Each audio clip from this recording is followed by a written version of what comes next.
The Makers of Canada Champlain, by N E Dionne, 1912. Entered according to Act of the Parliament of Canada in the year 1905, by Morang & Co., Limited, in the Department of Agriculture. Introduction. In undertaking to write a biography of Samuel Champlain, the founder of Quebec and the father of New France, our only design is to make somewhat better known the dominant characteristics of the life and achievements of a man whose memory is becoming more cherished as the years roll on. Everyone will admire Champlain's disinterested actions, his courage, his loyalty, his charity, and all those noble and magnificent qualities which are rarely found united in one individual in so prominent a degree. We cannot overpraise that self-abnegation which enabled him to bear without complaint the ingratitude of many of his interpreters, and the servants of the merchants, nor can we overlook, either, the charity which he exercised towards the aborigines and new settlers, the protection which he afforded them under trying circumstances, or his zeal in promoting the honor and glory of God, and his respect for the Recollet and Jesuit fathers who honored him with their cordial friendship. His wisdom is evidenced in such a practical fact as his choice of Quebec as the capital of New France, despite the rival claims of Montreal and Three Rivers, and his numerous writings reveal him to us as a keen and sagacious observer, a man of science and a skillful and intrepid mariner. As a cosmographer, Champlain added yet another laurel to his crown, for he excelled all his predecessors, both by the ample volume of his descriptions and by the logical arrangement of the geographical data which he supplied. The impetus which he gave to cartographical science can scarcely be overestimated. Naturalist, mariner, geographer, such was Samuel Champlain, and to a degree remarkable for the age in which he lived.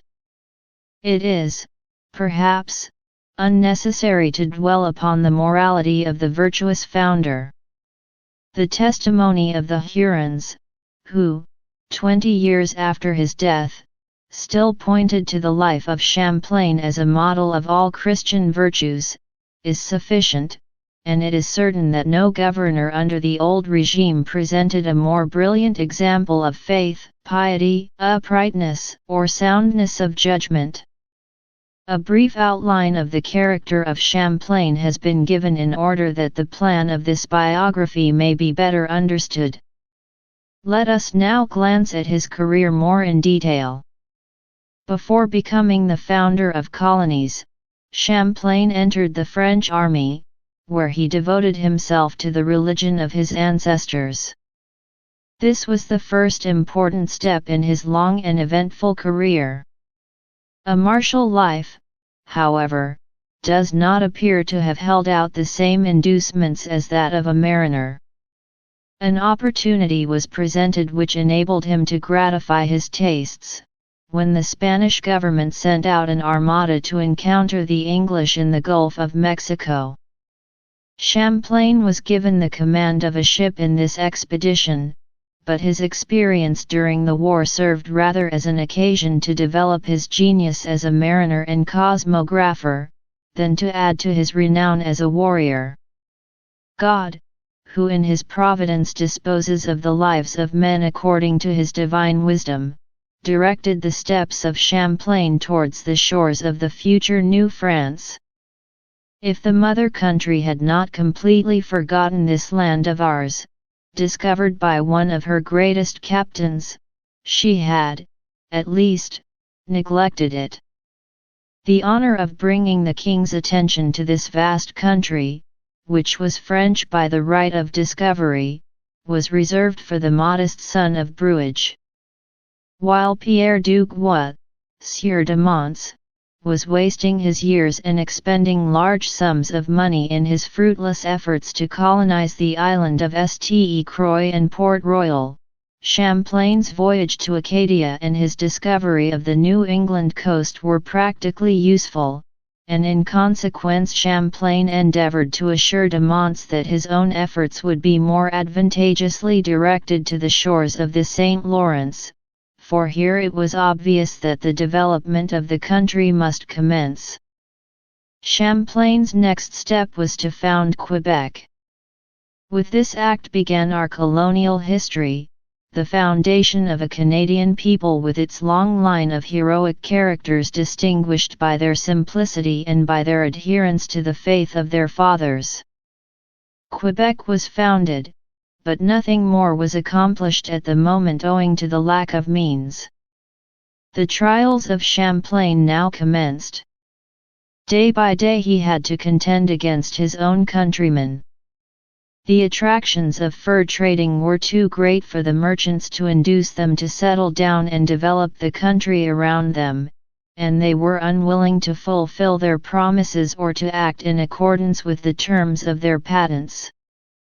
During the next 20 years Champlain crossed the ocean 18 times.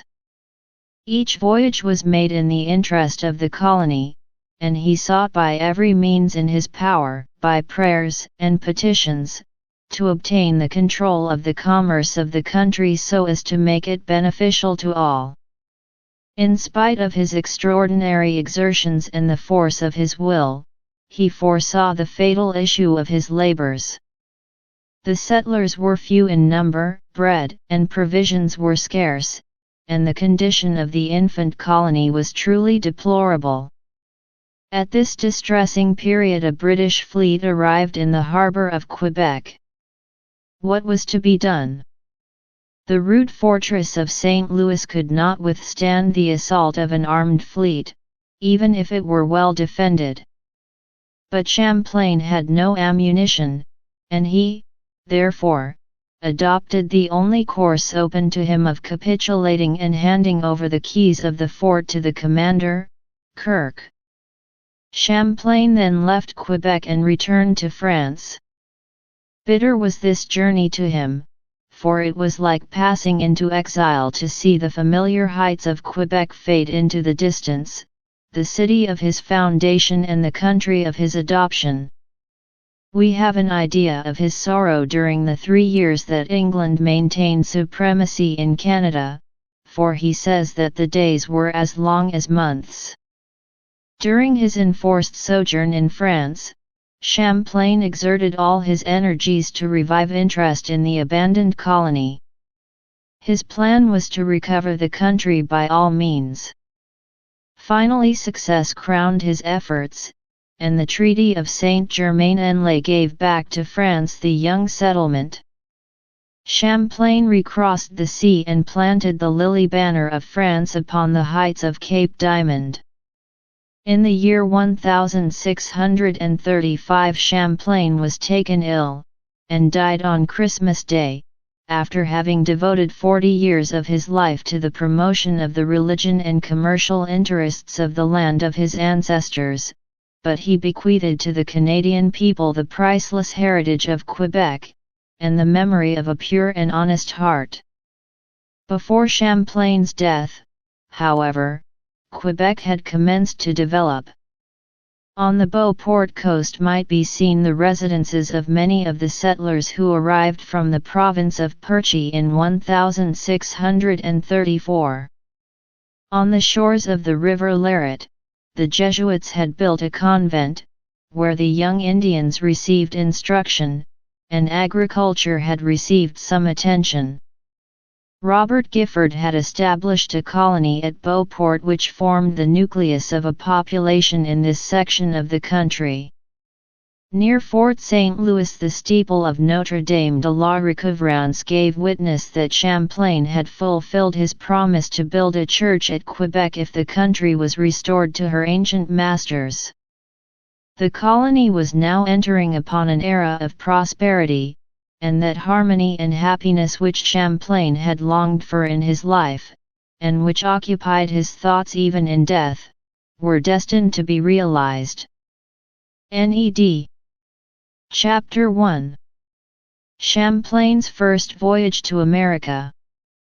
Samuel Champlain, the issue of the marriage of Antoine Champlain and Marguerite Leroy, was born at Brouage, now Hyères-Brouage, a small village in the province of Saintonge, France, in the year 1570, or according to the biography Saintonge was in 1567.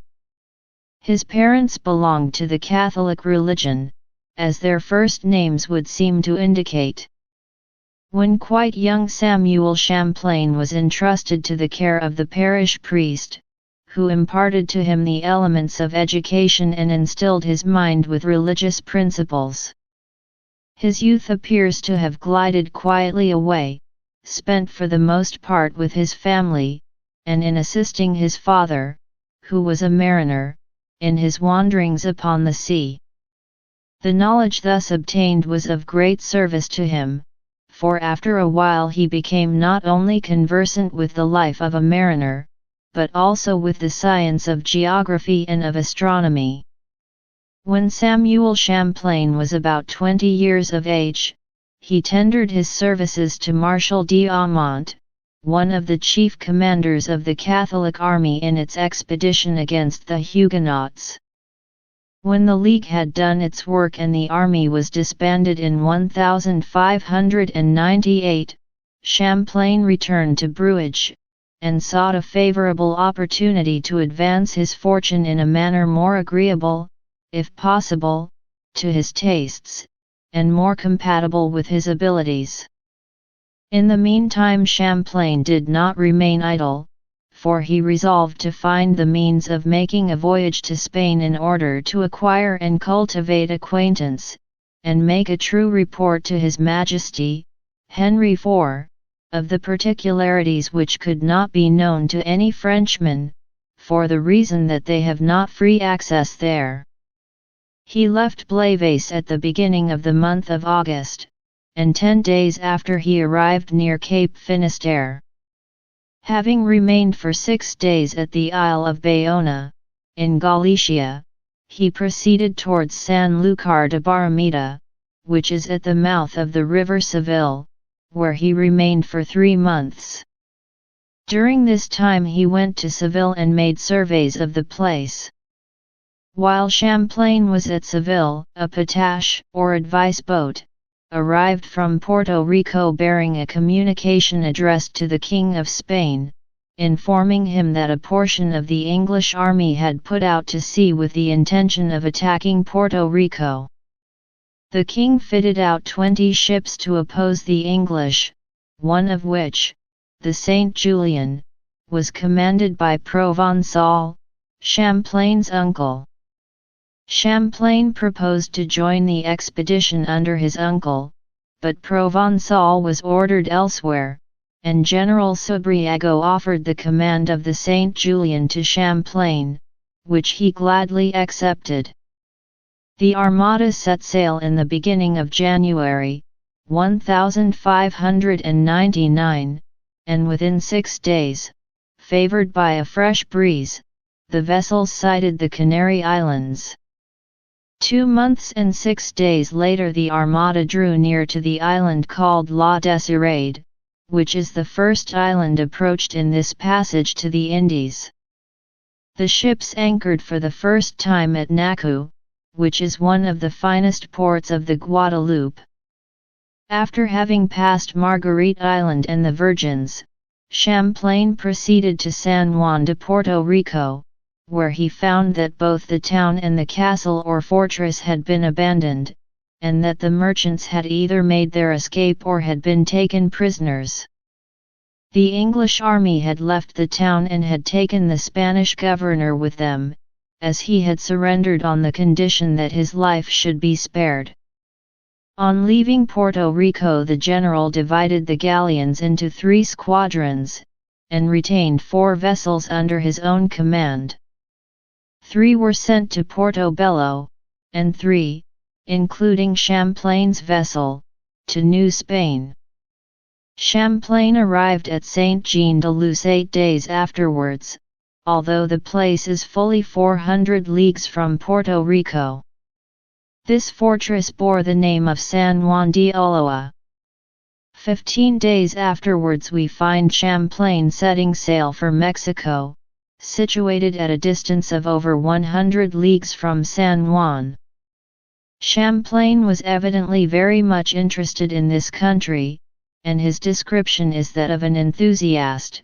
It is impossible to see or desire a more beautiful country than this kingdom of New Spain, which is 300 leagues in length, and 200 in breadth. The whole of this country is ornamented with very fine rivers and streams. The land is very fertile, producing corn twice in the year. The trees are never devoid of fruit and are always green. The voyage to Mexico occupied a month, and Champlain gave an animated description of the city of Mexico, of its superb palaces, temples, houses, and buildings, and well-laid streets, as well as of the surrounding country. After leaving Mexico, Champlain returned to San Juan de Luz, and from there sailed in a patache to Portobello, the most pitiful and evil residence in the world. The harbor, however, was good, and well fortified. From Portobello to Panama, which is on the sea, the distance is only 17 leagues, and it is interesting to read Champlain's description. One may judge that if the 4 leagues of land which there are from Panama to this river were cut through, one might pass from the South Sea to the ocean on the other side, and thus shorten the route by more than 1,500 leagues, and from Panama to the Straits of Magellan would be an island, and from Panama to the Newfound Lands would be another island, so that the whole of America would be in 2 islands. It is thus seen that the idea of connecting the Atlantic Ocean with the Pacific by cutting through the Isthmus of Panama is not a modern one, as it was promulgated by Champlain over 300 years ago. At this time Spain was in great need of a good transportation service at the Isthmus. The treasures of Peru were sent to Europe by the Panama route to Portobello, from where the ships sailed to the old continent. The route between the Pacific coast and the Gulf of Mexico was exceedingly bad. Sometimes the merchants forwarded European goods to Panama, having them transported to Chagres. Here they were landed in boats and conveyed to Cruces. From Cruces to Panama mules were employed for the remainder of the journey. It was, however, the route taken by travelers visiting Peru, Chile, New Granada, Venezuela, and other Spanish possessions on the Pacific coast. The most regular connection between the 2 oceans was from Fort Acapulco to Veracruz, through Mexico. If Spain had adopted a better line of communication with her western territories in the New World, she might have derived vast treasure from that source. In the year 1551 López de Gamarra, the author of A History of Indies, a work written with care and displaying considerable erudition, proposed to unite the 2 oceans by means of canals at 3 different points, Chagres, Nicaragua, and Tehuantepec. Gamarra's proposals were not acted upon, and the honor of carrying out the project was reserved for France. Ferdinand de Lesseps, who succeeded in connecting the Mediterranean Sea with the Red Sea, was the man who, after the lapse of centuries, seriously interested his fellow countrymen in boring the Isthmus of Panama. Champlain returned to San Juan de Luz, where he remained for 15 days, and he then proceeded to Havana, the rendezvous of the army and of the fleet. 18 days later he embarked in a vessel bound for Cartagena, where there was a good port, sheltered from all winds. Upon his return to Havana, Champlain met his general and spent 4 months in collecting valuable information relating to the interesting island of Cuba. From Havana he proceeded past the Bahama Channel, approached Bermuda Island, Terceira, one of the Azores, and sighted Cape St. Vincent, where he captured 2 armed English vessels, which were taken to Seville. Champlain returned to France in March 1601, having been absent on his first voyage for a period of 2 years and 2 months, during which time he collected much valuable information. He also published a small volume containing plans, maps, and engravings, fairly well executed for the time, and now exceedingly scarce. The manuscript of this volume is still preserved. It covers 115 pages with 62 drawings, colored and surrounded with blue and yellow lines. It appears to have been written between the years 1601 and 1603. The first voyage of Champlain across the Atlantic, though important from a military standpoint, did not suffice to satisfy the ambition of a man whose thoughts were bent upon discovery and colonization. Champlain was a navigator by instinct, and in his writings he gave to nautical science the first place. Of all the most useful and excellent arts, he writes, that of navigation has always seemed to me to occupy the first place. For the more hazardous it is, the greater the perils and losses by which it is attended, so much the more is it esteemed and exalted above all others, being wholly unsuited to the timid and irresolute. By this art we obtain a knowledge of different countries, regions, and realms. By it we attract and bring to our own land all kinds of riches. By it the idolatry of paganism is overthrown and Christianity proclaimed throughout all the regions of the earth. This is the art which won my love in my early years and induced me to expose myself almost all my life to the impetuous waves of the ocean, and led me to explore the coasts of a portion of America, especially those of New France, where I have always desired to see the lily flourish, together with the only religion, Catholic, Apostolic, and Roman. After his return to France in the year 1601, Champlain received a pension, together with the appointment of geographer to the king. Pierre de Chauvin, Sieur de Tontuit, who had unsuccessfully endeavored to establish a settlement at Tadoussac, died at this time, while Champlain was residing in Paris. Here he had the good fortune to meet Aymar de Chastes, governor of the town and chateau of Dieppe, under whose orders he had served during the latter years of the war with the League. De Chastes, who had resolved to undertake the colonization of Canada, obtained a commission from the king, and formed a company, composed of several gentlemen and the principal merchants of Rouen. François Grave, Sieur Dupont, who had already accompanied Chauvin to Tadoussac, was chosen to return there and to examine the Sault St. Louis and the country beyond. Going from time to time to see the Sieur de Chastes, writes Champlain, judging that I might serve him in his design, he did me the honor to communicate something of it to me, and asked me if it would be agreeable to me to make the voyage, to examine the country, and to see what those engaged in the undertaking should do.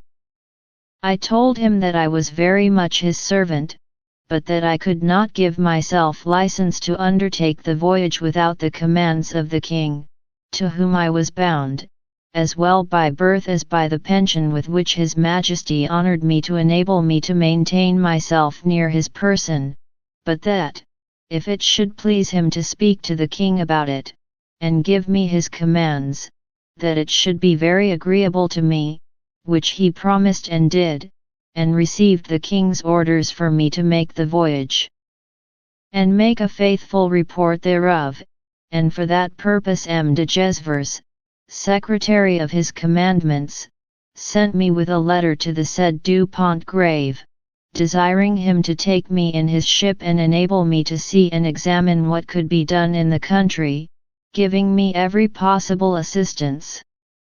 Me voilà expedi, says Champlain, "I leave Paris and take passage on Pontgravé's ship in the year 1603, the 15th of the month of March. The voyage was favorable for the first 15 days, but on the 30th a heavy storm arose, more thunder than wind, which lasted until April 16. On May 6 the vessel approached Newfoundland, and arrived at Tadoussac on the 24th. Here they met with about 100 Indians, under the command of Onondabeju, who were rejoicing on account of their recent victory over the Iroquois. The chief made a long harangue, speaking slowly. He congratulated himself upon his friendship with the French nation, and stated that he was happy to learn that the king was anxious to send some of his subjects to reside in the country and to assist them in their wars. Champlain was also informed that the Etchemins, the Algonquins, and the Montagnais, to the number of about 1,000, had lately been engaged in warfare with the Iroquois, whom they had vanquished with the loss of 100 men. On June 9 following, Champlain witnessed the spectacle of a grand feast given by the Indians in commemoration of their victory. The celebration consisted of dances, songs, speeches, and games. Tessué, the Sagamo of the Ottawas, was the chief captain, and took a prominent part in the demonstration. After a long description of these public festivities, Champlain gives ample details of the manners and customs of the Indians, especially of their superstitions. The Indians believed that a god existed who was the creator of all things, but they had a curious manner of explaining the creation of man. When God had made everything, they said, he took a quantity of arrows and fixed them in the earth, whence came men and women, who have increased ever since. The Sagamo said they believed in the existence of a god, a sun, a mother, and a son, that God was the greatest of the four, that the sun and the son were both good, that the mother was a lesser person, and so was the father, who was less bad. The Indians were convinced that their deity had held communication with their ancestors. One day 5 Indians ran towards the setting sun where they met God, who asked them, "Where are you going?" "We are going to seek our life," they replied. Then God said, "You will find it here." But they did not hear the divine word, and went away. Then God took a stone and touched 2 of them, and they were immediately turned into stones. Addressing the 3 other Indians, God asked the same question, "Where are you going?"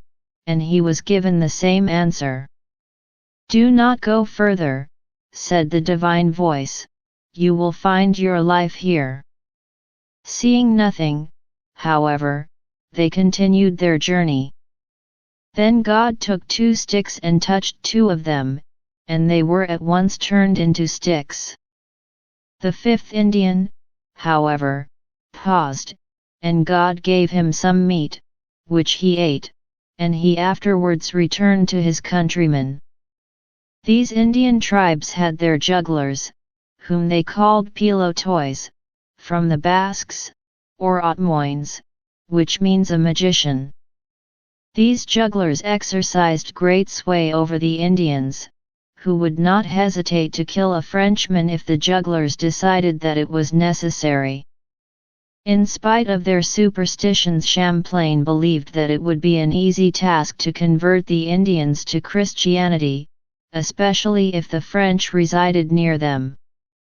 This desirable end was not to be attained without great difficulty, as Champlain soon realized, for the missionaries toiled for many years before their efforts were crowned with success. Champlain now proceeded to explore the river Saguenay for a distance of 12 to 15 leagues, and he thus describes the scenery.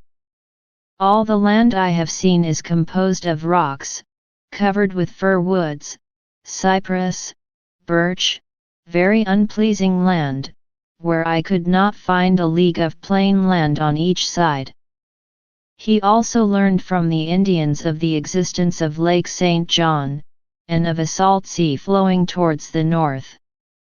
It was evidently Hudson Bay to which these northern tribes directed Champlain's attention, and if they had not seen it themselves they had probably heard of its existence from the Indians dwelling around the southern or southwestern shores of the bay, who came annually to Nemiscau Lake to trade their furs. This lake was halfway between Hudson Bay and the River St. Lawrence. The Quileas Tenans and other Indians of the north had regular communication with their congeners scattered along the shores of the St. Maurice and the several rivers which flow into Lake St. John. When the French arrived in Canada with Chauvin, in the year 1600, they began to monopolize the fur trade of all the Indian nations, but some years later the English established themselves on the shores of Hudson Bay, and prosecuted the trade for their own benefit.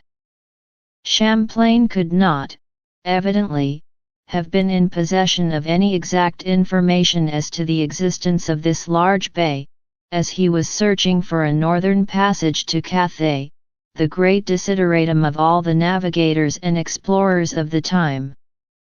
After having promised to aid the various tribes gathered at Tadoussac in their wars, Champlain and Pontgrave proceeded to Sault St. Louis. This expedition lasted 15 days, during which they saw Hare Island, so named by Jacques Cartier, and the island of Orleans. The ship anchored at Quebec where Champlain stopped to make a short description of the country watered by the St. Lawrence, and they then proceeded to Sault St. Louis. Here Champlain gathered much valuable information relating to Lakes Ontario and Erie, the Detroit River, Niagara Falls, and the rapids of the St. Lawrence. Returning to Tadoussac, he determined to explore Gaspésia, and proceeded to visit Perce and Mal Bay, where he met Indians at every turn. He also was informed by Prévert, from St. Malo, who was exploring the country, of the existence of a copper mine. Champlain carefully noted all the information he had received, and after his return to Tadoussac he sailed again for France on August 16, 1603, and reached Havre de Grace, after a passage of 21 days. On his arrival in France, he heard that Aymar de Chastes had died a few weeks previously, on August 13. This was a great loss to Canada, and especially to Champlain, for he was convinced that the noble and enterprising de Chastes was seriously disposed to colonize New France. In this enterprise, he says, I cannot find a single fault, because it has been well inaugurated. With the death of de Chastes, the project of colonizing would undoubtedly have fallen through had not Champlain been present to promote another movement in this direction. Champlain had an interview with the king, and presented him with a map of the country which he had visited, and placed in his hands a relation of his voyage. Henry IV was so favorably impressed that he promised to assist Champlain in his patriotic designs. Chapter 2. Acadia Ste Croix Island Port Royal. Soon after the period mentioned at the close of the previous chapter, Pierre du Guet, Sieur de Mons, governor of Pont, a native of the ancient province of Saintonge, who had served under Henry IV, obtained a commission as Lieutenant General au Pays d'Acadie, due 40°046°, on the condition that his energies should be especially directed to the propagation of the Catholic faith. De Mons was a Huguenot, nevertheless he agreed to take with him to America a number of Catholic priests, and to see that they were respected and obeyed. Champlain was not satisfied with the choice of a Protestant to colonize a country which he had intended to make solely Catholic, and he states that those enterprises made hastily never succeed. De Monts was not a stranger to America.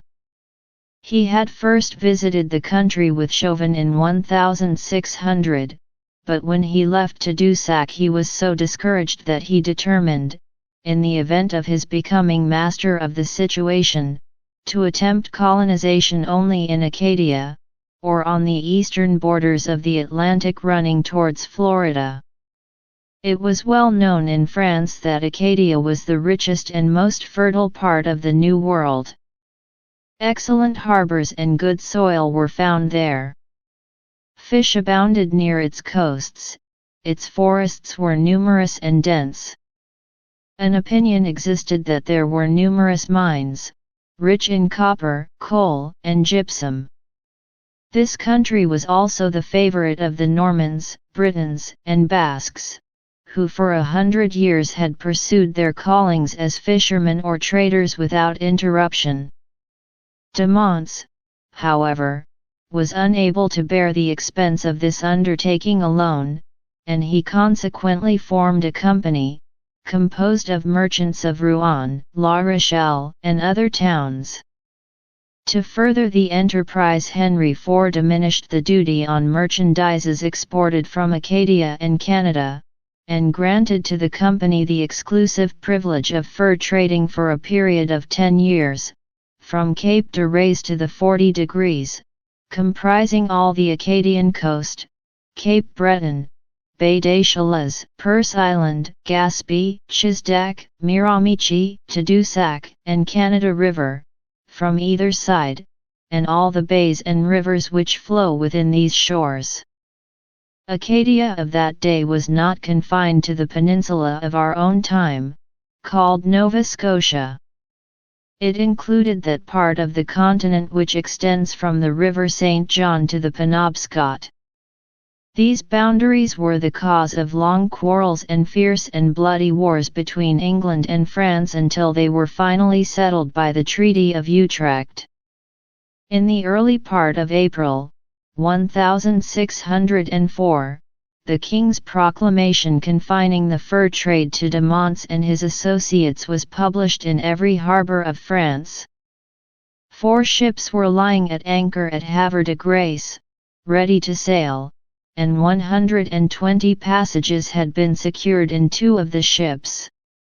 Pontgrave commanded one of the vessels of 120 tons burthen, and another vessel of 150 tons was under the charge of de Monts, who had taken on board Jean de Biencourt, Sieur de Poutrincourt, a gentleman of Picardy, Samuel Champlain, some Catholic priests and some Protestant ministers. Poutrincourt was going to America with the intention of residing there with his family. He was a good Catholic and a loyal subject. Champlain was attached to de Monts' expedition as geographer and historian. The rendezvous had been fixed at Cancio, but de Monts proceeded directly to Port-au-Mouton on the Acadian coast, where he decided to await the arrival of Pontgrave. In the meantime, Champlain explored the country from Port-au-Mouton to Port Sainte Marguerite, now called St. Mary's Bay. This occupied a whole month. He also named Cape Nigra, Cape Fortune, and Long Island. Champlain reported to de Monts that St. Mary's Bay was a suitable place to establish a settlement, and, following this advice, the Lieutenant General proceeded with Champlain to this bay, and further explored the Bay of Fundy, or French Bay. They soon perceived the entrance to another splendid port, which is now known as Annapolis Bay, or Port Royal. Notwithstanding the authority of Lescarbot, Champlain was the first to give this place the name of Port Royal, for he says himself, "I have named this harbour Port Royal." When de Monts named the place La Baie Française, Champlain did not hesitate to give to his chief the merit which he deserved. 3 rivers flow into this splendid harbor, the Rivière de l'Equille, so called from a little fish of the size of our pearlin or lancan, which is found there in large quantities, the river named Saint Antoine by Champlain, and a stream called de la Roche by Champlain, and de l'Arignac by Lescarbot. After having explored the harbor, Champlain traversed La Baie Française to see whether he could discover the copper mine mentioned by Prévert of Saint Malo, and he soon arrived at a place which he named the Cape of Two Bays, or Chignecto, and perceived the high islands, where a copper mine was found. On May 20 an expedition started from the port of Mines, in search of a place suitable for a permanent settlement. Proceeding towards the southwest, they stopped at the entrance of a large river, which was named St. John, as it was on St. John's Day that they arrived there. The savages called the river Wigouti. "This river is dangerous," writes Champlain, "if one does not observe carefully certain points and rocks on the 2 sides. It is so narrow at its entrance and then becomes broader. A certain point being passed it becomes narrower again, and forms a kind of fall between 2 large cliffs, where the water runs so rapidly that a piece of wood thrown in is drawn under and not seen again. But by waiting till high tide you can pass this fall very easily. Then it expands again to the extent of about a league in some places where there are 3 islands." Champlain did not explore the river further, but he ascertained a few days later that the Indians used the river in their journeys to Tadoussac, making but a short portage on the way. As preparations had shortly to be made for winter quarters, de Monts decided to proceed southwards, and the party at length came to a number of islands at the entrance of the river Ste Croix, or des Echemins. One of these islands was chosen for their establishment, and named Ste Croix, because, says Lescarbot, they perceived 2 leagues above this island 2 streams flowing into the channel of the river, presenting the appearance of a cross. De Monts at once commenced to fortify the place by forming a barricade on a little inlet, which served as a station on which he set up a cannon. It was situated halfway between the mainland and the island of Ste Croix. Some days afterwards all the French who were waiting in St. Mary's Bay disembarked on the island. They were all eager and willing to work, and commenced to render the place habitable. They erected a storehouse and a residence for de Monts, and built an oven and a hand mill for grinding wheat. Some gardens were also laid out, and various kinds of seeds were sown, which flourished well on the mainland, though not on the island, which was too sandy. De Monts was anxious to ascertain the location of a mine of pure copper which had been spoken of, and accordingly he dispatched Champlain, with a savage named Messamouet, who asserted that he could find the place. At about 8 leagues from the island, near the river St. John, they found a mine of copper, which, however, was not pure, though fairly good. According to the report of the miner, it would yield about 18 per cent. Lescarbot says that amidst the rocks, diamonds, and some blue and clear stones could be found as precious as turquoises. Champdor, one of the carpenters, took one of these stones to France, and had it divided into many fragments and mounted by an artist. De Monts and Poutrincourt, to whom they were presented, considered these gems so valuable that they offered them to the king. A goldsmith offered Poutrincourt 15 crown pieces for one of them. Agriculture did not flourish on the island of Ste Croix, which is about half a league in circumference. The rays of the sun parched the sands so that the gardens were entirely unproductive, and there was a complete dearth of water. At the commencement there was a fair quantity of wood, but when the buildings were finished there was scarcely any left. The inhabitants, consequently, nearly perished from cold in the winter. All the liquor, wine, and beer became frozen, and as there was no water the people were compelled to drink melted snow. A malignant epidemic of scurvy broke out, and of 79 persons 35 died from the disease and more than 20 were at the point of death. This disease proved one of the obstacles to rapid colonization in New France. It was epidemic, contagious and often fatal. It is a somewhat remarkable fact that the epidemic was prevalent amongst the French only when they were established on the soil, being rarely discovered on shipboard. Jacques Cartier had experienced the horrors of this disease in the winter of 1535-6, when out of his 110 men 25 died, and only 3 or 4 remained altogether free from attack. During the year 1542-3, Roberval saw 50 persons dying of the disease at Charlesbourg Royal. At Ste Croix the proportion of deaths was still greater, 35 out of 79.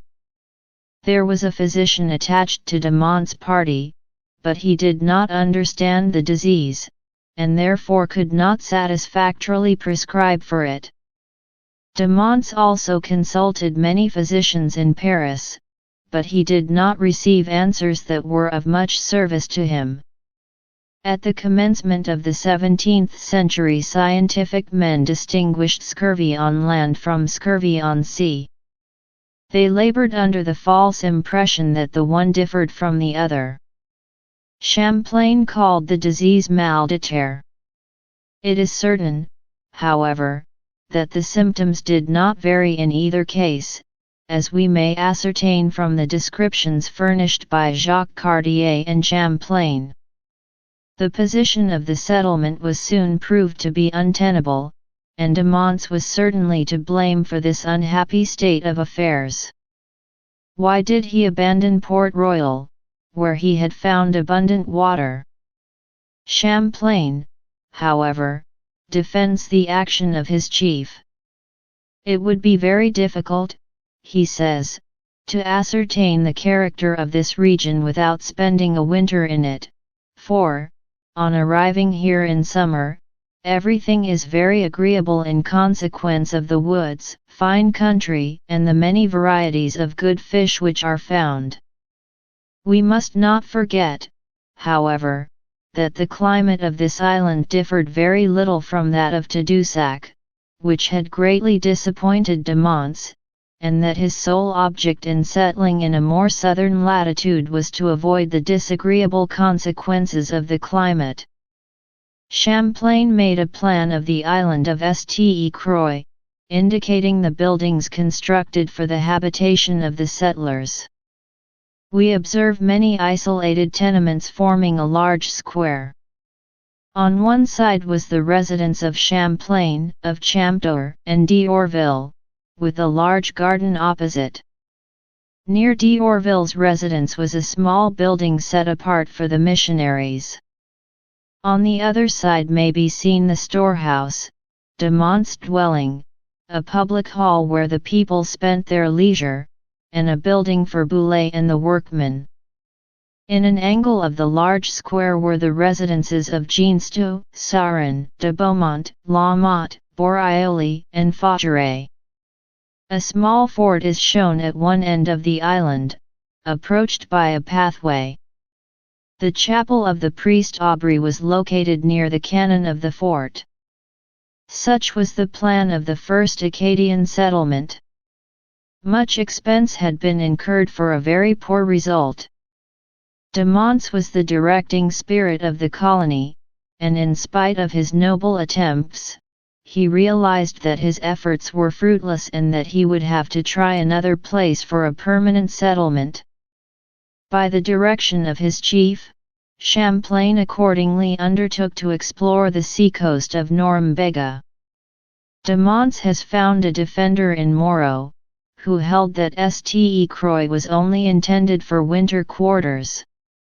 If this had been his intention, we can scarcely believe that he would have incurred so great an expense in building a number of houses. Lescarbot, whose testimony is most valuable, says, "When we go into a country to take possession of land, we don't stop on islands to imprison ourselves.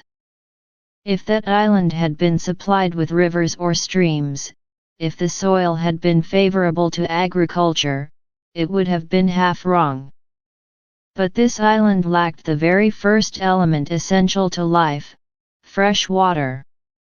Towards the middle of May, 1605, everyone's attention was directed towards France, as the ships which had been expected for over a month had not yet arrived. De Monts then determined to send his party to Gaspé in 2 large boats to join Pontgrave. At this juncture, however, Pontgrave arrived at Ste Croix with his crew, comprising 40 men. De Monts and Pontgrave held a consultation and decided to seek a more suitable place for a settlement, rather than to return to France.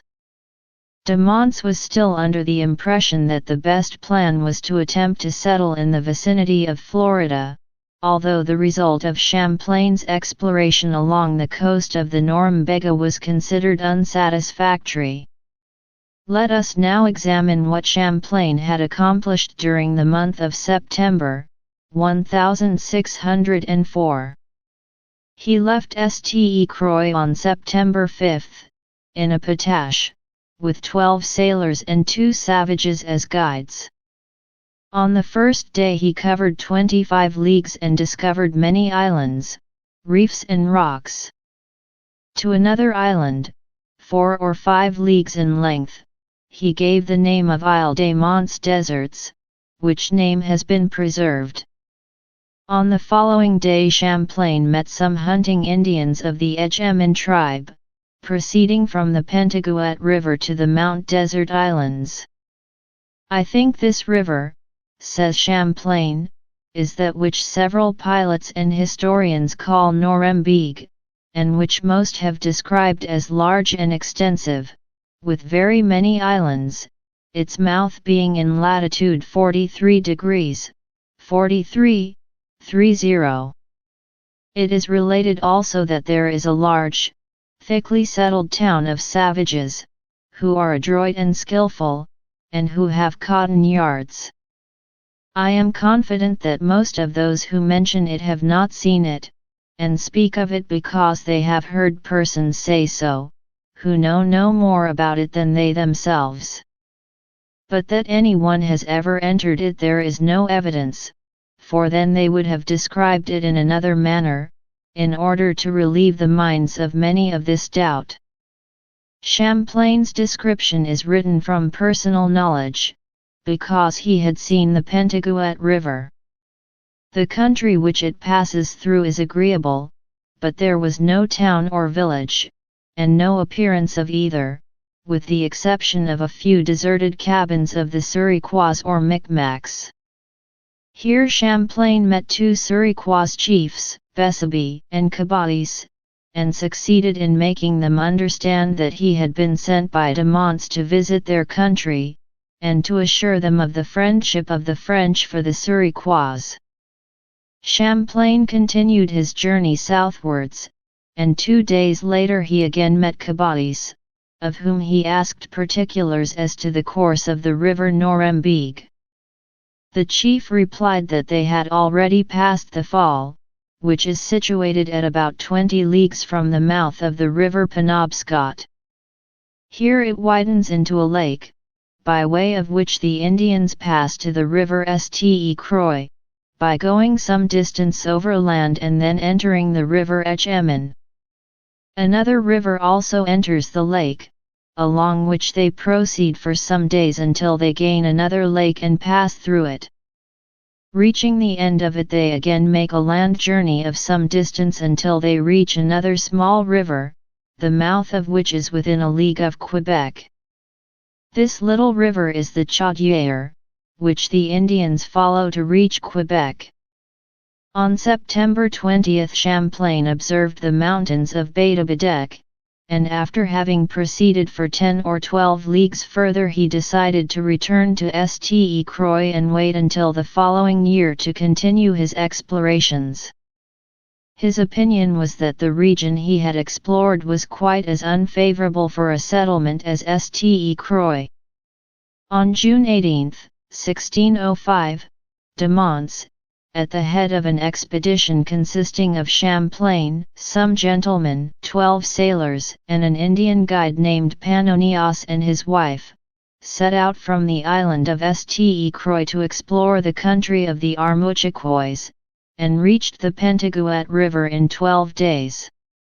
On July 20 they made about 20 leagues between Bay-de-Badec Point and the Kennebec River, at the mouth of which is an island which they named La Tortue. Continuing their journey towards the south, they observed some large mountains, the abode of an Indian chief named Anita. I was satisfied from the name, says Champlain, that he was one of his tribe that had discovered the plant called Anita, which Jacques Cartier said was so powerful against the malady called scurvy, which harassed his company as well as our own when they wintered in Canada.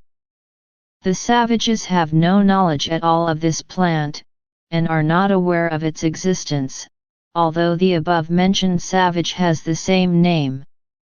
This supposition was unfounded, because if this Indian had been of the same origin as the Aborigines who acquainted Jacques Cartier with the virtue of the Anita plant in cases of scurvy, he would have understood the meaning of the word. Anita is the Iroquois word for the spruce tree, but there is no evidence to prove that Champlain was ever aware that it was a specific. Had he known of its efficacy, he would have certainly employed it. At Chuacuat, de Monts and Champlain received visits from many Indians, differing entirely from either the Etchemins or the Armouchiquois. They found the soil tilled and cultivated, and the corn in the gardens was about 2 feet in height. Beans, pumpkins, and squash were also in flower. The place was very pleasant and agreeable at the time, but Champlain believed the weather was very severe in the winter. The party proceeded still further south, in sight of the Cap Auxiliary Isles, Cape Porpoise, and on July 17, 1605, they came to anchor at Cape St. Louis, where an Indian chief named Honabetha paid them a visit. To a small river which they found in the vicinity they gave the name of Gua, in honor of de Monts. The expedition passed the night of the 18th in a small bay called Cape St. Louis. On the 19th they observed the cape of a large bay, which they distinguished by the title of Ste Suzanne du Cap Blanc, and on July 20 they entered a spacious harbour, which proved to be very dangerous on account of shoals and banks. They therefore named it Malbar. 5 weeks had now elapsed since the expedition had left Ste Croix, and no incident of importance had occurred. They had met many tribes of Indians, and on each occasion their intercourse was harmonious. It is true that they had not traversed more than 3 degrees of latitude, but, although their progress was slow, their time was well spent. De Monts was satisfied that it would be easier to colonize Acadia than this American coast, and Champlain was still convinced that Port Royal was the most favorable spot, unless de Monts preferred Quebec. The expedition returned to Ste Croix in 9 days, arriving there on August 3. Here they found a vessel from France, under the command of Captain des Antons, laden with provisions, and many things suitable for winter use. There was now a chance of saving the settlers, although their position was not enviable. De Monts was determined to try the climate of Port Royal, and to endeavour to establish a settlement there. 2 barks were fitted out and laden with the framework of the buildings at Ste Croix. Champlain and Pontgravé had set out before to select a favourable site around the bay, well sheltered from the northwest wind. They chose a place opposite an island at the mouth of the river de l'Equille, as being the most suitable. Everyone was soon busily engaged in clearing the ground and in erecting houses. The plan of the settlement, says Champlain, was 10 fathoms long and 8 fathoms wide, making the distance around 36 fathoms. On the eastern side was a storehouse occupying the width of it, with a very fine cellar, from 5 to 6 feet deep. On the northern side were the quarters of Sieur de Monts, comfortably finished. In the backyard were the dwellings of the workmen. At the corner of the western side was a platform, upon which 4 cannon were placed, and at the eastern corner a palisade was constructed in the shape of a platform. There was nothing pretentious or elegant about these buildings, but they were solid and useful. The installation of the new settlement being now complete, de Monts returned to France, leaving Pontgravé in command. During the absence of de Monts, Champlain determined to pursue his discoveries along the American coast, and in this design he was favored by de Monts, as the latter had not altogether abandoned his idea of settling in Florida. The season, however, was too far advanced, and Champlain therefore stopped at the River St. John to meet Scoudon, with whom he agreed to set out in search of the famous copper mine. They were accompanied by a miner named Jacques, and a Slavonian very skillful in discovering minerals. He found some pieces of copper and what appeared to be a mine, but it was too difficult to work.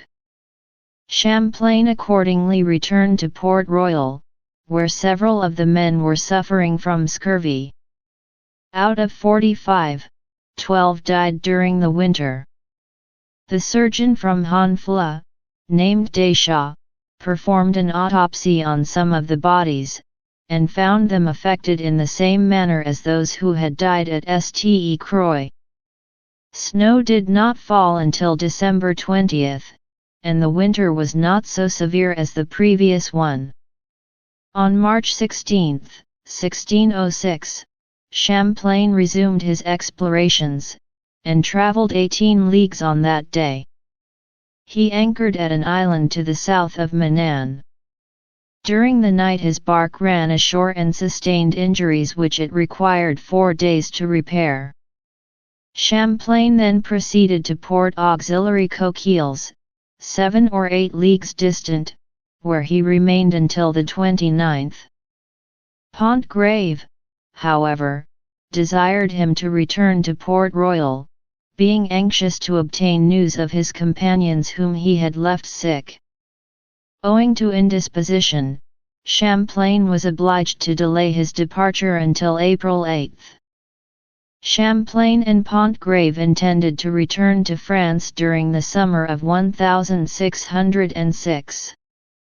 Seeing that the vessels promised by de Monts had not arrived, they set out from Port Royal to Cape Breton or Gaspé, in search of a vessel to cross the Atlantic, but when they were approaching Cancio, they met Rallo, the secretary of de Monts, who informed them that a vessel had been dispatched under the command of Poutrincourt, with 50 settlers for the country.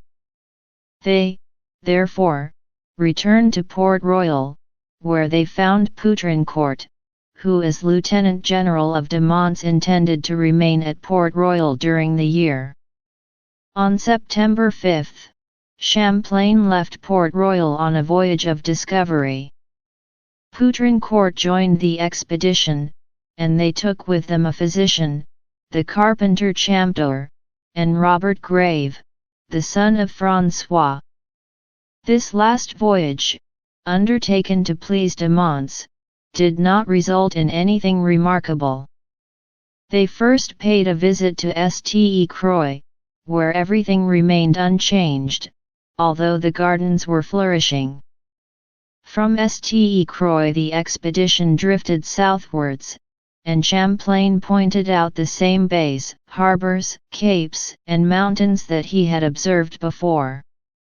Scoudon, chief of the Etchemins, and Messamouet, captain of the Micmacs, joined the party, and proceeded with them as far as Chuakuit, where they intended to form an alliance with Almacan and Marcham, 2 Indian chiefs of this country. On October 2, 1606, the expedition reached Malabar, and for a few days they anchored in a bay near Cape Baturier, which they named Port Fortune, Chatham. 500 or 600 savages were found at this place. It would be an excellent place, says Champlain, to erect buildings, and lay the foundation of a state, if the harbour was somewhat deeper and the entrance safer.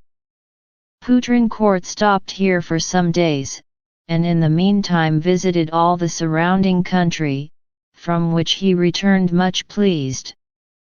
According to a custom peculiar to the French since the days of Jacques Cartier, de Monts had planted a large cross at the entrance of the Kennebec River, and also at Malabar. Poutrincourt did the same at Port Fortune. The Indians seemed annoyed at this ceremony, which they evidently considered as an encroachment upon their rights as proprietors. They exhibited symptoms of discontent, and during the night they killed 4 Frenchmen who had imprudently stayed ashore. They were buried near the cross. This the Indians immediately threw down, but Poutrincourt ordered it to be restored to its former position. On 3 different occasions the party attempted to pursue their discoveries southwards, but they were prevented each time by a contrary wind. They therefore resolved to return to Port Royal, which was rendered imperative both by the approach of winter and the scarcity of provisions. The result of the voyage was not altogether satisfactory. Champlain had perhaps held a degree further south than on the former occasion, but he had not discovered anything of importance. On their return to Port Royal, the voyagers were received with great ceremony. Lescarbot, a Parisian lawyer, who had arrived some time before, and some other Frenchmen, went to meet them and conducted them to the fort, which had been decorated with evergreens and inscriptions. On the principal door they had placed the arms of France, surrounded with laurel crowns, and the king's motto, Duo protegit unus. Beneath the arms of de Monts was placed this inscription, Dabit Dies his quoque finum. The arms of Poutrincourt were wreathed with crowns of leaves, with his motto, In via virtudi nulla est via Lescarbot had composed a short drama for the occasion, entitled, Le Théâtre de Neptune. The winter of 1606-07 was not very severe. The settlers lived happily in spite of the scurvy, from which some of them died. Hunting afforded them the means of providing a great variety of dishes, such as geese, ducks, bears, beavers, partridges, reindeer, bustards, etc. They also organized a society devoted to good cheer called Ordre du Bon Temps, the bylaws of which were definite, and were fixed by Champlain himself. The Indians of the vicinity who were friendly towards the French colony were in need of food, so that each day loaves of bread were distributed amongst them. Their Sagamo, named Member 2, was admitted as a guest to the table of Poutrincourt.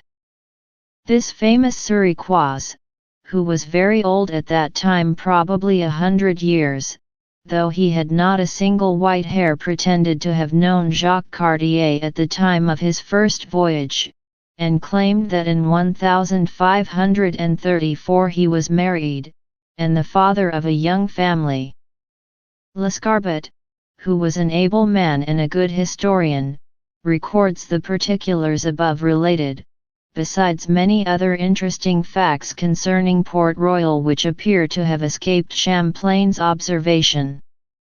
Lescarbot was an active spirit in the life of the first French colony in Acadia.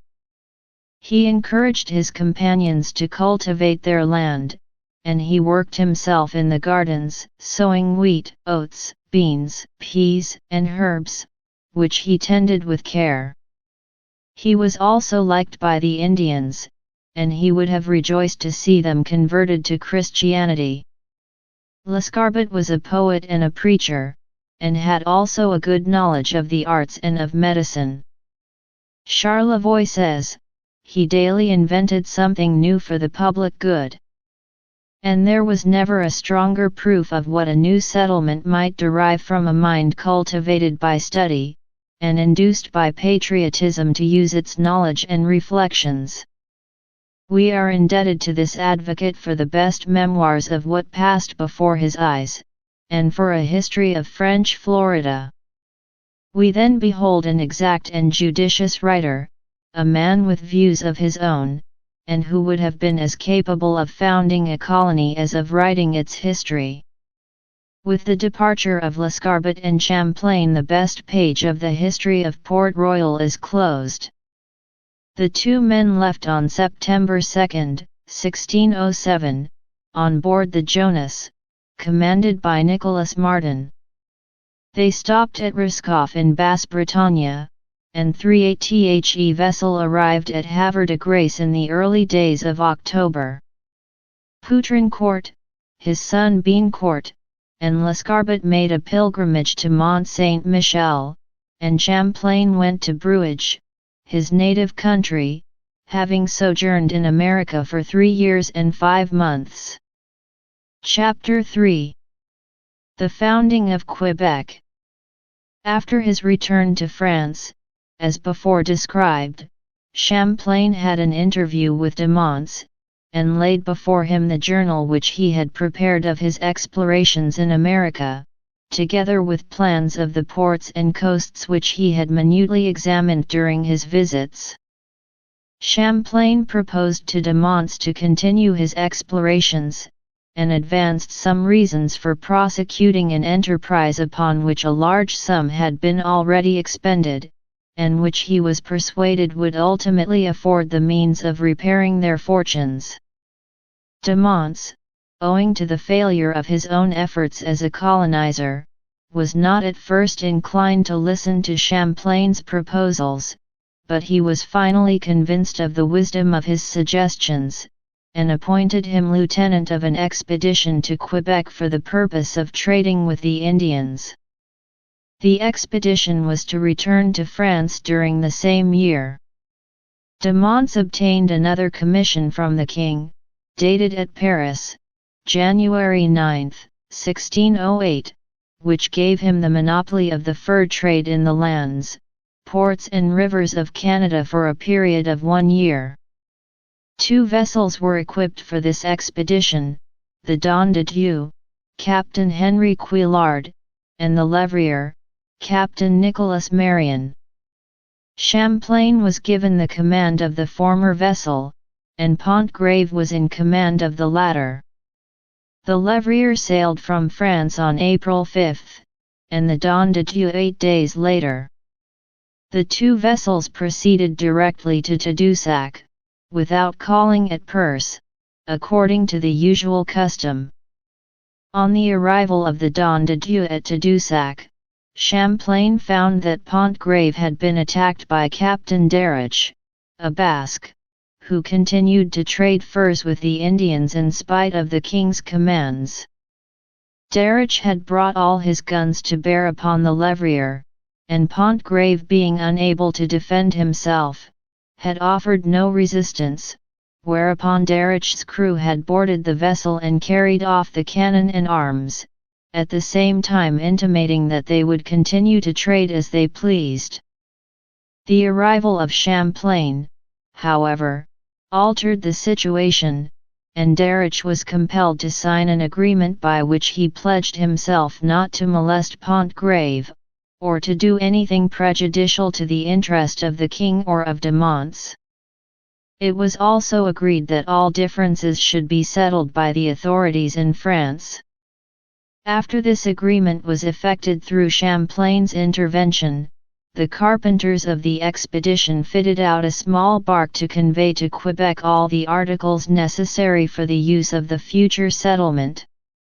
In the meantime, Champlain visited the river Saguenay, where he met some Indians from whom he gathered information concerning Lake St. John and its tributaries.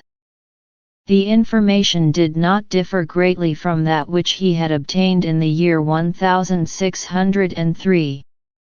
Champlain set out from Tadoussac on the last day of June and arrived at Quebec on July 3, where I searched, he says, for a place suitable for our settlement, but I could find none more convenient or better situated than the point of Quebec, so called by the savages, which was covered with nut trees. Champlain was accompanied by 30 men, amongst whom may be named Nicolas Marsollet, Etienne Brule, Bonnermay, a doctor, Jean Duval, Antoine Natal, and La Taille. These names are specially recorded. Champlain immediately employed some workmen to fell trees in order to commence the construction of an habitation. One party was engaged in sawing timber, another in digging a cellar and some ditches, while another party was sent to Tadoussac with a bark to obtain supplies which had been retained in the ships. Such was the beginning of Champlain City. Nothing great, it will be admitted, for a settlement which its founder hoped before long would become the great warehouse of New France. Until this date the merchants had traded with the Indians only in those places where they could easily be met, and even Chauvin, who was mentioned in a previous chapter, had not gone further than Tadoussac. Neither Three Rivers, nor the islands of Sorel at the entrance of the Iroquois River, now called the Richelieu River, were known to French navigators at this period, and although these places were easily accessible to the Aborigines, they were not so available as Quebec. Champlain well understood the advantages of founding his city on a spot naturally fortified and where he could readily defend himself against the attack of an enemy, whose approach he expected sooner or later. The first foes, however, whom Champlain had to encounter were not the Indians, but his own countrymen, members of his crew who under various pretexts sought to kill their chief and give the command of the settlement to the Basques.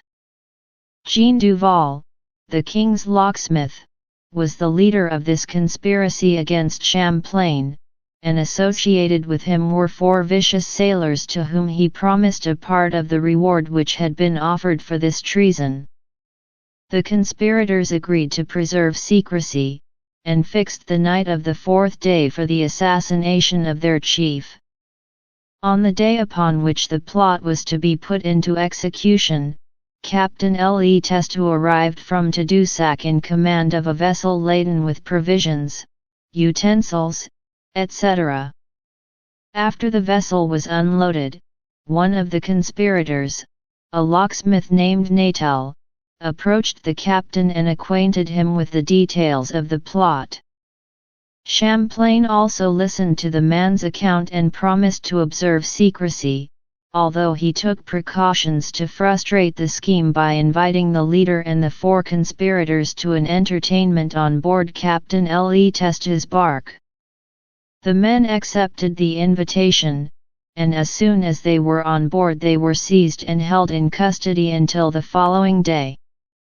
The deposition of each man was then taken by Champlain in the presence of the pilot and sailors, and set down in writing, after which the worthies were sent to Tadoussac, where Champlain requested Pontgravé to guard them for a time. Some days after, the men were returned to Quebec, where they were placed on trial for attempted murder. The jury was composed of Champlain, Pontgravé, Le Testu, Bonnermay, the mate, and the second mate, and some sailors. The verdict was unanimous.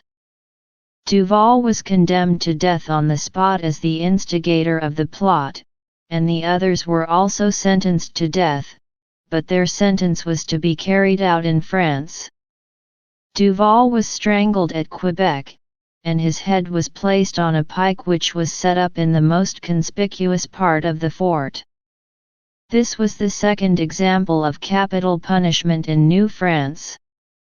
The first case recorded was at Charlesbourg Royal, or Cap Rouge, near Quebec, in the winter of 1542-3, when Michel Galin, one of Roberval's companions, was put to death. Champlain was invested with executive, legislative and judiciary powers, but the founder of Quebec never abused the authority entrusted to him. From this time everyone fulfilled his duty day by day, and Champlain was able to continue his work in peace. The habitation was composed of 3 buildings of 2 stories, each one of 3 fathoms long and 2.5 wide. The storehouse was 6 fathoms long and 3 wide, with a cellar 6 feet deep. There was a gallery around the buildings, at the second story. There were also ditches 15 feet wide and 6 deep. On the outer side of the ditches Champlain constructed several spurs, which enclosed a part of the dwelling, at the point where he placed a cannon. Before the habitation there was a square 4 fathoms wide and 6 or 7 long, looking out upon the river bank. Surrounding the habitation were very good gardens, and an open space on the north side, some 120 paces long and 50 or 60 wide. During the first weeks after his installation, Champlain made an investigation of the vicinity. Near Quebec, he says, there is a little river coming from a lake in the interior, distant 6 or 7 leagues from our settlement. I am of opinion that this river, which is north a quarter northwest from our settlement, is the place where Jacques Cartier wintered, since there are still, a league up the river, remains of what seems to have been a chimney, the foundation of which has been found, and indications of there having been ditches surrounding their dwelling, which was small. We found also, large pieces of hewn, worm-eaten timber, and some 3 or 4 cannon balls. All these things show clearly that there was a settlement there founded by Christians, and what leads me to say and believe that it was that of Jacques Cartier is the fact that there is no evidence whatever that anyone wintered and built a house in these places except Jacques Cartier at the time of his discoveries. This little river coming from a lake in the interior, is evidently the River St. Charles, called Ste Croix by Cartier. Champlain's conjectures about the place where Jacques Cartier wintered, are certainly correct. It was near this spot also that the Jesuits erected their convent of Notre Dame des Anges in 1626, namely, at 200 feet from the shore, where the river Larret joins the St. Charles. Pontgravé sailed for France on September 18, 1608, leaving Champlain with 27 men, and provisions for the approaching winter at Quebec. The carpenters, sawyers, and other workmen were employed in clearing up the place and in preparing gardens. Many Indians were encamped in the vicinity, who proved troublesome neighbors, as they were constantly visiting the habitation, either to beg food for their families or to express their fear of invisible enemies. Champlain readily understood the character of these people, but he was too charitable to refuse them assistance in their need.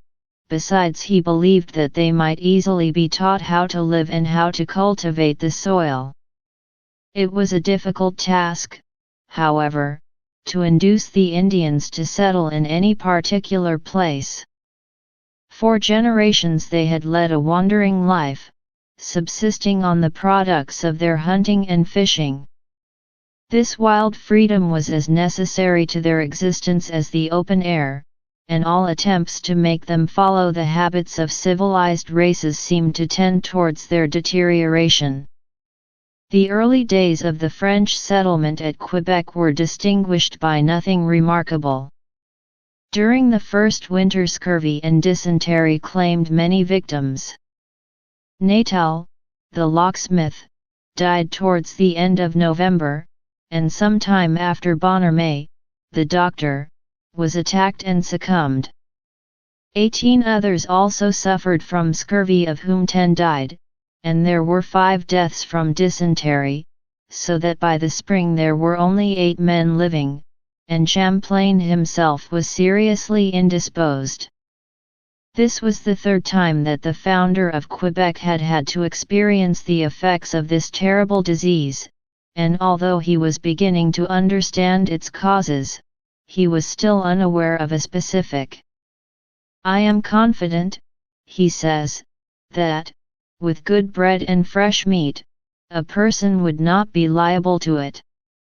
Many trials had been experienced by the settlers during their first winter of 1608-09, and they welcomed the return of spring.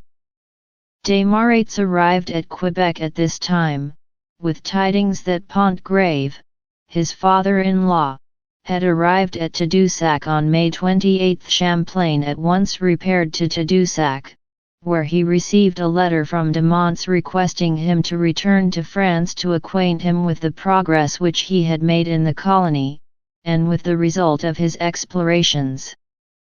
Champlain returned to Quebec, and immediately fitted out an expedition to visit the country of the Iroquois, in the company of a party of Montagnais. The Montagnais were anxious to carry on war against their ancient enemies, and although the wars had no attraction for Champlain, he hoped to be able to further his discoveries during the journey. Taking with him the 20 men placed at his disposal by Pontgravé, Champlain sailed from Quebec on June 18, 1609. The command of the habitation was given to Pontgravé in the meantime. The expedition proceeded towards the island of Saint Aloy, near the shores of which 200 or 300 savages were encamped in tents. They proved to be Hurons and Algonquins who were on their way to Quebec to join Champlain's expedition to the territory of the Iroquois. Their chiefs were named Iroquois and Ocatagwayan, and Champlain explained to them the object of his voyage.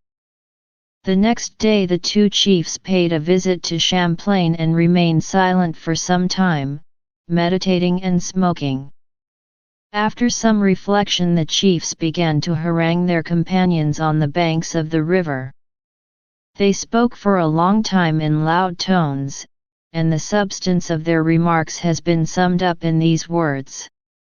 10 moons ago Champlain had declared that he desired to assist them against their enemies, with whom they had been for a long time at warfare, on account of many cruel acts committed by them against their tribe, under color of friendship. Having ever since longed for vengeance, they had solicited all the savages whom they had seen on the banks of the river to come and make an alliance. They had no children with them but men versed in war and full of courage, and well acquainted with the country and the rivers of the land of the Iroquois. They wanted to go to Quebec in order that they might see the French houses, but after 3 days they would return to engage in the war. As a token of firm friendship and joy, Champlain should have muskets and arquebuses fired. Champlain replied that he was glad to be able to fulfill his promise to them. He had no other purpose than to assist them in their wars. he had not come as a trader, but only with arms to fight. His word was given, and it was his desire that it should be kept. Thus was the alliance ratified which had been made in 1603 between the French and the Hurons, Algonquins, and Montagnais, and the alliance was never broken. Some historians have reproached Champlain for his intervention in the wars between the Indians of Canada, and have suggested that it would have been wiser to have preserved a strict neutrality, instead of taking up arms against the redoubtable and valiant Iroquois. In order to explain Champlain's actions, it is necessary to consider the relations of the French towards the other tribes. Many years before the period of which we are writing, certain French captains traded with the Montagnais Indians of Tadoussac. These Indians were on friendly terms with the Hurons, the Algonquins superiors of the Ottawa River, and the Suriquois of Acadia, and were united in their desire to subdue the terrible Iroquois. As the Iroquois did not trade, Champlain had no relations with them of a business character, and therefore he was not bound towards them in the same manner as he was towards the Hurons and others. The Iroquois at first resided at Montreal and Three Rivers, while their neighbors, the Algonquins, were scattered along the shores of the Ottawa River, Lake Nipissing, and French River. The Algonquins, who were brave and very numerous, succeeded in driving the Iroquois back to Lake Erie, and afterwards to Lake Ontario, near Lake Champlain. Here the Iroquois were distributed in 5 tribes, forming a great confederation. 1. The Tsinantwins or Senecas. 2. The Goyogwins or Cayugas. 3. The Onontags or Onondagas. 4. The Oniouts or Oneidas. 5. The Agniers or Mohawks. The Tsinantwins were the most numerous, but the Agniers were the bravest and wildest. The Iroquois or Confederate tribes had by constant warfare become the greatest warriors of New France, nor is this fact surprising when we consider that they had waged successful warfare, extending over a long period, against the vast coalition of Hurons, Algonquins, Montagnais, and Micmacs scattered from Lake Huron to Acadia. Onondaga, chief of the Montagnais, made a long speech, telling his men that they ought to feel proud of the friendship of the King of France and of his people, upon whom they could rely for assistance in their wars. It was from that date that the alliance between the Indians and the French commenced, and, as Champlain was obliged to live in the neighborhood of the Montagnais and Algonquins, the only course open to him, if he desired to live in peace, was to fulfill his promise made to them. In this year, 1609, Onondaga reminded Champlain of the agreement made 6 years before. 10 moons ago, he says, the son of Iroquois had seen you. You gave him a good reception, and promised with Pontgrave to assist us against our enemies. To this Champlain replied, my only desire is to fulfill what I promised then. Thus was sealed this solemn agreement. If Champlain had refused to make an alliance with these Indians, they would have been a constant source of trouble, for although they were less ferocious than the Iroquois, they were still barbarians. Champlain and his few men could never have established a settlement at Quebec if they had been forced to encounter the hostility of the neighboring Indians, for the whole of his work could have been overthrown by them in a single day. The country of the Iroquois, on the contrary, was situated at a great distance, and consequently he had not so much to fear from them. It was Champlain's desire, however, to make a treaty with the Iroquois as well, for they were at this time even, and long after remained, the terror of North America. But war seemed necessary to the existence of the Iroquois, and Champlain, notwithstanding the exercise of his diplomacy, found it impossible to pacify these restless people. It is true that the people of New Netherlands had been able to maintain a neutral stand towards the Iroquois, and Champlain has been blamed for not following this example. It must be borne in mind, however, that the Dutch were powerful and numerous, and it was to their interest to live in harmony with their immediate neighbors, the Iroquois. The Dutch had also different intentions towards the Indians. They came to America simply to trade, and to establish themselves and live quietly along the shores of the Hudson River, while Champlain's idea was to civilize the Indians and bring them under the influence of the Catholic missionaries. Champlain and the Allied Indians left Quebec on June 28, 1609. Desmarets, La Rouette, a pilot, and 9 men accompanied the expedition. On their voyage they passed certain rivers to which Champlain gave the following names: Ste Suzanne, River du Loup, du Pont, Nicolet, de Jeans, Yamaska, and the 3 rivers. The party stopped at the entrance of the Iroquois River. Continuing their journey southwards, they arrived at the Chambly Rapids. "No Christians had been in this place before us," says Champlain. Seeing no prospect of being able to cross the rapids alone, Champlain embarked with the Indians in their canoes, taking only 2 men with him. Champlain's army, comprising 60 men, then proceeded slowly towards Lake Champlain, and a few days after the party arrived at Lake Saint-Sacrament, Lake George. On July 29 they encountered the Iroquois, who had come to fight, at the extremity of Lake Champlain, on the western bank. The entire night was spent by each army in dancing and singing, and in bandying words. At daybreak Champlain's men stood to arms. The Iroquois were composed of about 200 men, stout and rugged in appearance, with their 3 chiefs at their head, who could be distinguished by their large plumes.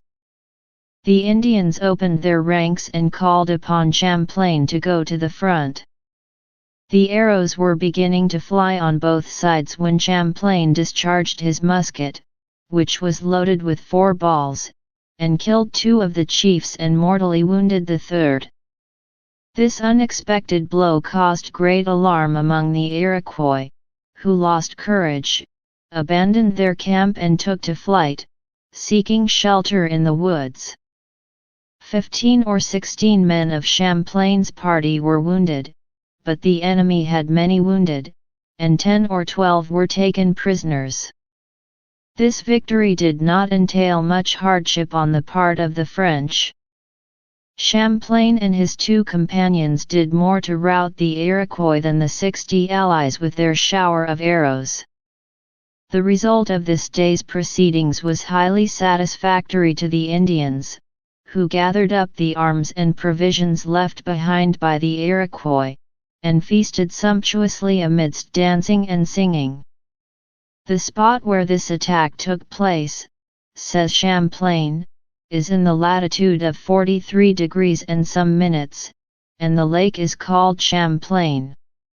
This place is now called Ticonderoga, or the Chindorga of the Indians. Champlain returned to Quebec with the Montagnat, and a few days after he set out for Tadoussac to see whether Pontgravé had arrived from Gaspé.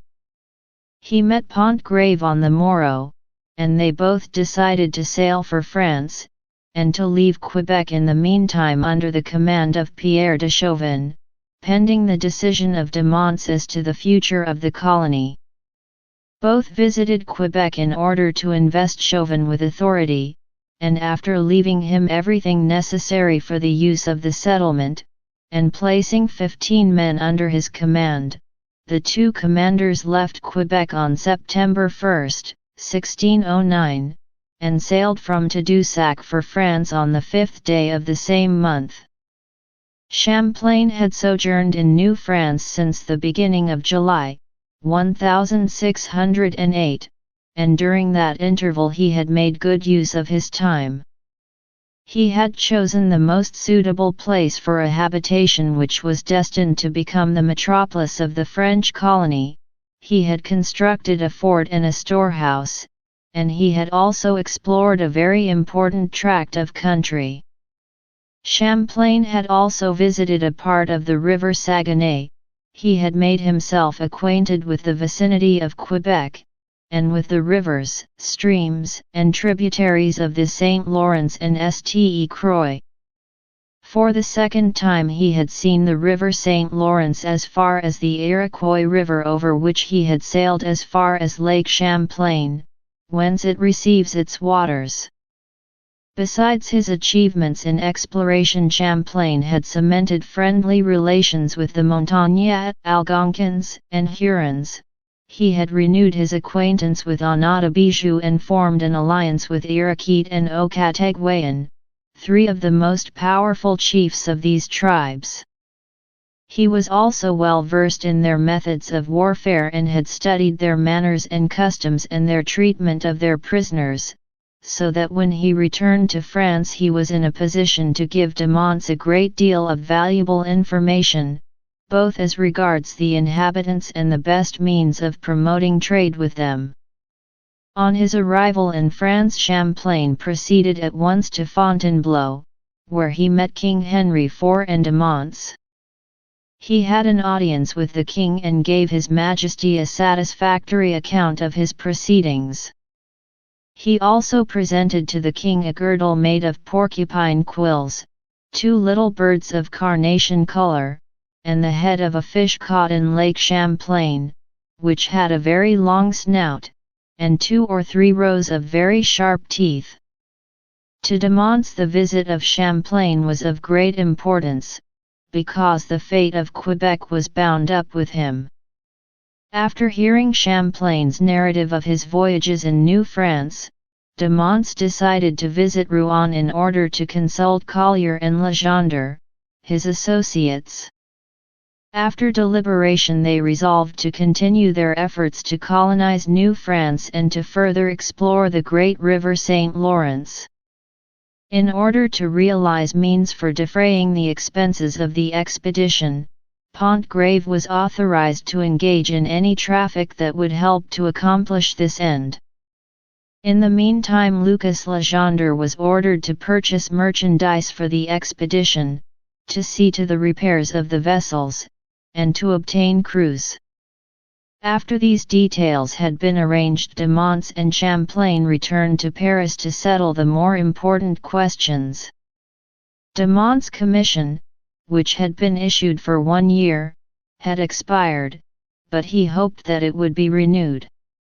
His requests, which appeared just and reasonable, were, however, refused, owing to protests on the part of merchants of Bretagne and Normandy, who claimed that this monopoly was ruinous to their commerce. Finally, de Monts appealed to his former partners, who decided to furnish 2 vessels, at their own expense, with supplies and stores necessary for the settlement. Pontgrave was given the command of a fur-trading vessel, and the other was laden with provisions and stores necessary for the use of the settlers. Champlain was informed that his services were dispensed with, but not believing that this news could be true, he saw de Monts and asked him frankly whether such was the case.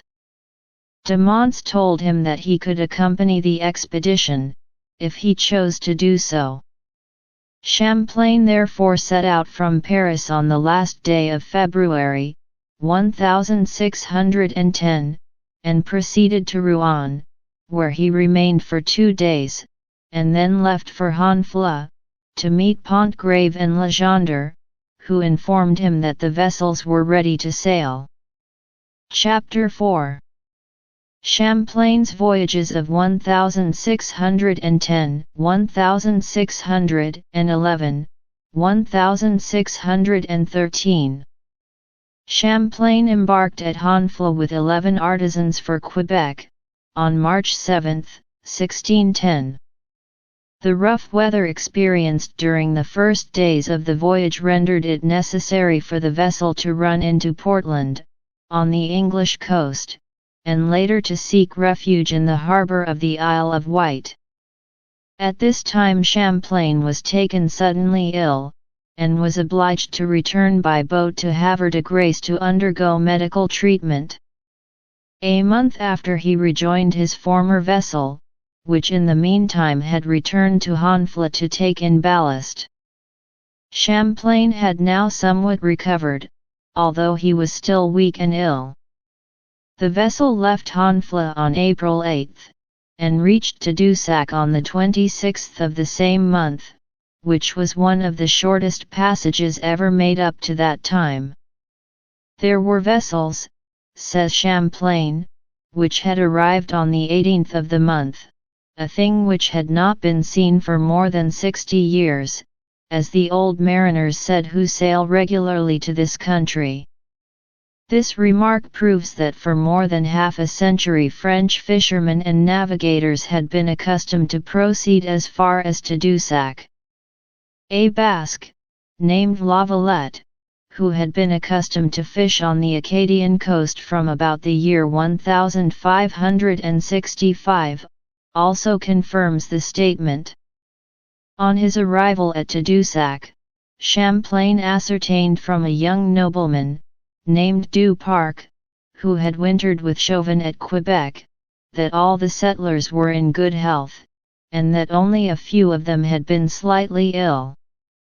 They had been able to procure fresh meat during the whole season, and consequently scurvy had not made its appearance.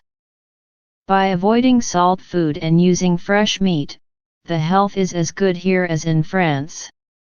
The Indians had been waiting from day to day for the return of Champlain, for they wished him to accompany them to war.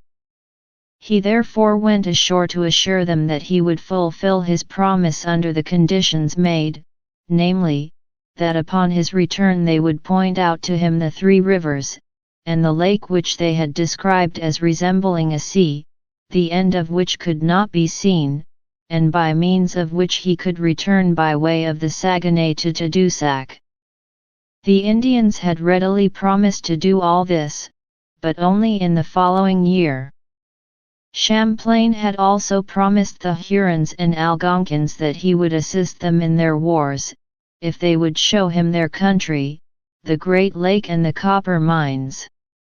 I had accordingly, he said, 2 strings to my bow, so that, in case one should break, the other might hold.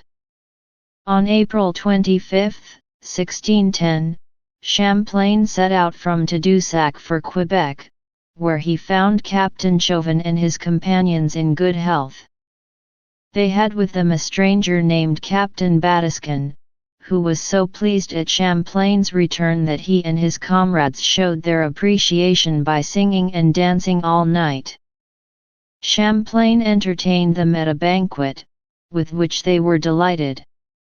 Some days after, a party of the Montagnais, numbering about 60 men, made their appearance at Quebec, en route for the war.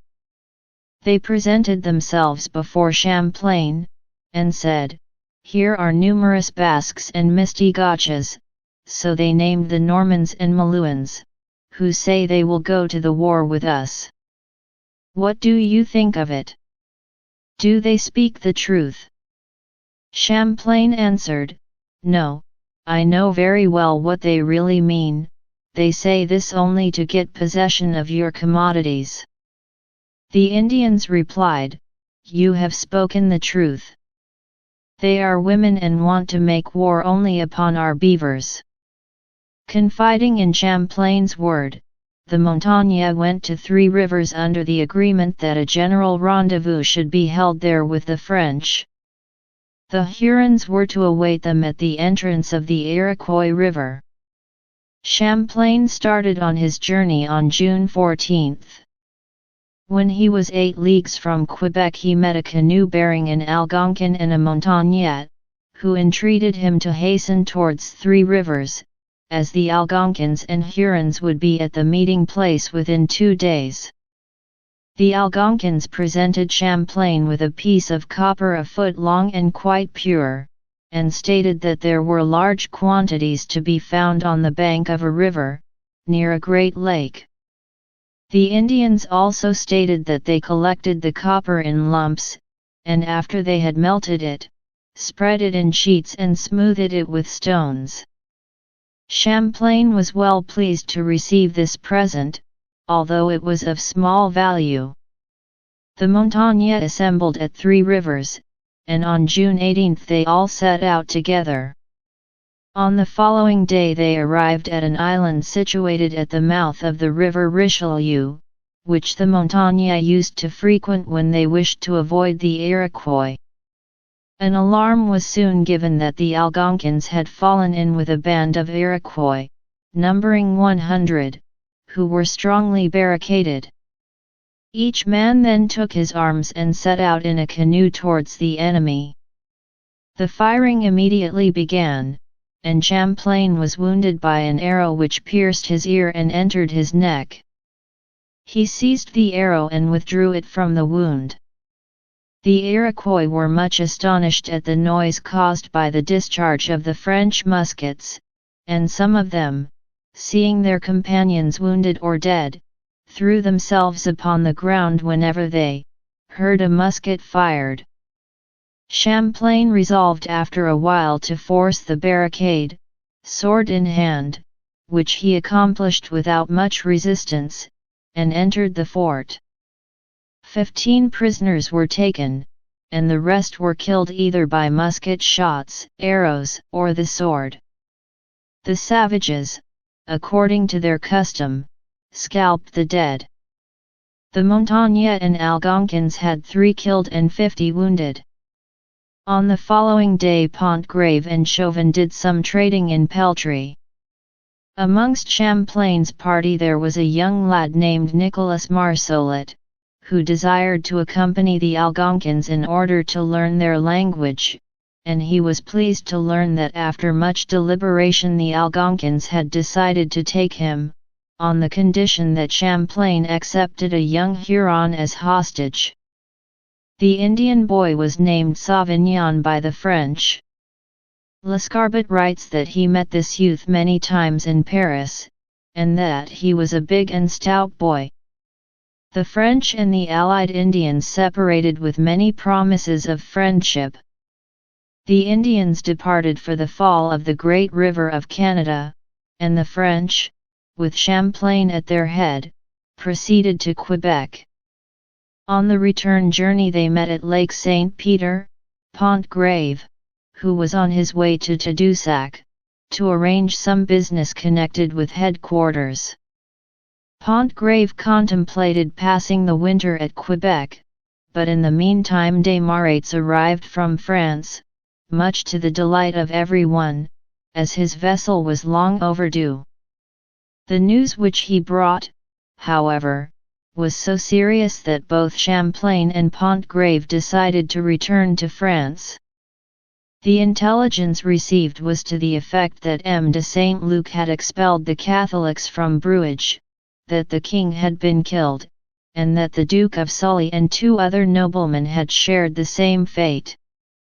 Champlain was much distressed over the condition of affairs in France, and on his departure he left Du Parc in command of Quebec, and placed under him 16 men, all of whom were enjoined to live soberly, and in the fear of God, and in strict observance of the obedience due to the authority of Du Parc. The settlement was left with a plentiful supply of kitchen vegetables, together with a sufficient quantity of Indian corn, wheat, rye, and barley. Everything was in good order when Champlain set out from Quebec on August 8, 5 days after Pontgrave's vessel sailed from Tadoussac for France. On September 27 they arrived at Honfleur, the voyage having lasted 1 month and a half. This second voyage of Champlain did not restore de Monts' fortunes. The withdrawal of the exclusive privilege of trading was the signal for a large number of trading vessels to appear in the St. Lawrence. In fact, the operations were so great as to render the profits of the company null. The disaster was so complete that Champlain says, "Many will remember for a long time the loss made this year." For all the labor which Champlain had bestowed upon the settlement, the result was small, and it was evident that if any French merchant were allowed without restrictions to trade with the Indians, commerce would be ruined, and the development of the settlement would be impossible. During the first years a beaver skin could be exchanged in return for 2 knives, and now 15 or 20 were required for the same exchange. Champlain therefore desired to establish some form of rule by which commerce could be restricted, or in other words, whereby he or de Monts, or anyone else who would undertake the direction of the affairs of New France, might be protected. It was during this winter of 1610–11, that Champlain, who was now more than 40 years of age, entertained thoughts of marriage. His constant voyages during the past 12 years had probably prevented him from entering into this estate before. It is, perhaps, somewhat surprising that he so suddenly put aside this consideration against the marriage. Did he contemplate residing permanently at Quebec, or did he foresee that circumstances would render his remaining in New France improbable? There is nothing in his narrative which throws any light on this question. Champlain does not mention the name of his wife in any of his writings, but we find later that she accompanied him to Quebec, where she dwelt for 4 years. The name of Champlain's wife was Hélène Boulle, the daughter of Nicolas Boulle, Secretary of the King's Chamber, and of Marguerite Alix of Saint-Germain-l'Auxerrois, Paris. Hélène Boulle was born in 1598, and at the time of her marriage she was only 12 years of age. Her parents were Calvinists, and she was brought up in the same faith, but through the lessons and influence of her husband she became a Catholic. The marriage settlements were executed at Paris on December 27, 1610, and signed by Coquillat and Aragon, notaries, in the presence of the parents and friends of both parties.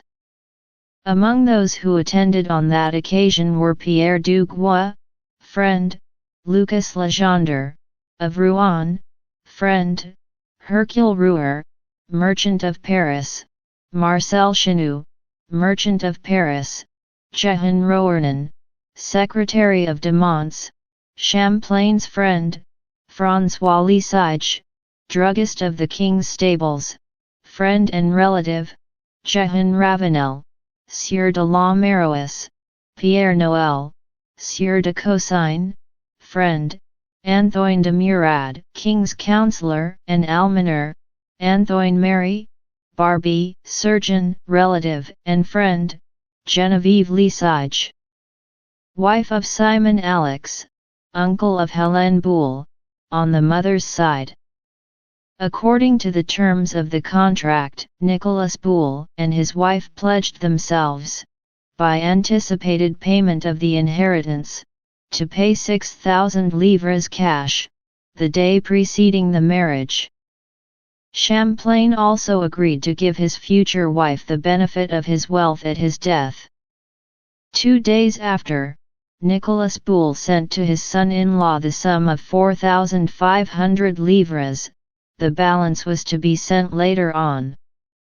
The betrothal took place in the church of Saint-Germain-l'Auxerrois, on Wednesday, December 29, 1610, and on the following day the marriage was celebrated in the same church. As the young bride was not of marriageable age, she returned to her family to live with them for 2 years, as agreed by the contract. Champlain then resumed his colonization work, and had an interview with de Monts, in order to induce him to take some action in his favor. Although the profits to be realized from the enterprise were not certain, it seemed probable that fur trading, and developing the resources of the country, might become advantageous. The expenses of the undertaking were also small. A few barrels of biscuits, of peas, and cider would be found sufficient to sustain the 15 or 20 men who formed the nucleus of the colony.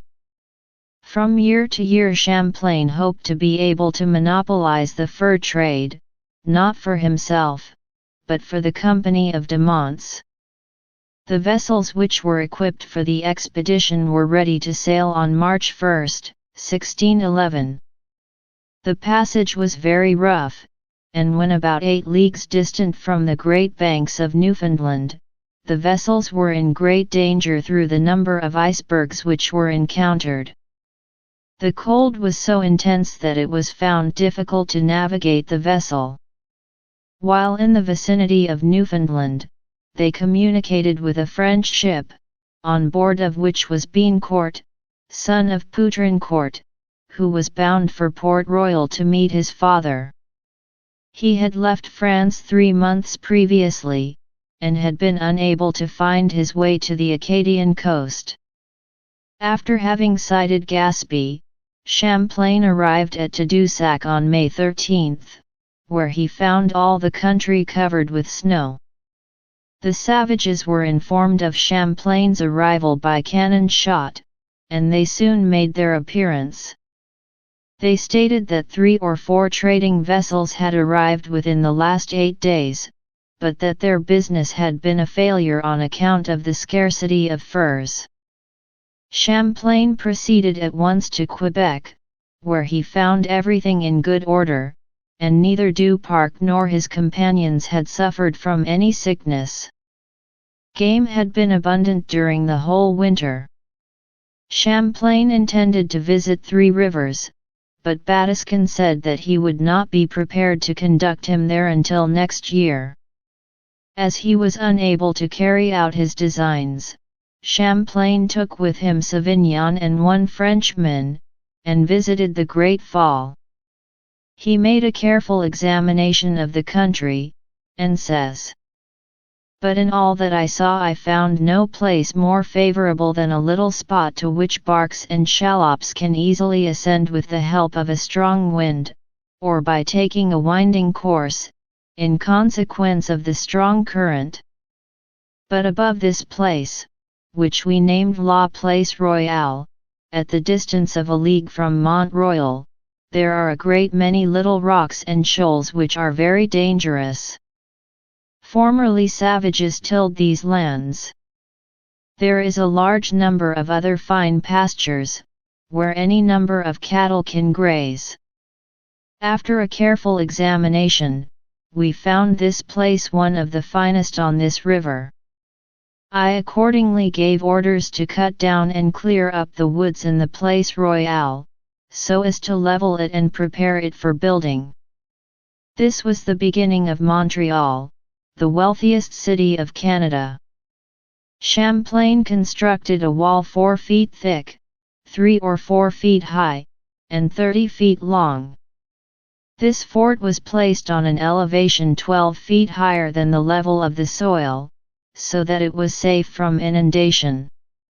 Champlain named the island Ste Helene, in honor of his wife, and he found that a strong town could be built there. Today this island is a favorite resort for the inhabitants of Montreal, and it is an ornament to the harbor of the large city. On June 13, 200 Hurons arrived at Sault Ste. Louis, so called from a young Frenchman named Louis, who was drowned in the rapids a few days before. The Hurons were under the command of Okatagwayan, Iroquois, and Tragwaratai. The latter was a brother of Sauvignon, the young Huron whom Champlain had taken with him to France. The interview, which lasted some time, was most cordial.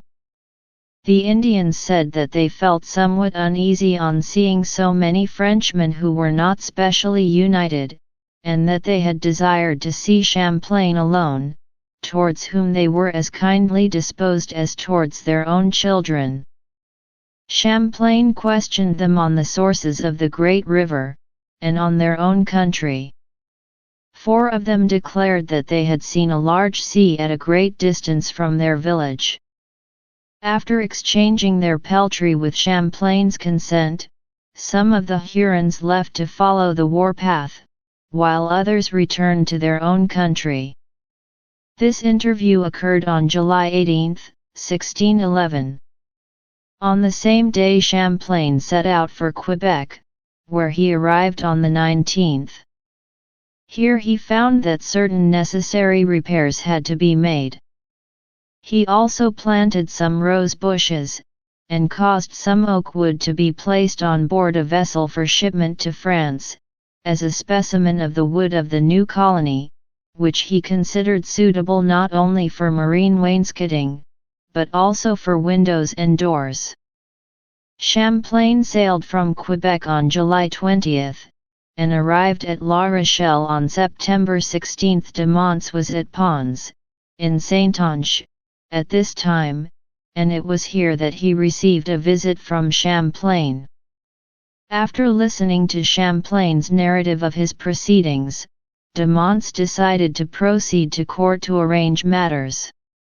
He held a conference with the merchants at Fontainebleau, but he found that they were unwilling to continue to support the enterprise.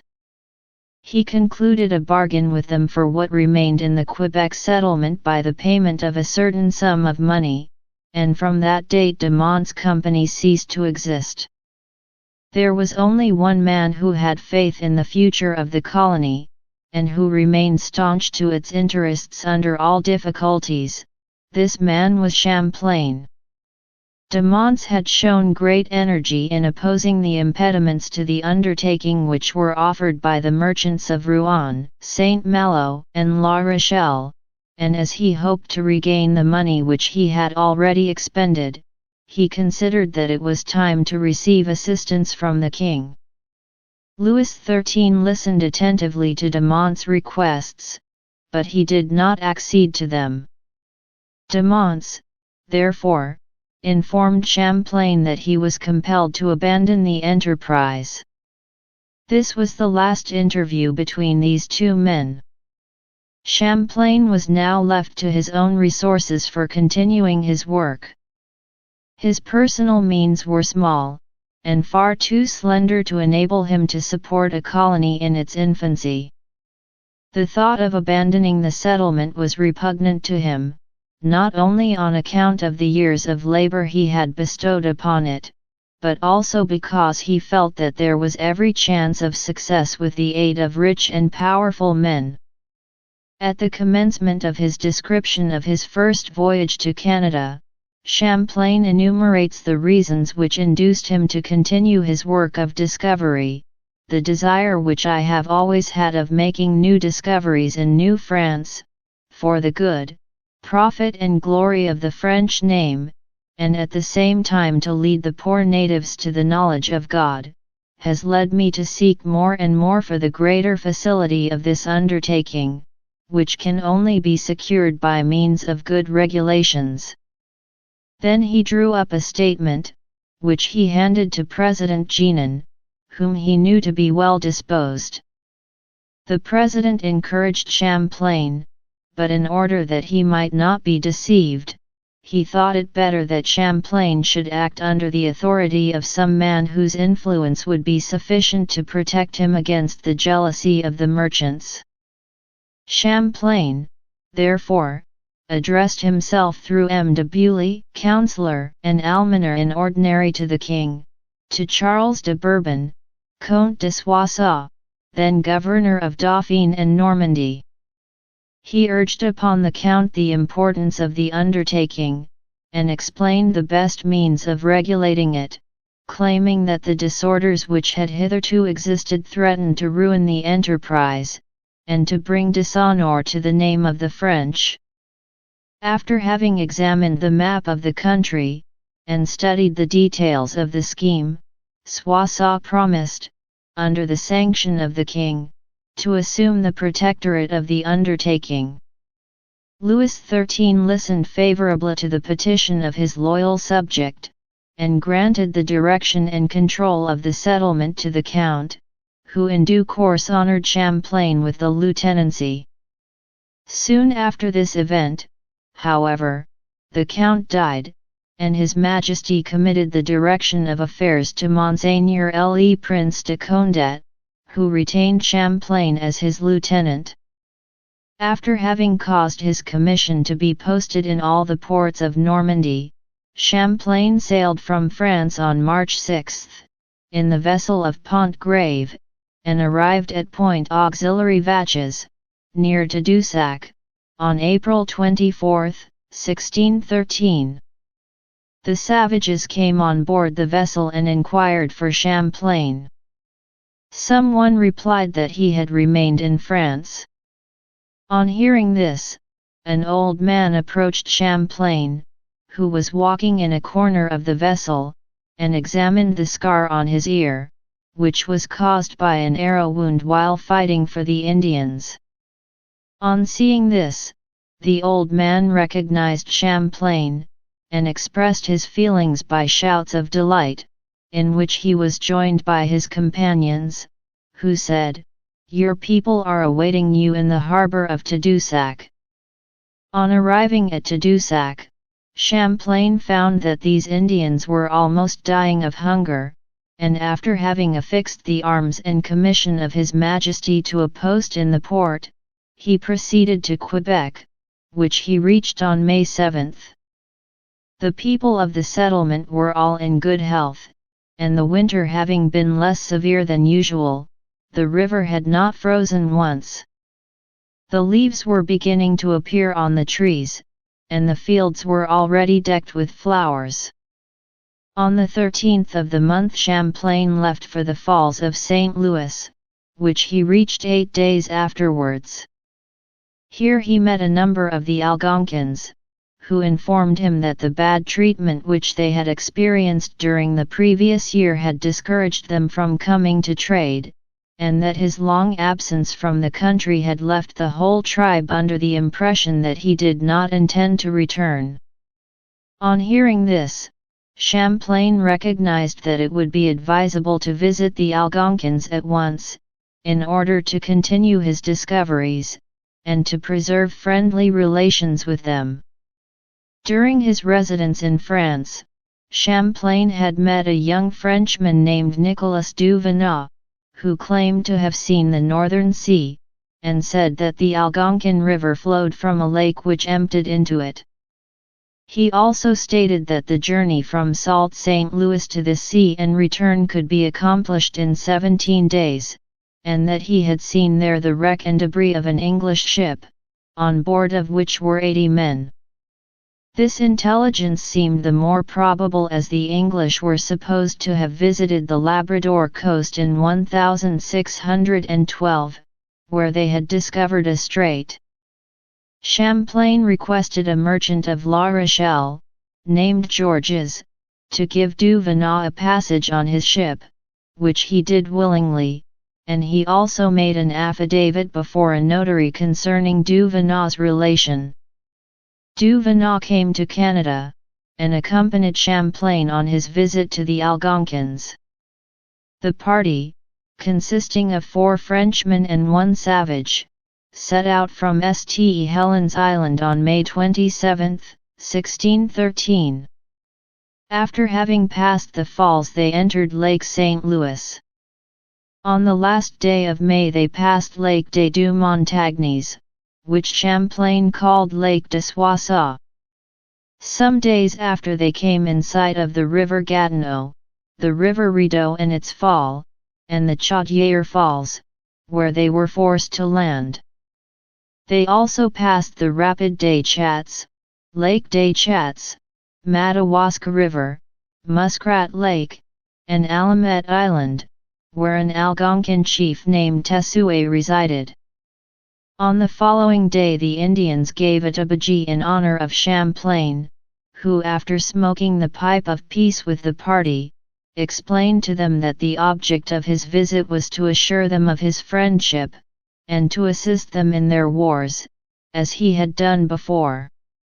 He told them also that he was making an excursion into their country to observe the fertility of the soil, and study their lakes and rivers, and to discover the sea which he was told was in their vicinity. Champlain therefore requested them to furnish 4 canoes, and 8 Indians as guides, to conduct the party to the Nipissirani, in order to induce their enemies to fight. The chief Tesue, speaking in behalf of the whole tribe, said that he regarded Champlain as the most friendly of all the French, for the others were unwilling to help them in their wars, but that they had resolved not to go to the falls again, and that, owing to the long absence of Champlain from the country, they had been compelled to go to the wars alone. They therefore begged him to postpone his expedition until the following year. They granted Champlain's request of 4 canoes with great reluctance, and stated that the Nipissirani were sorcerers, and not their friends. Champlain insisted on having the guides, and stated that he had brought with him a young man who would find no difficulty in visiting the country of the Nipissirani. Tesue thereupon addressed the young man by name, and said, "Nicholas, is it true that you were among the Nipissirani?" "Yes," said he in Algonquin language, "I was there." "You are a downright liar," replied Tesue. "You know well that you slept at my side every night, with my children, where you arose every morning. If you were among the people mentioned, it was while sleeping. How could you have been as bold as to lead your chief to believe lies, and so wicked as to be willing to expose his life to so many dangers? You are a worthless fellow and ought to be put to death, more cruelly than we do our enemies." Shortly after, Champlain advised the Indians that the young lad had confessed that he had lied concerning his visits to the Nipissirani country. By telling them the facts, Champlain hoped to ensure the life of Nicolas du Venat, as the savages had said, "Give him to us, and we promise that he shall not lie any more." On June 10 Champlain took leave of Tesue, after making him presents and promising to return during the next year to assist in the war. Continuing his course, Champlain again approached the Chaudière Falls, where the savages went through a ceremony peculiar to them, which is thus described. After carrying their canoes to the foot of the falls, they assembled in one spot, where one of them took up a collection in a wooden plate, into which each one placed a piece of tobacco. The collection having been made, the plate was placed in the middle of the troop, as they all danced around it, singing after their style. Then one of them made a harangue, setting forth that for a long time they had been accustomed to make this offering, by means of which they were ensured protection against their enemies, and that otherwise misfortune would befall them, as they were convinced by the evil spirit, and that they lived on in this superstition, as in many others. This done, the maker of the harangue took the plate, and threw the tobacco into the midst of the cauldron, whereupon they all raised a loud cry. Such was the superstition of these savages that they considered a favorable journey impossible without this uncouth ceremony. It was at this portage that their enemies had been wont to surprise them. On June 17 they arrived at Sault St. Louis on their return journey. Captain L'Ange, who was the confidant of Champlain, brought news that Maisonneuve of St. Malo had arrived with a passport from the Prince de Condé for 3 vessels. Champlain therefore allowed him to trade with the savages. As the trade with the savages was now completed, Champlain resolved to return to France by the first vessel which was ready to start. He accepted a passage in Maisonneuve's vessel, which arrived at St. Malo on August 26. Champlain had an interview with the merchants, to whom he represented that a good association could be formed in the future. The merchants resolved to follow the example of those of Rouen and La Rochelle. In concluding this chapter, we may repeat the words of Champlain: "May God by His grace cause this undertaking to prosper to His honor and glory, the conversion of these poor benighted ones, and to the honor and welfare of France." Jean Godet, Sieur du Parc, was a brother of Claude des Marais. He came with his brother to Quebec in 1609, and wintered there. In 1616 he commanded at Quebec. On his return to France, he remained at Saint-Germain-de-Clairfeuille, where he died on November 16, 1652. This volume is entitled, Les Voyages du Sieur de Champlain Saintongeois, Capitaine pour le Roi, en la Marine. A Paris, Mxith. This volume contains a letter to the King, another one to the Queen, stanzas addressed to the French, an ode to Champlain on his book and his marine maps, signed by Modin.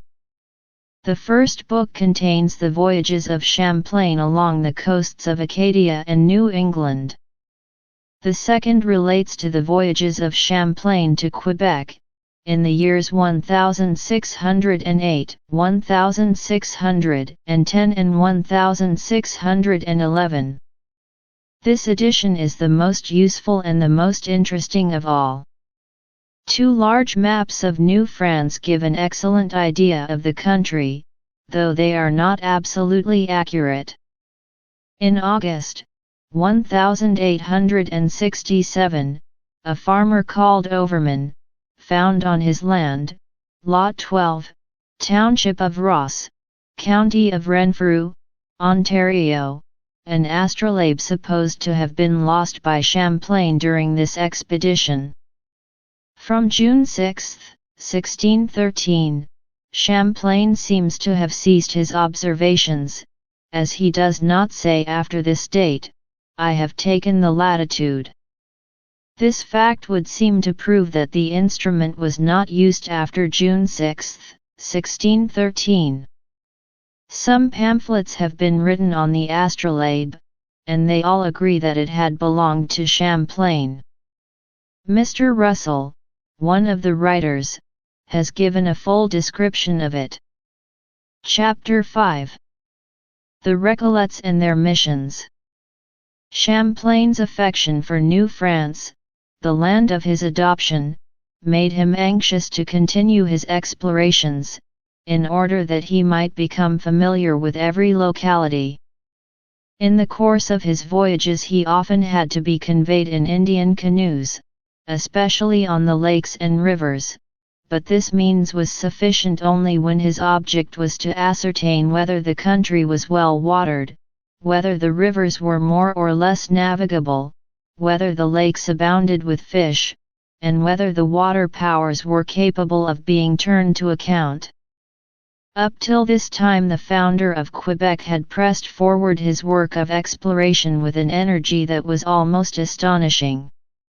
He had rowed up the Iroquois River as far as Lake Champlain, and he had also navigated the Ottawa River in a manner that had even surprised the Algonquins. Still many things remained to be done and to be seen, such as to observe the fertility of the soil in different latitudes, to study the manners and customs of the Indians, especially of the great Huron tribe, which was the most populous and probably better disposed to receive Christian instruction than the other tribes. Champlain's ambition had always been to introduce Christianity in order to civilize the people. Thus we find in his writings after his return to France in 1614, the words, "Without losing courage, I have not ceased to push on and visit various nations of the savages, and by associating familiarly with them, I have concluded, as well from their conversation as from the knowledge attained, that there is no better way than, disregarding all storms and difficulties, to have patience until His Majesty shall give the requisite attention to the matter, and in the meantime to continue the exploration of the country, but also to learn the language, and form relations and friendship with the leading men of the villages and tribes, in order to lay the foundations of a permanent edifice, as well for the glory of God as for the renown of the French. It is well to observe the significance of these words from the pen of Champlain. Is this the language of a common fur trader, simply seeking to increase his fortune? What were really Champlain's designs during all these years of labor and self-sacrifice? Was he animated by the mere curiosity of the tourist, or the ambition of a man of science? No. Champlain desired, it is true, to gain an intimate knowledge of the country, and his labors are highly valued as a geographer and cosmographer, but his intention was to utilize all his varied information to promote the Christian religion and at the same time to increase the renown of his native land. Champlain deserves credit, not only for the idea of bringing missionaries to Canada, but also for having realized his ideas. He obtained the cooperation of many pious and zealous persons in France, who willingly seconded his efforts, but it was owing to his own steadfastness of purpose and to his great ability that his designs were successfully carried out. After having formed a society of merchants to take the material affairs of the colony in hand, Champlain tried to get some religious orders to assume the direction of spiritual matters. He had previously made known his plan to Louis Howell, King's Counsellor and Controller of the Salt Works at Bruges, and Sieur of Petit-Pré. Howell was an honorable and pious man, and a friend of Champlain. He told him that he was acquainted with some Recollets who would readily agree to proceed to New France. Howell met Father du Verger, a man of great virtue and ability, and principal of the Order of the Immaculate Conception. Father du Verger made an appeal to his confrères, all of whom offered their services, and were ready to cross the ocean.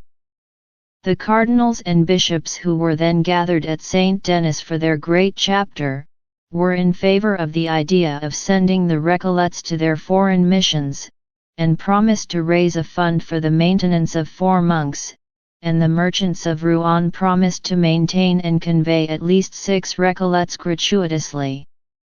The king issued letters for the future Church of Canada. The Pope's nuncio, Guido Bentivoglio, granted the requisite permission, in conformity with the Pope's wishes, but the bull establishing the church was only forwarded on May 20, 1615.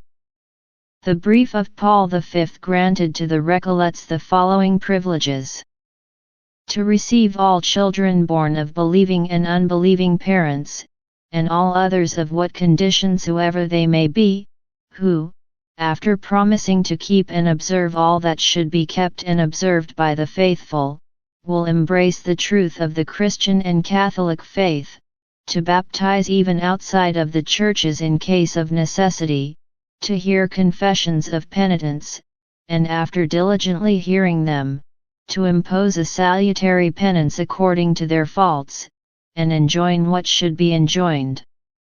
In conscience, to loose and absolve them from all sentences of excommunication and other ecclesiastical pains and censures, as also from all sorts of crimes, excesses, and delicts, to administer the sacraments of the Eucharist, marriage, and extreme unction, to bless all kinds of vestments, vessels, and ornaments when holy unction is not necessary, to dispense gratuitously new converts who have contracted or would contract marriage in any degree of consanguinity, or affinity whatever, except the first or second, or between ascending and descending, provided the women have not been carried off by force, and the two parties who have contracted or would contract be Catholics, and there be just cause as well for the marriages already contracted as for those desired to be contracted, to declare and pronounce the children born and issued of such marriages legitimate,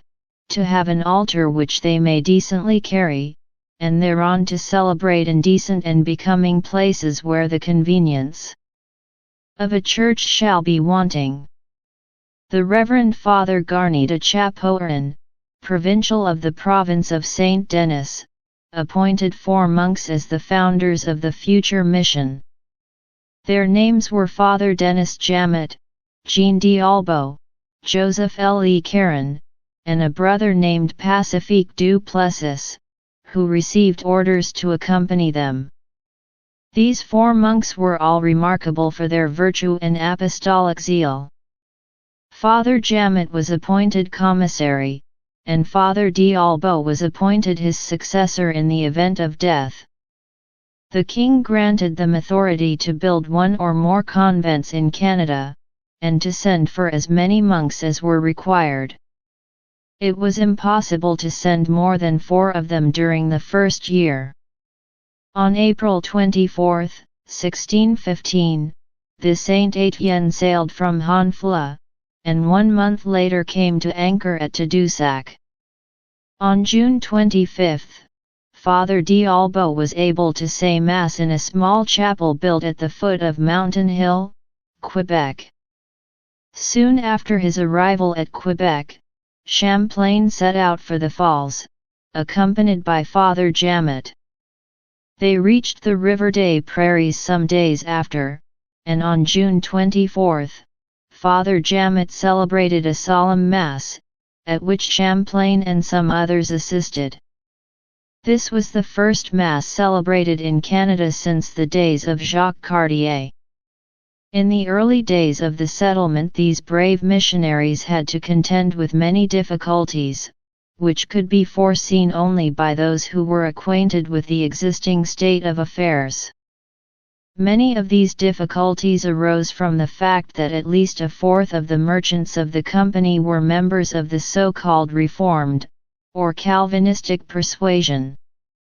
It is easy to comprehend that the sympathies of these men would not incline towards the Catholic religion. Champlain draws particular attention to the unfortunate results produced by the existence of different creeds. Differences arose, and divisions were created which sometimes resulted in quarrels between children of the same country. These quarrels, which were much to be deplored, did not, however, occur in Quebec, because the French merchants did not deem it advisable to send their ministers there, but replaced them by agents who were often fanatical, and were for the Recollets a frequent source of bitterness and annoyance. The most of the disorders occurred on board the vessels, and were due to the fact that the crews were too hastily engaged. The merchants, however, were bound to colonize the country with Catholic settlers, and de Monts was also bound by similar conditions. Moreover, the terms of the patents expressly stipulated that this should be carried out. They were also forbidden to extend Calvinism among the savages. This policy, says Bancroft, was full of wisdom.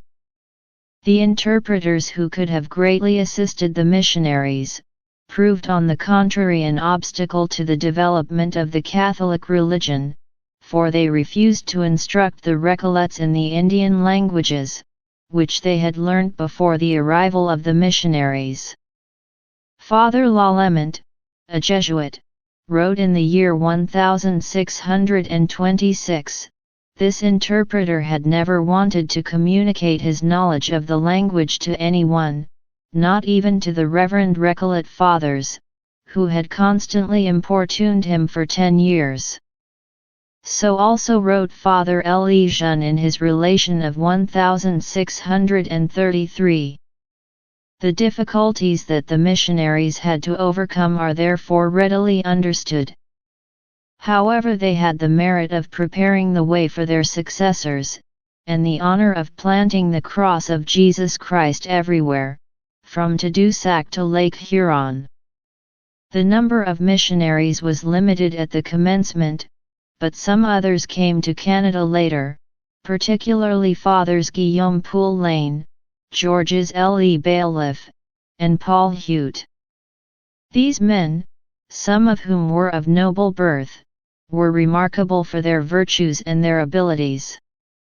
In the annals of the primitive Church of New France, their names are illustrious, and around their memory gathers the aureole of sanctity.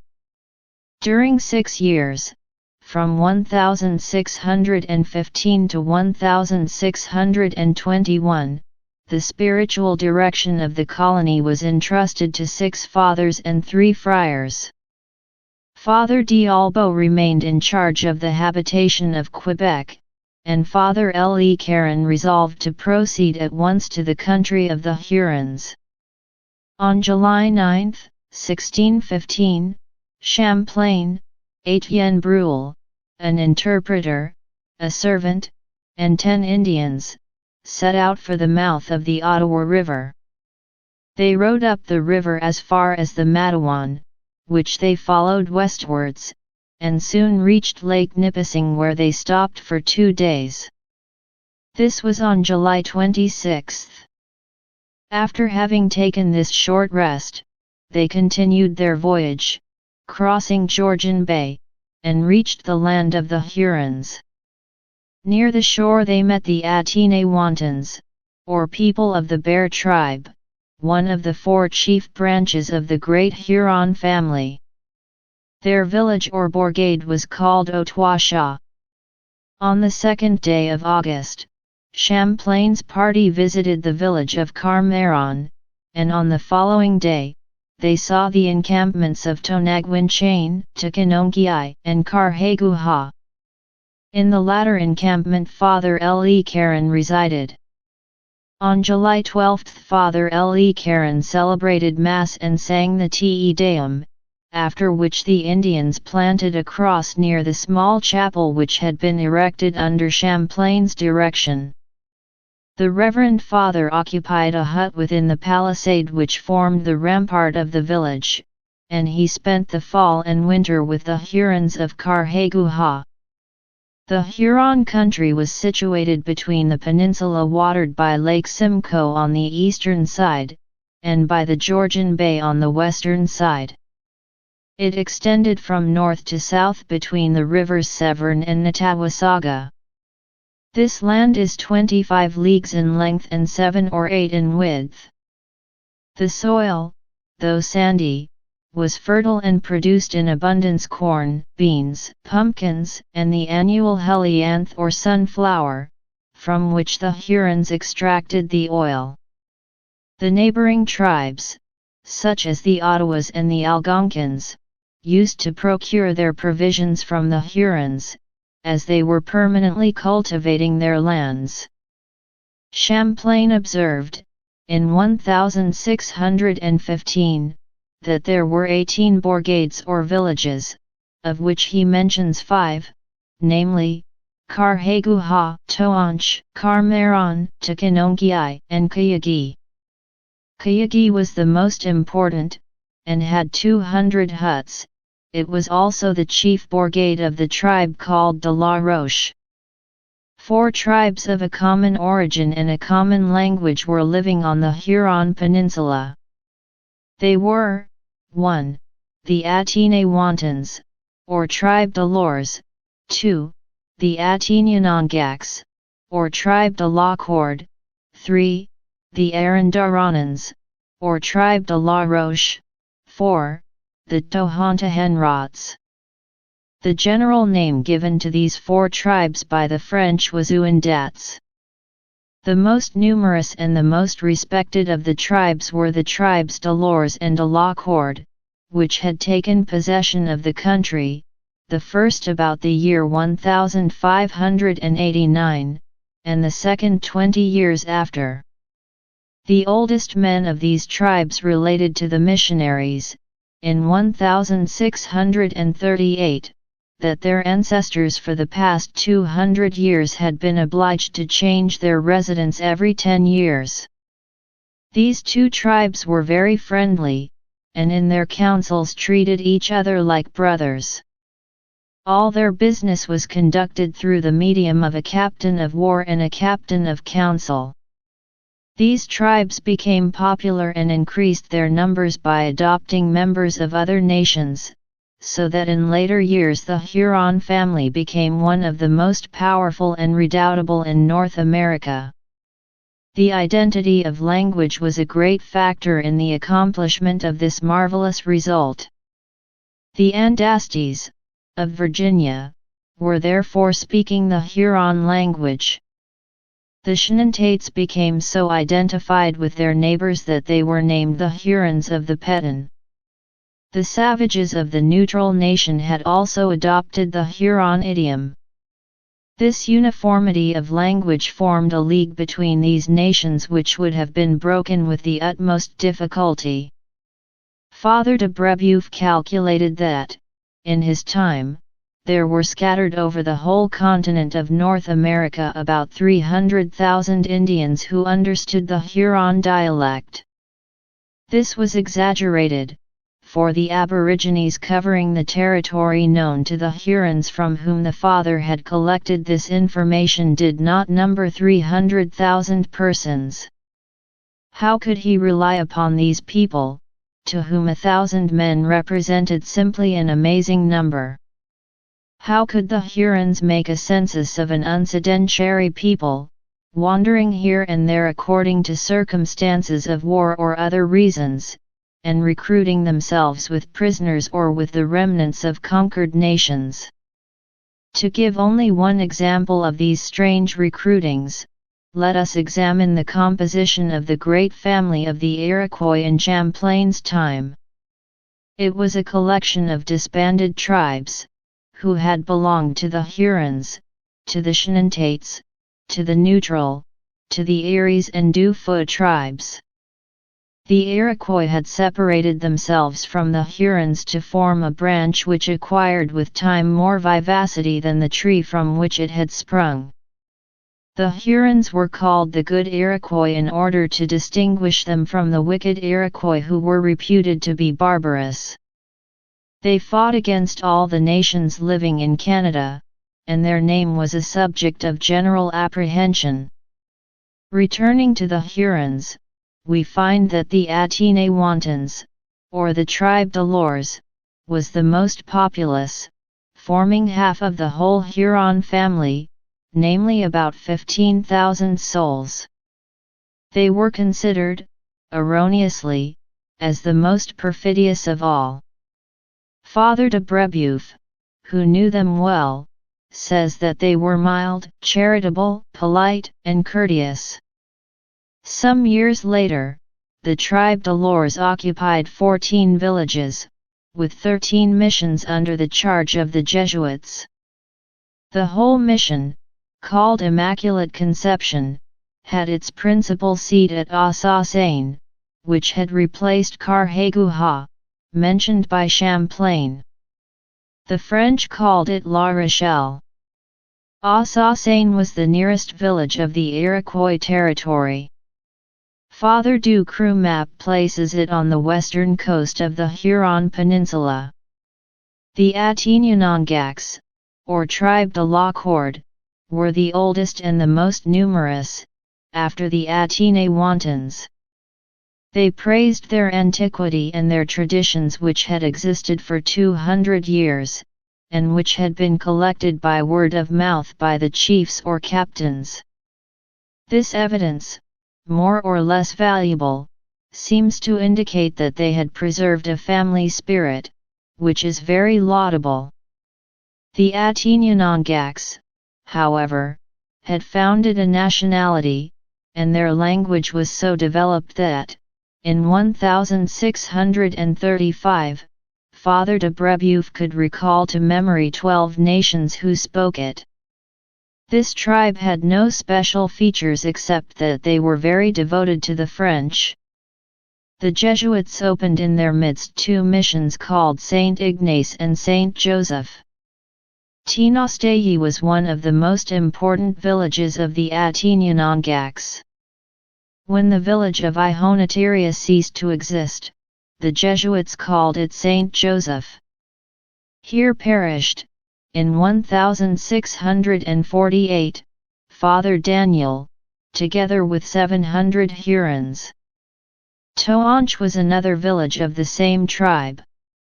It has often changed its name, and we may consider it as one of these flying bourgades so commonly found among the Hurons.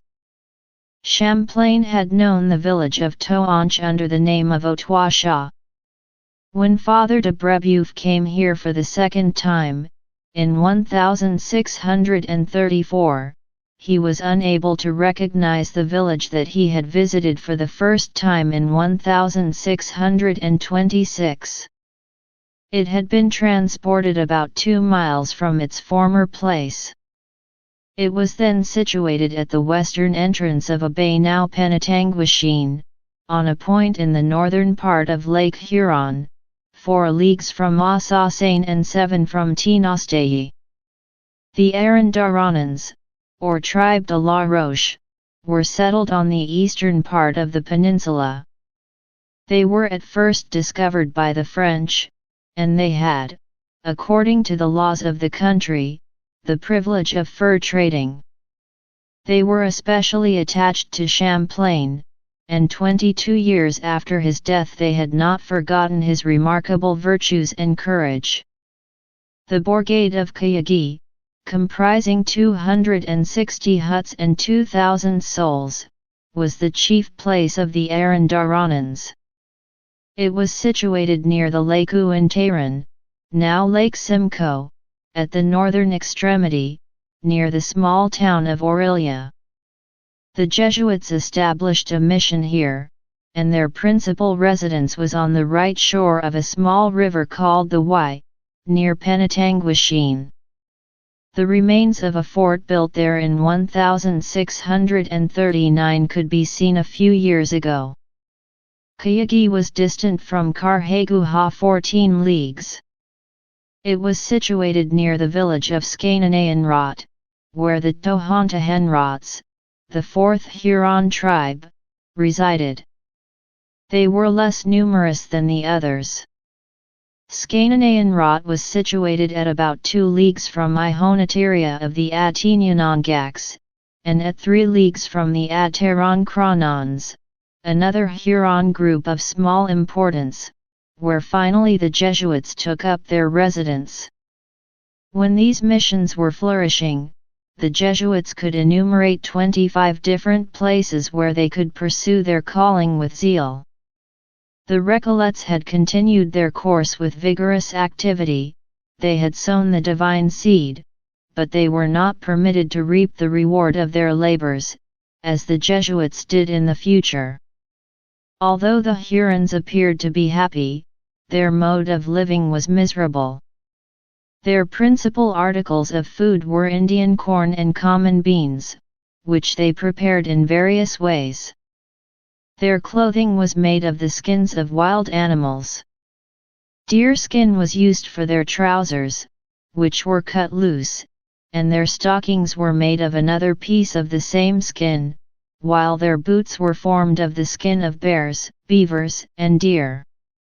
They also wore a cloak in the Egyptian style, with sleeves which were attached by a string behind. Most of them painted their faces black and red, and dyed their hair, which some wore long, others short, and others again on one side only. The women and girls were dressed like men, except that they had their robes, which extended to the knee, girt about them. They all dressed their hair in one uniform style, carefully combed, dyed and oiled. For ornaments they wore quantities of porcelain, chains, and necklaces, besides bracelets and earrings. These people were of a happy temperament generally, though some had a sad and gloomy countenance. Physically they were well proportioned. Some of the men and women had fine figures, strong and robust, and many of the women were powerful and of unusual height. The greater portion of the work fell to the lot of the women, who looked after the housework, tilled the land, laid up a store of wood for the winter, beat the hemp and spun it, and made fishing nets from the thread. They also gathered in the harvest and prepared it for food. The occupation of the men was hunting for deer, fishing, and building their cabins, varied at times by war. When they were free from these occupations, they visited other tribes with whom they were acquainted for the purpose of traffic or exchange, and their return was celebrated by dances and festivities. They had a certain form of marriage which Champlain thus describes. When a girl had reached the age of 11, 12, 13, 14, or 15 years, she had suitors, more or less, according to her attractions, who wooed her for some time. The consent of the parents was then asked, to whose wills the girl did not always submit, although the most discreet of them did so. The favored lover or suitor then presented to the girl some necklaces, bracelets, or chains of porcelain, which she accepted if the suitor was agreeable to her. The suitor then resided with her for 3 or 4 days, without saying anything to her in the meantime, but if they did not agree, the girl left her suitor, who forfeited his necklaces and the other presents which he had made, and each was free to seek another companion if so disposed. This term of probation was often extended to 8, or even to 15 days. The children enjoyed great freedom. The parents indulged them too much and never punished or corrected them. As a consequence they grew up bad and vicious. They would often strike their mothers, and when they were powerful enough they did not hesitate to strike their fathers. The Hurons did not recognize any divine power or worship of God. They were without belief, and lived like brute beasts, with this exception, that they had a sort of fear of an evil spirit.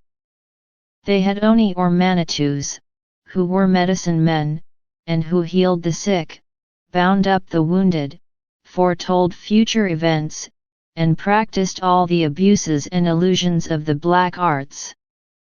Champlain firmly believed that the conversion of the Hurons to Christianity would have been easier if the country had been inhabited by persons who would devote their energies to instructing them. Father Le Caron and himself had often conversed with them regarding the Catholic faith, the laws and customs of the French, and they had listened attentively, sometimes saying, "You say things that pass our knowledge, and which we cannot understand by words, being beyond our comprehension, but if you would do us a service, come and dwell in this country, bringing your wives and children, and when they are here, we shall see how you serve the God you worship, and how you live with your wives and children, how you cultivate and plant the soil, how you obey your laws, how you take care of animals, and how you manufacture all that we see proceeding from your inventive skill.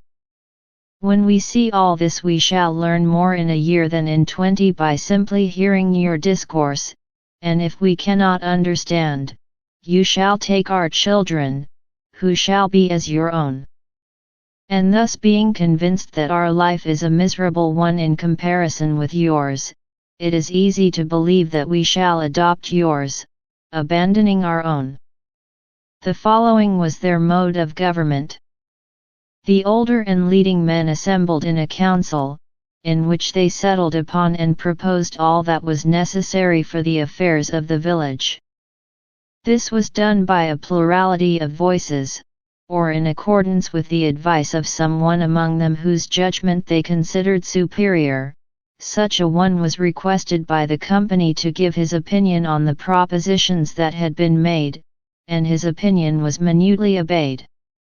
They had no particular chief with absolute command, but they honored the older and more courageous men, of which there were several in a village, whom they named captains, as a mark of distinction and respect. They all deliberated in common, and whenever any member of the assembly offered to do anything for the welfare of the village, or to go anywhere for the service of the community, he was requested to present himself, and if he was judged capable of carrying out what he proposed, they exhorted him, by fair and favorable words, to do his duty. They declared him to be an energetic man, fit for the undertaking, and assured him that he would win honor in accomplishing his task. In a word, they encouraged him by flatteries, in order that this favorable disposition of his for the welfare of his fellow citizens might continue and increase. Then, according to his pleasure, he accepted or refused the responsibility, and thereby he was held in high esteem. They had, moreover, general assemblies with representatives from remote regions. These representatives came every year, one from each province, and met in a town designated as the rendezvous of the assembly. Here were celebrated great banquets and dances, for 3 weeks or a month, according as they might determine. On these occasions they renewed their friendship, resolved upon and decreed what they thought best for the preservation of their country against their enemies, and made each other handsome presents, after which they retired to their own districts. In burying the dead, the Hurons took the body of the deceased, wrapped it in furs, and covered it very carefully with the bark of trees. Then they placed it in a cabin, of the length of the body, made of bark and erected upon 4 posts. Others they placed in the ground, propping up the earth on all sides that it might not fall on the body, which they covered with the bark of trees, putting earth on top. Over this trench they also made a little cabin. The bodies remained thus buried for a period of 8 or 10 years. Then they held a general council, to which all the people of the country were invited, for the purpose of determining upon some place for the holding of a great festival. After this they returned each to his own village, where they took all the bones of the deceased, stripped them and made them quite clean. These they kept very carefully, although the odor arising therefrom was noxious. Then all the relatives and friends of the deceased took these bones, together with their necklaces, furs, axes, kettles, and other things highly valued, and carried them, with a quantity of edibles, to the place assigned. Here, when all had assembled, they put the edibles in a place designated by the men of the village, and engaged in banquets and continual dancing. The festival lasted for the space of 10 days, during which other tribes from all quarters came to witness the ceremonies. The latter were attended with great outlays. These details on the manners and customs of the Hurons are quoted nearly verbatim from Champlain's Relations, so they must be considered as accurate. Chapter 6 War against the Iroquois, 1615. Champlain had promised for some years to assist the Hurons in their wars against the Iroquois, and he found that the present time was opportune for him to fulfill his pledge. He had visited every Huron tribe, and he was aware that a general rendezvous had been fixed at Kayagi. On August 14, 1615, 10 Frenchmen, under the command of Champlain, started from Carhagouha. On their way they stopped at the villages of the Tohontahenrots and Attignenongaks, and found the country well watered and cultivated, and the villages populous. The people, however, were ignorant, avaricious and untruthful, and had no idea either of a divinity or of a religion. On August 17, Champlain came in sight of Kayagi, where the Hurons had gathered, and after some hesitation, they decided to go to war. The departure was delayed until September 1, pending the arrival of some of their warriors and the Andastes, who had promised 500 men. On their journey they passed by Lake Couchiching and Lake Wantaran or Simcoe. From there they decided to proceed by way of Sturgeon Lake, after traveling by land for a distance of 10 leagues. From Sturgeon Lake flows the river Otonabee, which discharges into Rice Lake. They followed the River Trent to the Bay of Kent and Lake Ontario or Ontouranons. Here, says Champlain, is the entrance of the Grand River of St. Lawrence. They leisurely crossed Lake Ontario, and, having hidden their canoes, penetrated the woods and crossed the River Joagan or Oswego, which flows from Lake Oneida where the Iroquois used to fish. On October 7 the Hurons had approached within 4 leagues of the fortifications of their enemies, and on that day 11 Iroquois fell into the hands of Champlain's men, and were made prisoners. Iroquois, the chief of the Petite Nation, prepared to torture the prisoners, among whom were 4 women and 4 children, but Champlain strongly opposed this course. The Iroquois were engaged in reaping their corn when the Hurons and their allies appeared before them on October 10, or 5 weeks after Champlain had started from Kayagi. During this period Champlain's army had undergone much fatigue, and it was desirable to take some rest. The first day was spent in petty skirmishes. Instead of fighting in ranks, the Hurons disbanded, and were consequently liable to be seized by the vigilance of their enemies. Champlain recognized the danger of this method of warfare, and persuaded his companions to preserve their ranks. The last combat continued for about 3 hours, during which Ocategwayan and Orani, 2 of the allied chiefs, were wounded.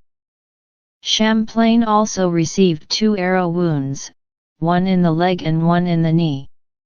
There was great disorder in the ranks of the Hurons, and the chiefs had no control over their men. The result, on the whole, was not in favor of Champlain's allies, who in the absence of the Andastes were not anxious to continue the attacks against the Iroquois, and consequently determined to retreat as soon as possible. Champlain suffered much from his wounds. "I never found myself in such a Gehenna," he says, "as during this time, for the pain which I suffered in consequence of the wound in my knee was nothing in comparison with that which I endured while I was carried, bound, and pinioned, on the back of one of the savages." The retreat was very long, and on October 18 they arrived at the shore of Lake Ontario. Here Champlain requested that he might have a canoe and guides to conduct him to Quebec, and this was one of the conditions to which they had agreed before he set out for the war. The Indians were not to be trusted, however, and they refused his request. Champlain, therefore, resolved to accept the hospitality of Darontal, chief of the Arandaronans, or tribe de la Roche. The chief appeared kindly disposed towards Champlain, and as it was the hunting season, he accompanied him on his excursions. During one of these expeditions, Champlain lost his way in the pursuit of a strange bird, and he was not found by the savages until 3 days afterwards. The return journey to Kayagi on foot was painful, and during the 19 days thus spent, much hardship was undergone. The party arrived at Kayagi on December 23, 1615. In the course of the winter, Champlain was chosen to act as judge of a quarrel between the Algonquins of the Petite Nation, and the Hurons of the tribe de l'Ours, which had arisen over the murder of one of the Iroquois. The Attineewantons had committed an Iroquois prisoner to the custody of Iroquois, requesting him to burn him according to their custom. Instead of carrying out this act, Iroquois had taken the young man and treated him as a son. When the Attineewantons were aware of this, they sent one of their number to murder the young Iroquois. This barbarous conduct made the Algonquins indignant, and they killed the murderer. Champlain returned from the Petunuks in company with Father Le Caron at the time when these crimes had just been committed. Witnesses were summoned to meet Champlain at Kayagi, and were each examined. The trial lasted 2 days, during which the old men of both nations were consulted, and the majority of them were favorable to a reconciliation without conditions. Champlain exacted from them a promise that they would accept his decision as final, and he then had a full meeting of the 2 tribes assembled there. Addressing them, he said, "You Algonquins, and you Hurons, have always been friends. You have lived like brothers, you take this name in your councils. Your conduct now is unworthy of reasonable men. You are enough occupied in repelling your enemies, who have pursued you, who rout you as often as possible, pursuing you to your villages and taking you prisoners. These enemies, seeing these divisions and wars among you, will be delighted and derive great advantage therefrom. On account of the death of one man you will hazard the lives of 10,000, and run the risk of being reduced to perpetual slavery. Although in fact one man was of great value, you ought to consider how he has been killed. It was not with deliberate purpose, nor for the sake of inciting a civil war. The Algonquins much regret all that has taken place, and if they had supposed such a thing would have happened, they would have sacrificed this Iroquois for the satisfaction of the Hurons. Forget all, never think of it again, but live good friends as before. In case you should not be pleased with my advice, I request you to come in as large numbers as possible, to our settlement, so that there, in presence of all the captains of vessels, the friendship might be ratified anew, and measures taken to secure you from your enemies." Champlain's advice was followed, and the savages went away satisfied, except the Algonquins, who broke up and proceeded to their villages, saying that the death of these 2 men had cost them too dearly. Champlain, having spent the winter with Darontal, on May 20 left for Quebec. The journey from Kayagi to Sault Ste. Louis occupied 40 days. Champlain here found that Pontgrave had arrived from France with 2 vessels, and that the Reverend Fathers were very pleased to see him again. Darontal accompanied Champlain to Quebec, and greatly admired the habitation and the mode of living adopted by the French. Before leaving for France, Champlain enlarged the habitation by at least 1/3, the additions consisting of buildings and fortifications, in the construction of which he used lime and sand which were found near at hand. Some grain was also cut, and the gardens were left in good condition. During the winter of 1615–16, Father Le Caron had received a visit from Champlain, who was then returning from an expedition against the Iroquois. Being at a loss to know how to employ their time, Champlain and the Recollets resolved to pay a visit to the Chenantates, or people of the Peton. The missionary was not well received by these people, although Champlain was able to make an alliance, not only with the Petunuks, but also with 6 or 7 other tribes living in the vicinity. Father Le Caron returned to his flock, the Hurons, and remained with them until May 20, studying their manners, trying to acquire their language, and to improve their morals. Father Le Clerc says that he compiled a dictionary which was seen in his own time, and which was preserved as a relic. When the Hurons left their country to engage in fur trading with the French at Sault St. Louis, Father Le Caron took passage in one of their canoes, and arrived at Three Rivers on July 1, 1616. Here he met Father D'Albo, who had spent the winter with the Indians on the north shore of the River St. Lawrence, between Tadoussac and the Seven Islands. Father D'Albo had visited the Bersiamites, the Papinaca, and others, and he planted crosses everywhere, so that many years after, when some Frenchmen were visiting the place, they found these evidences of his labors. After 2 months of fatigue, Father D'Albo was compelled to return to Quebec, as he was suffering from sore eyes, and was unable to unclose his eyelids for several weeks. The two fathers arrived at Quebec on July 11, 1616, and Father Jamet was pleased to learn the result of the missions of his confreres. The three missionaries had carefully studied the country during the past year, and gained a fair knowledge of the people. They realized at this time that their own resources limited their power of doing good, and they therefore requested Champlain to convoke a meeting of 6 inhabitants, to discuss the best means of furthering the interests of the mission. Champlain was chosen president of the meeting, and although the missionaries were present, they took no part in the deliberations. The resolutions adopted at this first council meeting in the new settlement were preserved. It was decided that the nations down the river and those of the north were, for the present, at least, incapable of civilization.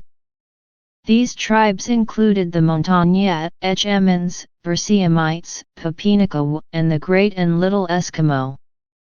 They dwelt in an uncultivated, barren, and mountainous country, whose wild game and fur-bearing animals sufficed to support them. Their habits were nomadic, and excessive superstition was their only form of religion. By the report of those who had visited the southern coasts, and had even penetrated by land to Caudy, Cape Breton and Chalas Bay, Isle Perce, and Gaspé, the country there was more temperate, and susceptible of cultivation. There would be found dispositions less estranged from Christianity, as the people had more shame, docility, and humanity than the others. With regard to the upper river and the territory of the numerous tribes of Indians visited by Monsieur de Champlain and Father Joseph themselves, or by others, besides possessing an abundance of game, which might attract the French there in hopes of trade, the land was much more fertile and the climate more congenial than in the Indian country down the river. The upper river Indians, such as the Algonquins, Iroquois, Hurons, Nipissirani, Neuters, Fire Nation, were sedentary, generally docile, susceptible of instruction, charitable, strong, robust, patient, insensible, however, and indifferent to all that concerns salvation, lascivious, and so material that when told that their soul was immortal, they would ask what they would eat after death in the next world. In general, none of the savages whom they had known had any idea of a divinity, believing, nevertheless, in another world where they hoped to enjoy the same pleasures as they took here below, a people, in short, without subordination, law or form of government or system, gross in religious matters, shrewd and crafty for trade and profit, but superstitious to excess. It was the opinion of the council that none could ever succeed in converting them, unless they made them men before they made them Christians. To civilize them it was necessary first that the French should mingle with them and habituate them to their presence and mode of life, which could be done only by the increase of the colony, the greatest obstacle to which was on the part of the gentlemen of the company, who, to monopolize trade, did not wish the country to be settled, and did not even wish to make the Indians sedentary, which was the only condition favorable to the salvation of these heathen. The Protestants, or Huguenots, having the best share in the trade, it was to be feared that the contempt they showed for the Catholic mysteries would greatly retard the establishment of that faith. Even the bad example of the French might be prejudicial, if those who had authority in the country did not establish order. The mission among such numerous nations would be painful and laborious, and so could advance but little unless they obtained from the gentlemen of the company a greater number of missionaries free of expense. Even then it would require many years and great labor to humanize these utterly gross and barbarous nations, and even when this end was partially attained, the sacrament, for fear of profanation, could be administered only to an exceptional few among the adults.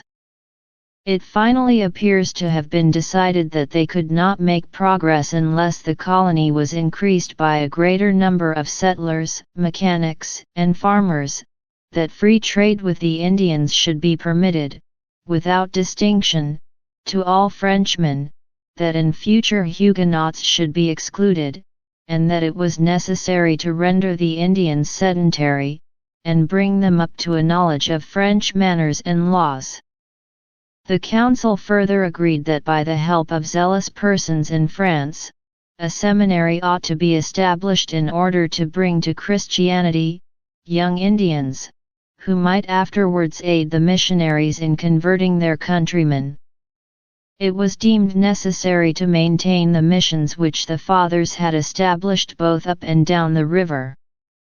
This could not be done unless the associated gentlemen showed all the ardor to be expected from their zeal when informed of all things faithfully, instead of being deluded by the reports of the clerks whom they had sent the year before, the governor and the fathers having no ground to be satisfied therewith.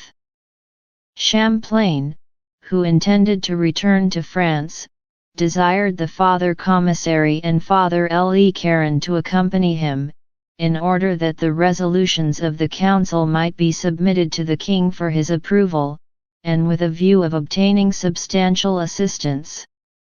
The voyage was a pleasant one, and Champlain and his party arrived at Honfleur on September 10, 1616. The merchants whom they interviewed at Paris were ready to promise to support the mission, but nothing was realized from their promises, and it soon became apparent that they cared more about the fur trade than about religion. Champlain saw many people who he believed could assist the settlement, but the winter was passed in useless negotiations. He therefore prepared a greater shipment than usual from his own resources, and he was fortunate in finding that his old friend, Louis Hébert, an apothecary of Port Royal, was willing to accompany him. Hébert took his family with him, composed of 3 children and his wife, named Marie Rollet. Hébert afterwards rendered very valuable assistance to the founder of Quebec. Father Jamet did not return to Quebec, and he was therefore replaced as commissary by Father Le Caron, who appointed Father Huet as his assistant. The vessel conveying the party sailed from Honfleur on April 11, 1617, under the command of Captain Morel. The passage was very rough, and when within 60 leagues of the Great Bank of Newfoundland, numerous icebergs bore down on the ship like huge mountains. Father Le Clerc says that in the general consternation Father Joseph, seeing that all human succor could not deliver them from shipwreck, earnestly implored the aid of heaven in the vows and prayers which he made publicly on the vessel. He confessed all, and prepared himself to appear before God. All were touched with compassion and deeply moved when Dame Hébert raised her youngest child through the hatchway to let it share with the rest the good Father's blessing. They escaped only by a miracle, as they acknowledged in their letters to France.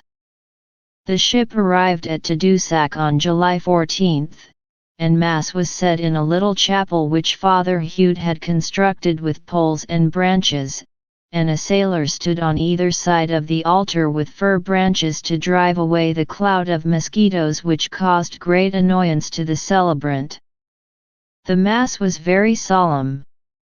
Besides the French, there were many Indians present who assisted with devotion amid the roar of the cannon of the ship, and the muskets of the French. After the service a dinner was given by Champlain on board the vessel.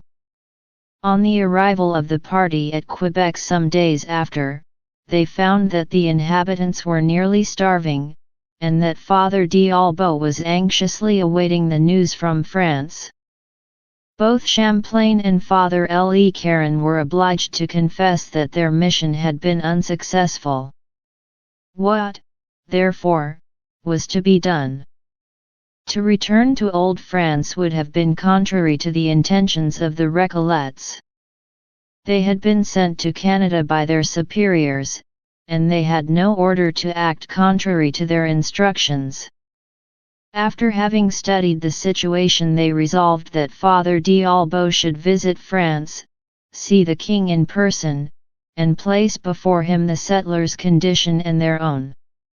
During his absence Father Hugh undertook the charge of the mission at Tadoussac, and Brother Pacifique du Plessis was appointed to teach catechism to the Indians of Three Rivers. It was at about this time that Father Le Caron performed the first marriage ceremony in Canada, the contracting parties being Étienne Jonquest of Normandy, and Anne Hébert, eldest daughter of Louis Hébert. The condition of the Recollets at this time was unenviable. The agents of the merchants were not better disposed towards them than the interpreters. Some of these agents were demoralized, and the reproach that they received from the fathers caused them to avoid their presence. The conduct of some of these agents was so bad that even the Indians, who were not strict in their morals, were scandalized. When we take into consideration these circumstances, and the meagerness of the resources of the order, and the difficulties they had in acquiring the language, we can form a faint idea of the hardness of their lot, and it was not without just cause that they decided to send Father d'Albot to France with Champlain, in order that the true state of affairs might be urged still further before the king. Father Le Clerc says, meanwhile Monsieur de Champlain employed all his address and prudence, and the intrigues of his friends to obtain what was necessary for the establishment of his new colony. Father d'Albot, on his side, spared nothing.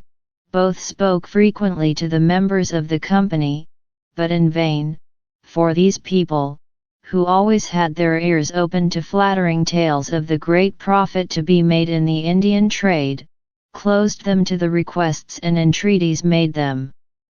They therefore contented themselves with what they could get. Father d'Albot at length received some consolation and compensation for all his labors, when a bull was issued by the Pope, granting a jubilee to New France, which was celebrated at Quebec on July 29, 1618, and was the first of its kind. For the celebration of this religious festival, the Recollets had built some huts, which were used as stations, and French and Indians proceeded from one of those improvised chapels to the other, singing the psalms and hymns of the Church. In the year 1618, the Recollets in New France were only 3 in number, Fathers Le Caron and d'Albot, and Friar Modeste Guines. During the winter of 1617–18 the missionaries were called upon to decide a difficult question. 2 Frenchmen had disappeared in 1616, and the discovery of their bones proved that they had been murdered. A diligent search was instituted which led to the detection of the murderer, who acknowledged his crime. The question of punishment, however, was difficult from the fact that a clerk named Beauchesne, who had been invested with extensive civil power by Champlain, was in the habit of receiving gifts from the Indians.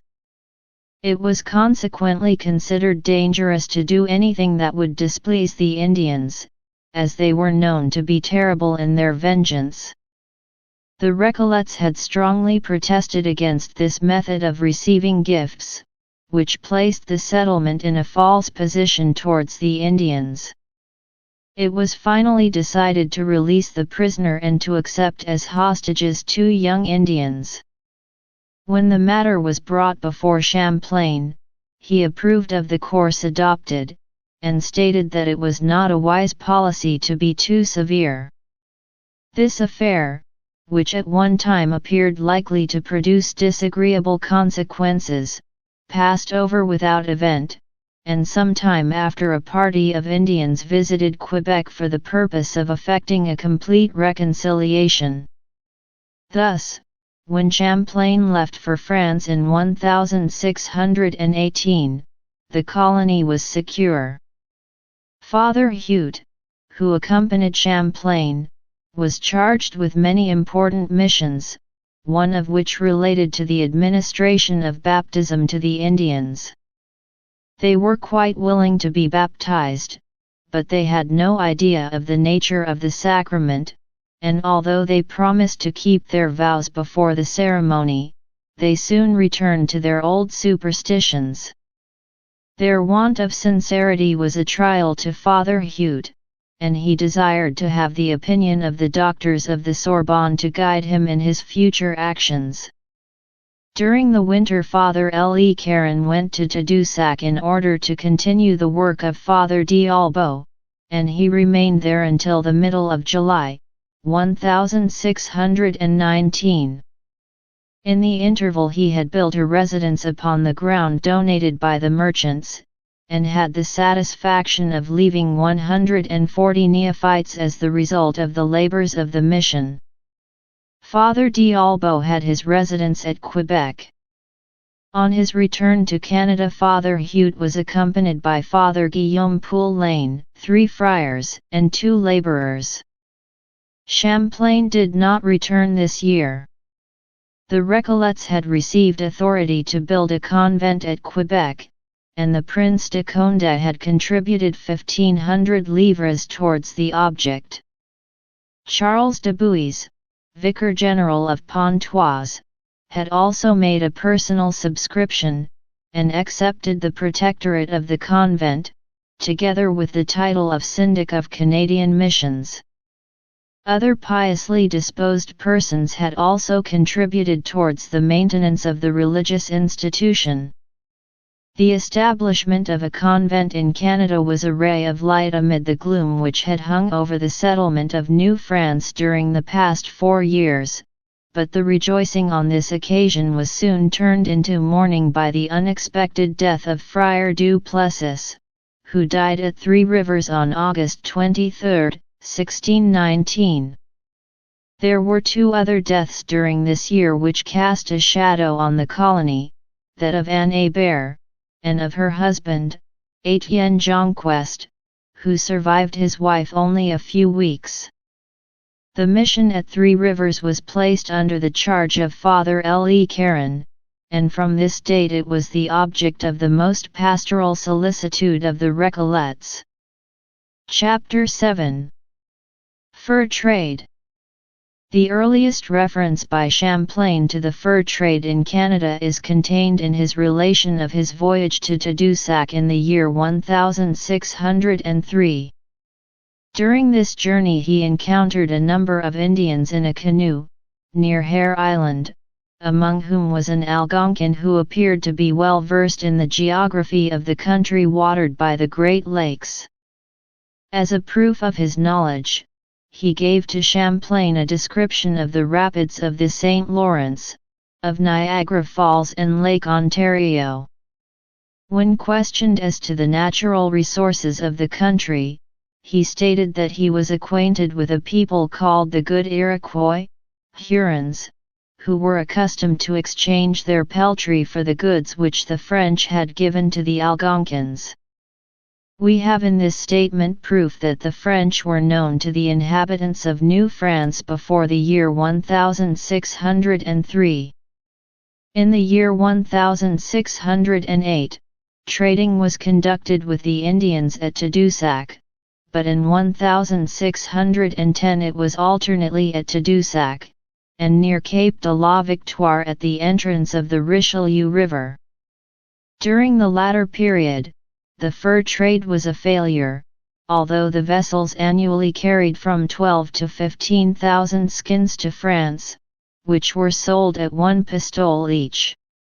From the year 1610, Tadoussac ceased to be the rendezvous of traders, and the great center was at Sault Ste. Louis, until the year 1618.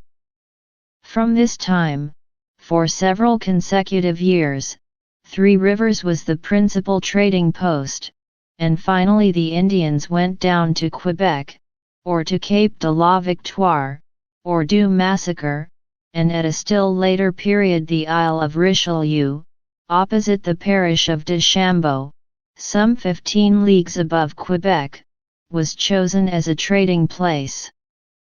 Champlain was not opposed to the fur trade. On the contrary, he favored it, provided that it was conducted honestly, as it afforded him opportunities for making new discoveries, and also for maintaining friendly relationship with the Indians. The Recollets had no connection with the trade, although through their efforts commercial intercourse was often facilitated.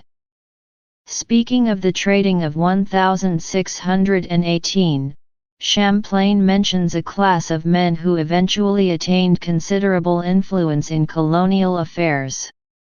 These men were the factors or clerks employed and paid by the merchants. Some of them obtained notoriety on account of their treason and bad conduct, while others were distinguished by their devotedness to Champlain and the missionaries. The clerks or factors were engaged by the fur trading merchants who had their principal factory at Quebec. The staff consisted of a chief clerk, of clerks and under-clerks, and their functions were to receive merchandise on its arrival, to place it in the store, and when the trading was complete, to exchange the goods for skins, which were then carefully packed for exportation.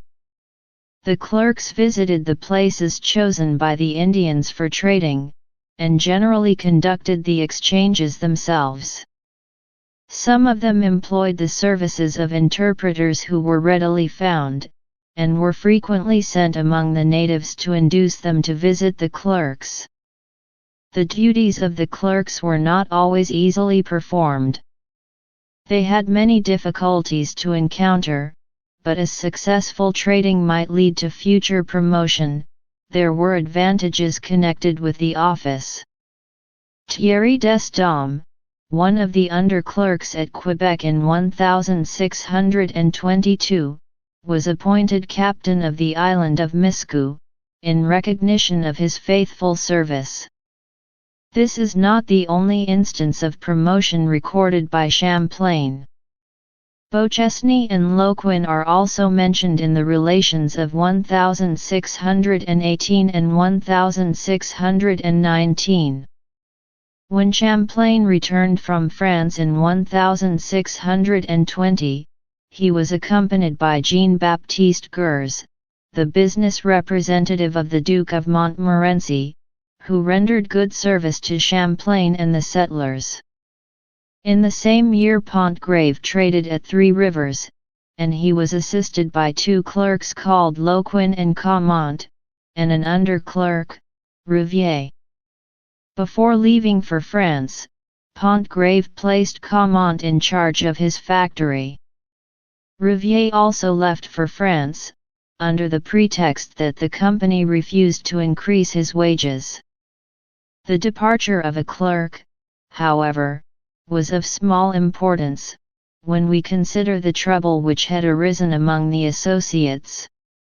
In the year 1612, Champlain, it appears, had placed too much confidence in the influence of Henri de Condé, Viceroy of New France. This nobleman proved to be a source of trouble rather than a friend to the new colony. 2 years after, Champlain formed an association of the merchants of Saint-Malo and Rouen, who invested a large capital for the development of trade in Quebec. The chief members of the company were François Poré, Lucas Legendre, Louis Vermeule, Matthew d'Insterlo, Pierre Ian, Thomas Cochon, Pierre Trublet, Vincent Grave, Daniel Boyer, and Cornet de Belloy. By its constitution, the operations of the company were to extend over a period of 11 years, and its members engaged to maintain the habitation of Quebec, and a fort, and to build new forts if necessary, and also to pay the expenses of missionaries, and to send laborers and workmen to Canada. The Prince de Condé received a salary of 3,000 livres, and the payment of this large amount annually to the Viceroy, caused the merchants to neglect their obligations towards Champlain.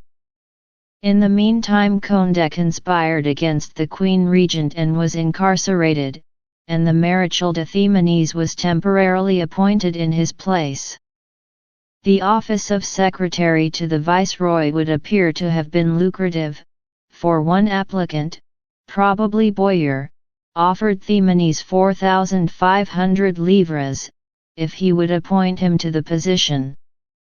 Condé protested against the charge which had been made against his agreement, and asked for his salary.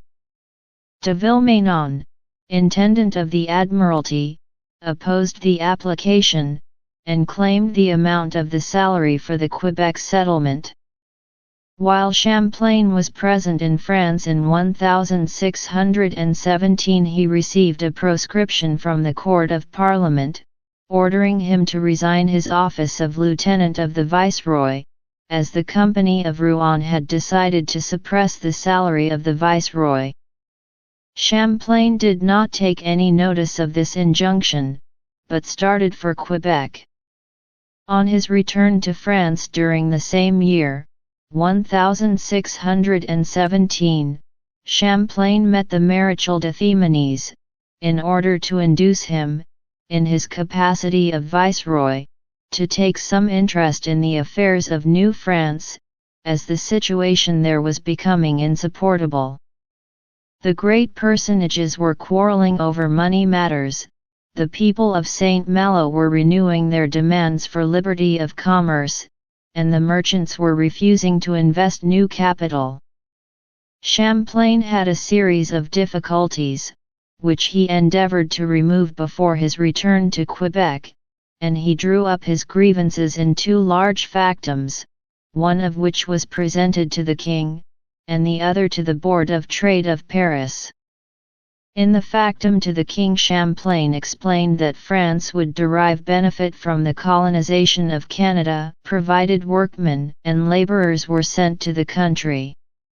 He also set forth the necessity of improving the defense of the colony, as an attack might be expected at any time from the English or Dutch.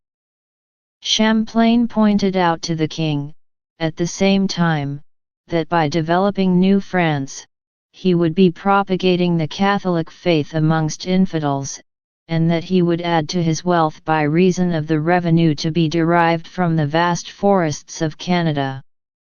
He also made known to the king some of the projects which he had in view. Amongst these were certain buildings and works which he proposed to carry out. Quebec was to be named Ludovica, in honor of the king. A church was to be erected and dedicated under the title of Redeemer, and a fort was to be constructed on the Cape of Quebec, flanked with 4 bastions, which would command the River St. Lawrence. A second fort was to be built opposite Quebec, which would complete the defense of the face of the town, and a third fort would be constructed at Tadoussac on a promontory naturally fortified, to be manned by a garrison which would be relieved every 6 months. These arrangements would provide for the defense of the country. Champlain also intended to look after the education and the spiritual wants of the settlement, by sending 15 friars of the Recollet order to New France, who were to found a convent near the Church of the Redeemer. The king was also asked to send 100 families to the colony, each composed of a husband and wife and 2 children or a servant under 20 years of age.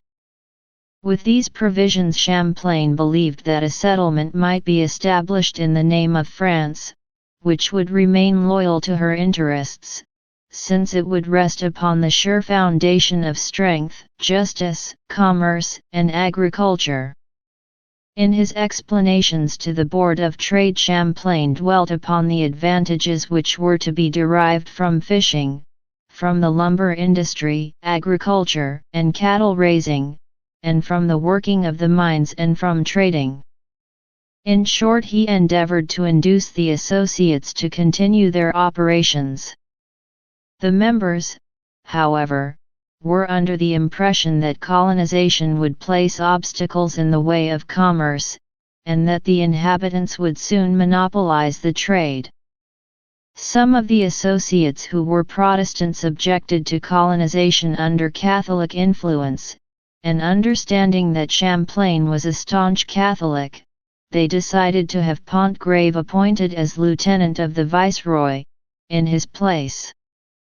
Champlain was much affected on finding that he had a rival in Pontgrave whom he had always respected as a father, neither would he accept such a humiliating position.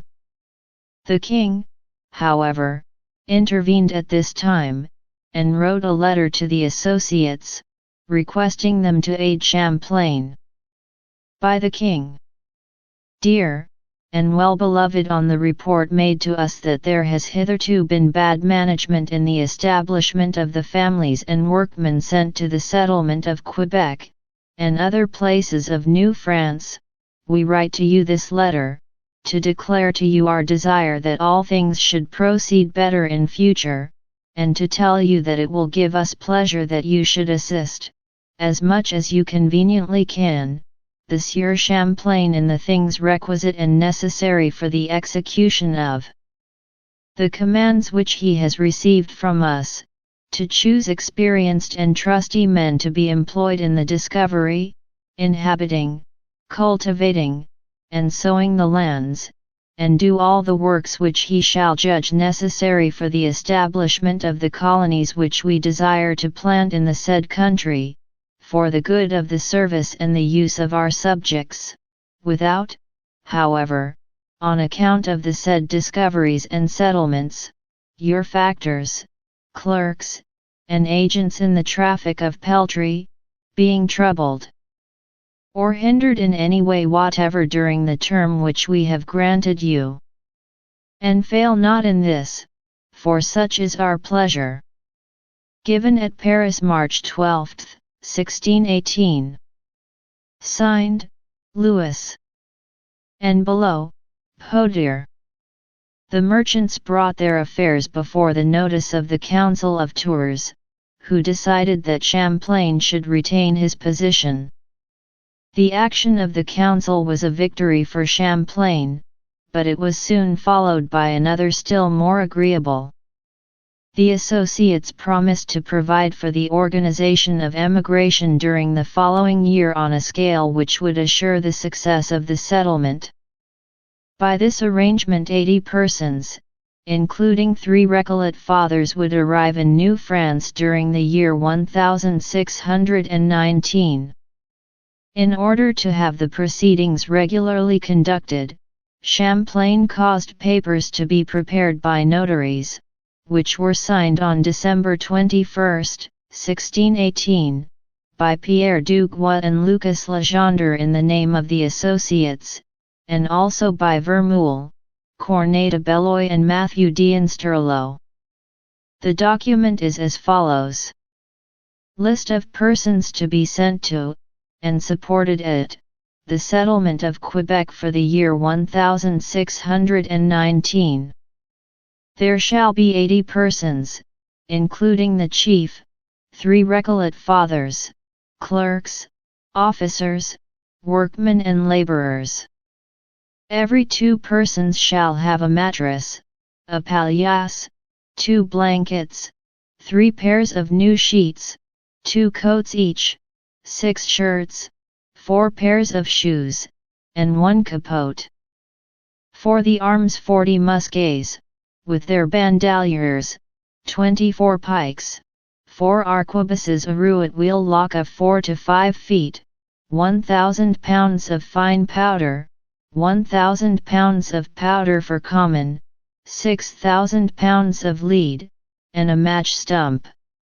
For the men a dozen scythes with their handles, hammers, and other tools, 12 reaping hooks, 24 spades, 12 picks, 4,000 pounds of iron, 2 barrels of steel, 10 tons of lime none having been then found in this country, 10,000 curved, or 20,000 flat tiles, 10,000 bricks to build an oven and chimneys, 2 millstones. The kind of stone fit for that purpose was not discovered till some years afterwards.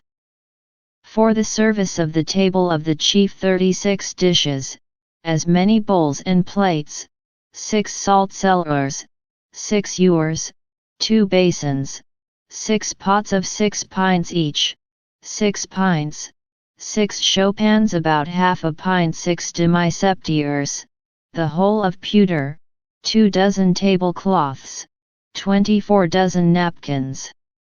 For the kitchen a dozen of copper boilers, 6 pairs andirons, 6 frying pans, 6 gridirons. Shall also be taken out 2 bulls of 1 year old, heifers, and as many sheep as convenient, all kinds of seeds for sowing. The commander of the settlement shall have charge of the arms and ammunition which are actually there, and of those which shall afterwards be sent, so long as he shall be in command, and the clerk or factor who shall reside there shall take charge of all merchandise, as well as of the furniture and utensils of the company, and shall send a regular account of them, signed by him, by the ships. Also shall be sent, a dozen mattresses complete, like those of families, which shall be kept in the magazine for the use of the sick and wounded, etc., etc. Signed at Paris December 21, 1618, and compared with the original on paper by the undersigned.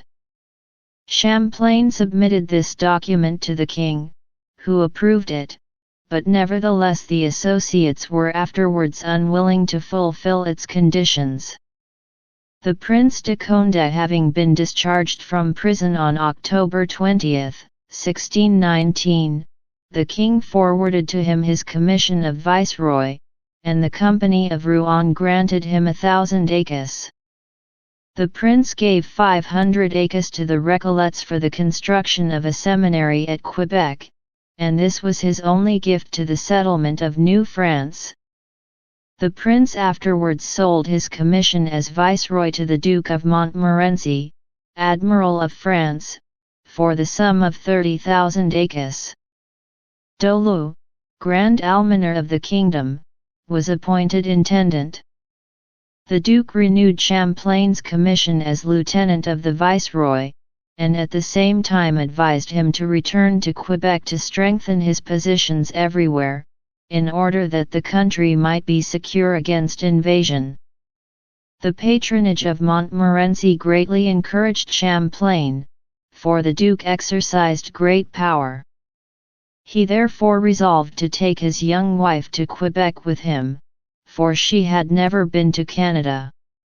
Champlain concluded his private business in France, and took all his effects to the new settlement, as he had determined to take up his residence there. Before leaving France, all the difficulties in connection with his command were removed, and the king wrote him a very gracious letter, in which His Majesty expressed his esteem for his loyal and faithful subject.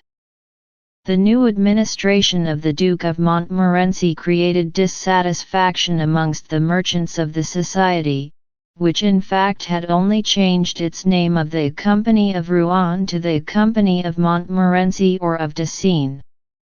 The associates forming the old company had hoped that Champlain would have been placed in the shade, especially when they learned that he intended to fortify Quebec and settle in the country. No action, however, was taken until the new company had commenced its administration.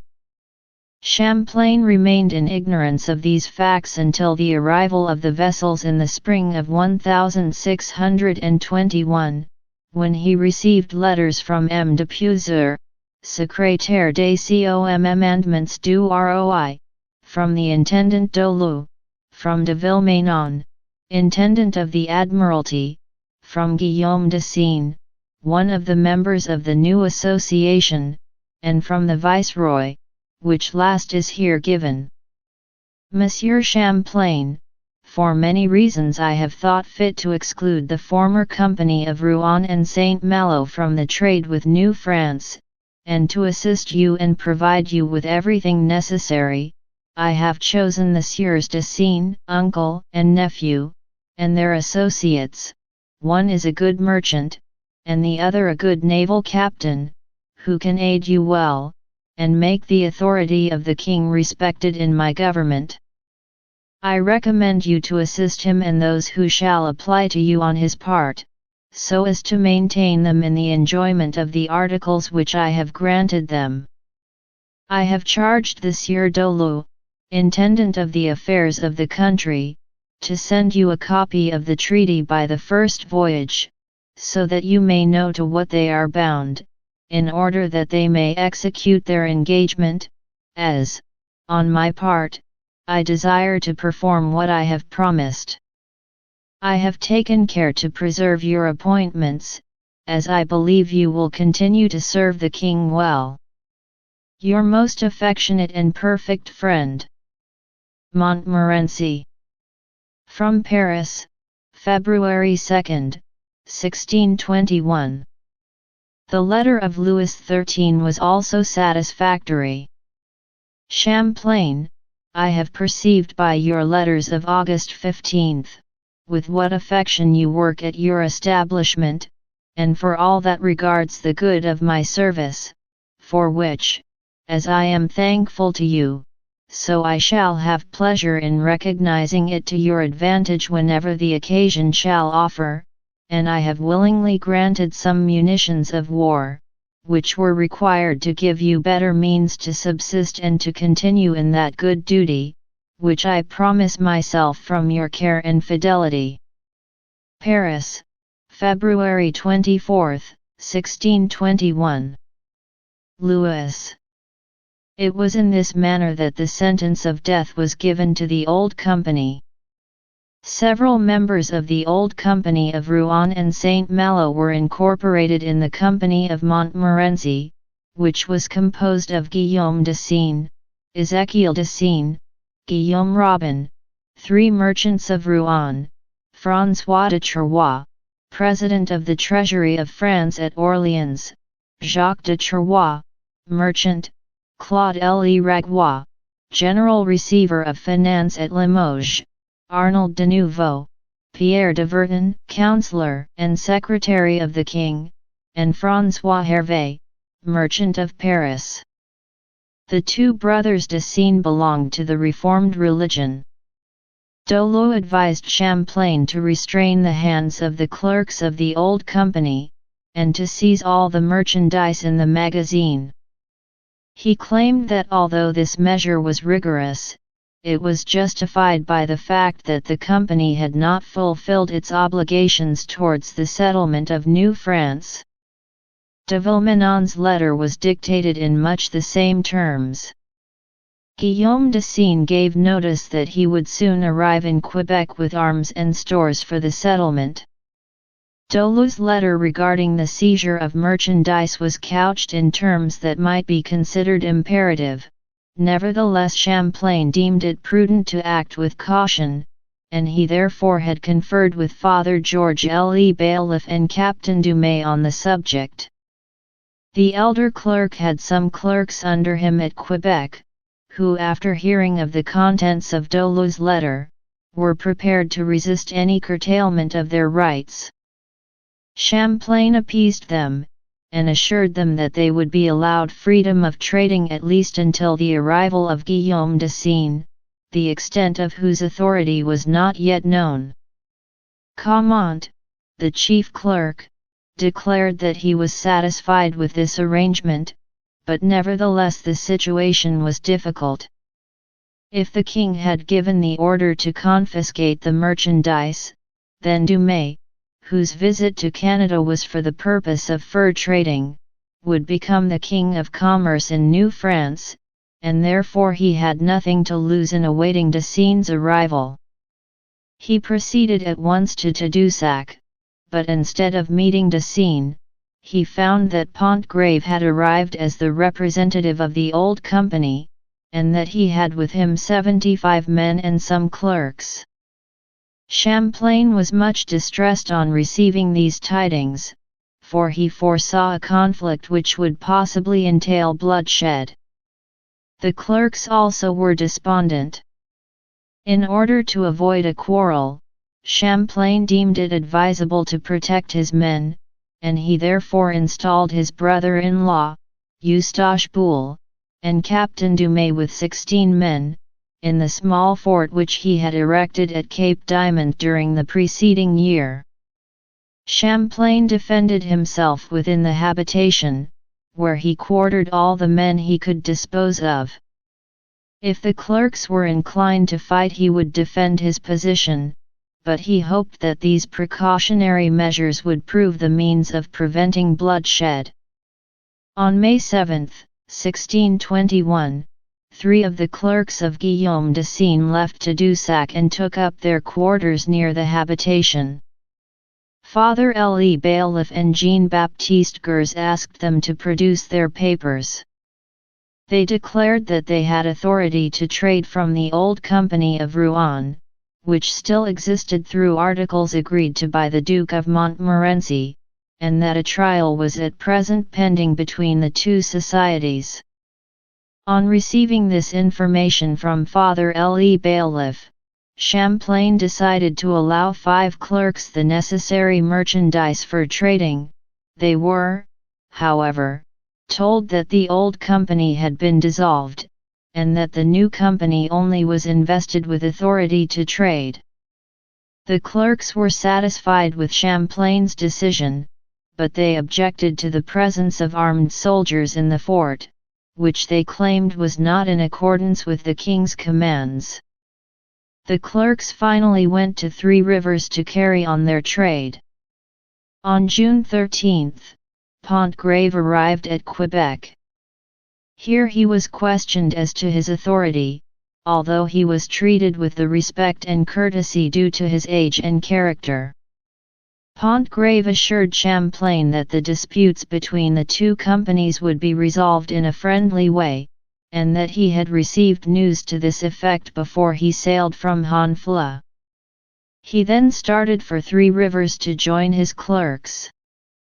Some days after these events, a clerk named Rouvier, in the employ of de Seine, arrived with letters from Dolu, de Villemenon, and Guillaume de Seine, and left a copy of an order in council in favor of the old company. Champlain also received a letter from the king.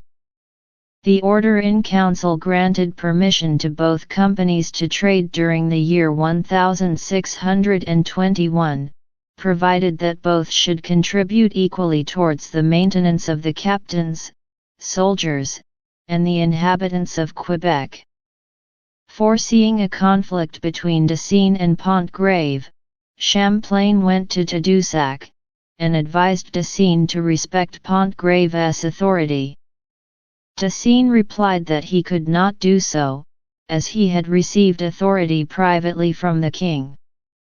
Champlain therefore assured the commandment to Pontgravé's vessel, in order to protect his old friend, and thus it happened that this affair, which threatened to produce serious consequences, was smoothed over through Champlain's intervention. Pontgravé then took possession of his vessel in the presence of Decines, who offered no opposition, and a few days after they both returned to France. Decines had promised to send 25 men to Quebec, but he sent only 18. A certain quantity of stores was also brought to Quebec at this time by Jacques Haillard, and a number of halberds, arquebuses, lances, and many barrels of powder, which were delivered in the presence of Jean-Baptiste Varin, who had been sent by Guillaume Decines, and Gers. Father Georges Le Bailiff also left for France during the autumn, as a delegate from the inhabitants of the settlement, who had prepared a memorandum of their grievances. This document was signed by Champlain, Father Jamet, Father Le Caron, Louis Hébert, Guillaume Couillard, Eustache Boule, Pierre Ray, Olivier Le Tardif, J. Gru, Pierre Desportes, Nicolas, and J. B. Gers. On his arrival in France, Father Le Bailiff had an interview with the king, and placed the memorandum in question in His Majesty's hands. The king admitted that the complaints were well-founded, but at the same time he stated that it was impossible to grant all that was requested.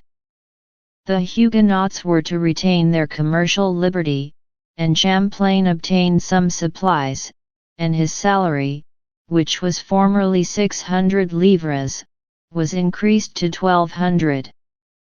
Father Le Bailiff's mission was unfruitful, for he brought word of the amalgamation of the two companies, whose chiefs were Guillaume Decines, Ezekiel Decines, and their nephew, Emery Decines. The order in council establishing this large company granted to them the liberty of trading in New France, and all French subjects were eligible for admission to the society.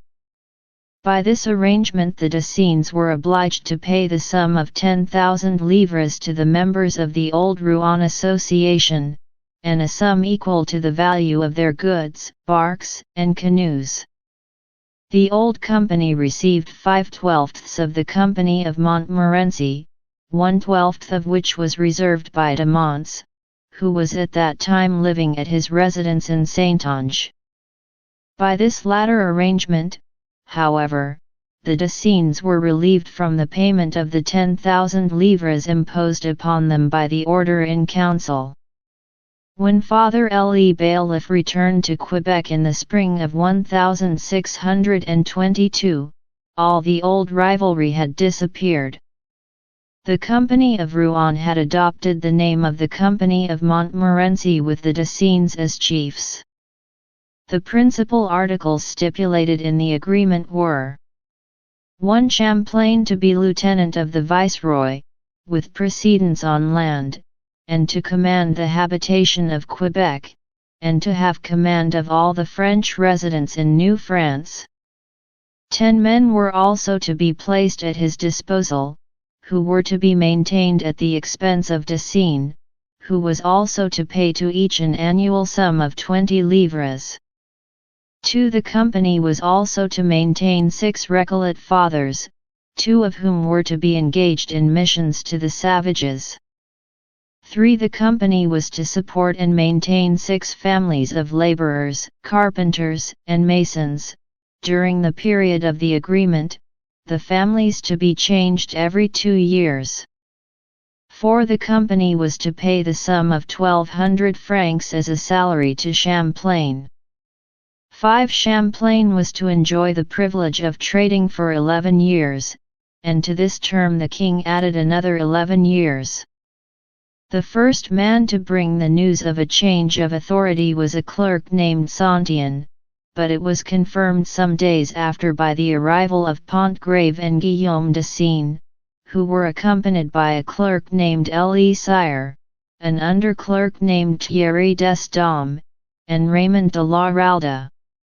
De Seine handed to Champlain a letter from the king, who advised him to recognize the authority of the new company, and also to endeavor to maintain peace and harmony.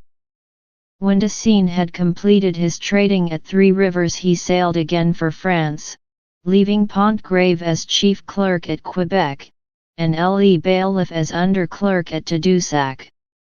In order to establish good order throughout the country, Champlain published certain ordinances, which should be regarded as the first code of Canadian laws. Although it was desirable to maintain peace, it was also necessary to prepare to resist the attacks of the Iroquois, who were becoming more and more active. A party of the Iroquois had approached Quebec, and were observed to be rambling in the vicinity of the Recollets convent, on the north shore of the river St. Charles. They finally made an attack, but they were repulsed with loss by the French and the Montagnais, whose chief was Mahicana de Couch, Champlain's friend. This chief was the son of the famous Anata Bijou, who had contracted the first alliance with the French at Tadoussac in 1603. In the year 1623, the vessels arrived from France later than usual, and the rendezvous took place at Cape de la Victoire on July 23. On this occasion the following persons were present: Champlain, Pontgrave, Guillaume de Seine, Captain Duchesne, Desmarets, Devernay, Etienne Brule, an interpreter, Loquin, a clerk, Father Nicolas Ville, and Brother Sagard Theodat. On his return to Quebec, Champlain declared that certain sailors had appropriated a number of beaver skins, and he therefore confiscated them and had them placed in the store, pending the decision of the company. This infraction of the rules of commerce was trifling when compared with the contraband which was carried on freely in the lower St. Lawrence. The merchants of La Rochelle and the Basques were the most notorious in this respect. Their vessels were constantly sailing from one shore to another, trading furs, although they had no authority to do so. They were found at Tadoussac, at Bic, and at Green Island. The Spanish, English, and Dutch vessels also carried on an illegitimate trade in the same waters. Champlain mentions the fact that a Spanish captain, whose vessel was anchored at Green Island, had sent his sailors at night to Tadoussac, in order that they might watch what was being done, and hear what was being said on board the Admiral. At the commencement of the spring of 1624, a dark cloud hung over New France. The winter had been severe, and provisions were scarce. Champlain had only 4 barrels of flour in the store, so that he was anxiously awaiting assistance. On June 2 he received good news. A vessel of 60 tons was anchored at Tadoussac, laden with peas, biscuits, and cider. To the starving settlement this was most welcome, and some days after Guillaume de Seine arrived with still more provisions. After having traded at Three Rivers, de Seine visited Quebec, the island of Orleans, and the vicinity of Cape Tourmente and the neighboring islands. He was now the proprietor of these lands, having received them as a gift from the Duke of Montmorency. Champlain now resolved to recross the ocean, and to take with him his young wife, who had spent 4 years in Quebec. Emery de Seine was given the command of the settlement in the absence of Champlain. On August 18 2 ships sailed from Tadoussac, having on board Champlain, Hélène Boulle, Pontgrave, Guillaume de Seine, Father Piat, Brother Sagard, J.B. Gers, Joubert, and Captain de la Vigne. At Gaspé, Raymond de la Ralda and a pilot named Canany joined the party. The voyage was brief and pleasant to Champlain's party, but Canany's ship was captured by the Turks, and its commander was put to a cruel death. Chapter 8. Champlain, the Jesuits, and the Savages. The first inhabitants of the settlement of New France were the interpreters, clerks, and workmen, employed by the merchants. They were termed the winterers, in opposition to the captains and sailors who visited the colony for the purpose of trading only. The interpreters present an interesting feature in the life of the new colony. Their functions rendered it necessary for them to reside for an indefinite period with an Indian tribe, in order to qualify themselves to act as interpreters for their countrymen during trade, or for the missionaries while catechizing or providing other religious exercises. A daily intercourse with the Indians was absolutely essential in order to induce them to keep their appointments with the traders at the established rendezvous. The interpreters had seldom any other occupation, although some of them acted as clerks, and thereby received a larger salary, in addition to a certain number of beaver skins which they could exchange for goods.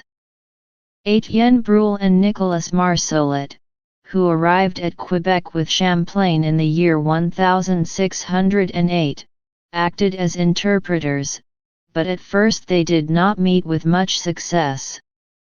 They were, however, both young and intelligent, and Brule soon acquired a knowledge of the Huron language, while Marsolet mastered the idiom of the Algonquin tongue. Brule spent nearly all his life among the Hurons, who adopted him as a member of their family, while Marsolet accompanied the Algonquins to Allumette Island, and became one of their best friends. Historians of Canada mention the names of many other interpreters of this period, some of whom founded families, while others afterwards returned to France. In the year 1613 three interpreters arrived, Nicolas Duvenat, Jacques Hertel, and Thomas Godefroy. In the year 1618 there was only one arrival, Jean Monnet, who took up his residence among the people residing on the shores of Lake Nipissing. In the year 1619 Jean Nicolet came to Canada, and won great esteem in the country of his choice. He was the father of a large family, the descendants of whom are very numerous. Three more interpreters came in 1621, Duvernay, L.E. Bailiff, and Olivier L.E. Tardif, and two in 1623, namely, Jean-Paul Godefroy and Jacques Couillard, and finally in 1624 Jean Richer and La Montagne, thus making 12 interpreters between the years 1608 and 1625. Of this number the two Godefroys, Marsolet, Nicolet, Hertel, and L.E. Tardif were distinguished on account of the part which they took in Canadian affairs, and the knowledge which they had obtained of the native languages rendered them competent to discuss delicate questions relating to the welfare of the colony. Their services to the authorities, both civil and religious, were therefore at certain periods exceedingly valuable. It is among these men that we may fittingly seek for the founders of the Canadian race. The second class of settlers, or winterers, as they were termed, will be spoken of later. From the year 1608 to 1613 not a single settler or head of a family came to Canada, but at this latter date we find the names of Abraham Martin, Nicolas Pivert, and Pierre de Portes. They were married and brought their wives and families with them. Abraham Martin and Pierre de Portes had each a daughter, and Pivert had a niece. Guillaume Quillard arrived during the same year, but he was a bachelor. We have already spoken in a previous chapter of the return of Champlain from France in the year 1617, on which occasion he was accompanied by Louis Hébert and his family. There also arrived in 1617, Étienne Jonquest, to whom we have likewise referred. In 1618 another family took up its residence in New France, namely Adrien Duchesne, surgeon, and his wife. Eustache Boulle, brother-in-law to Champlain, came over in 1618, and two families arrived in 1619, but they were immediately sent back, as the occupation of the head of one of the families was that of a butcher, and the other was a needle manufacturer, and there was no opening for either in a new settlement. In the year 1620, the settlers gave a cordial welcome to Hélène Boulle, who was attended by 3 female servants. From the year 1620 to 1625, history is silent as to new arrivals.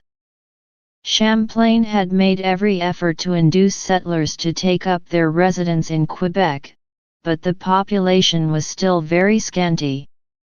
There were really only 7 settled families at this time, composed of 20 persons, 7 men and 7 women, and 6 children.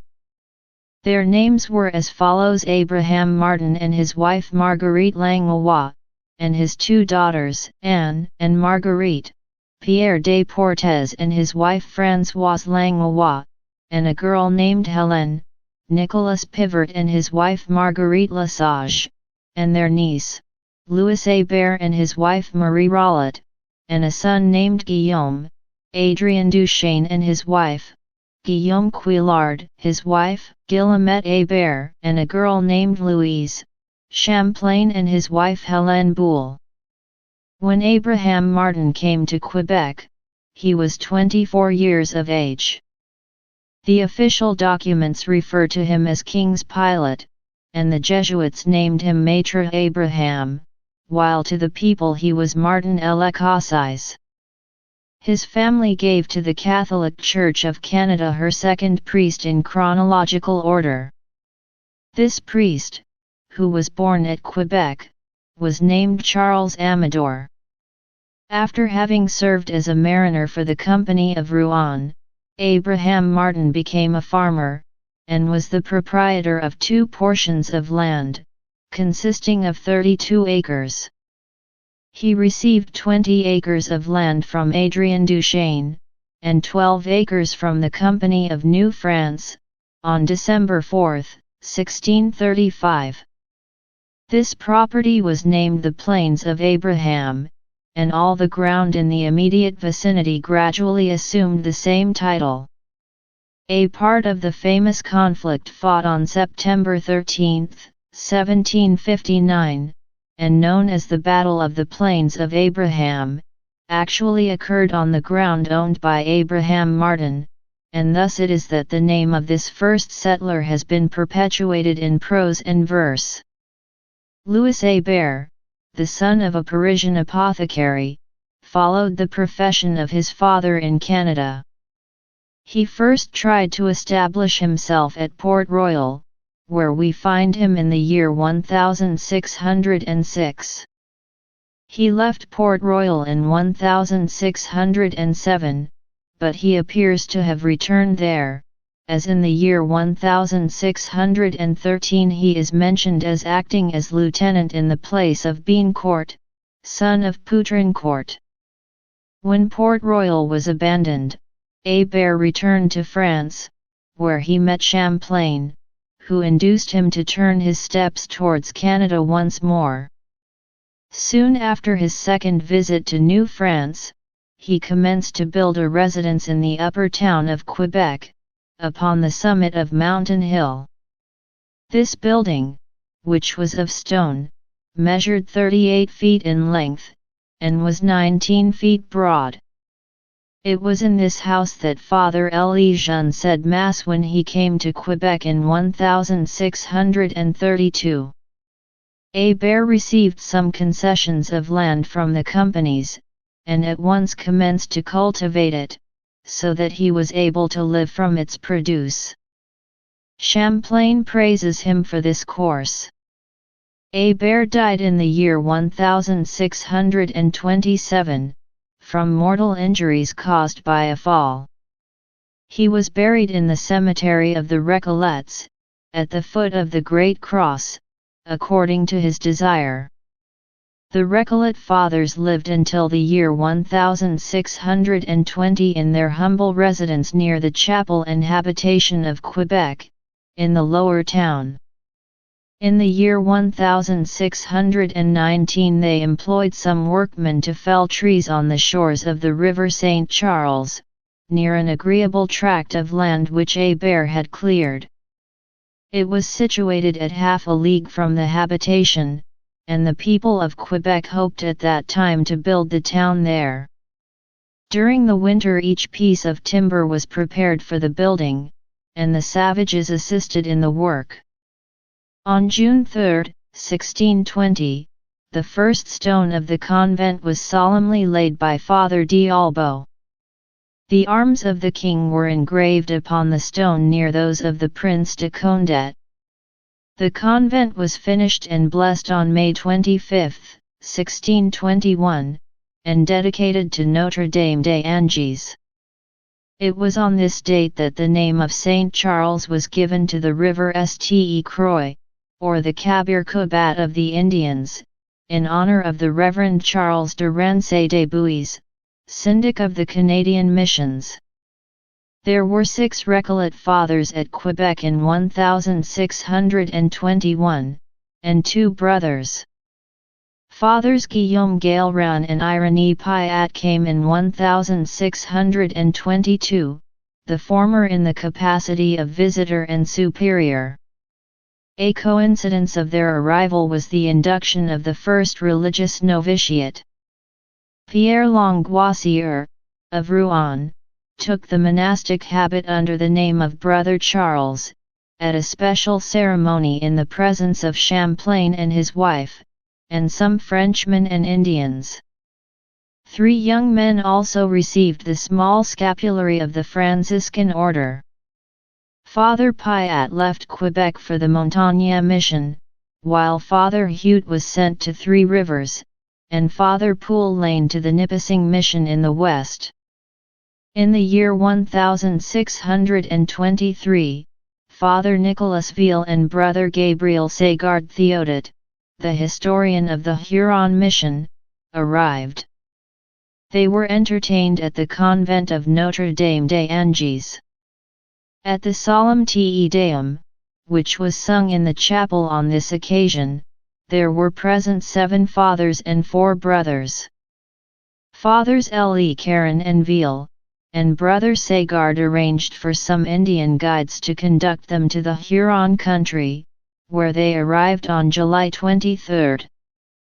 The party spent the winter among the Hurons, and during the following year Brother Sagard was recalled to France by his superiors.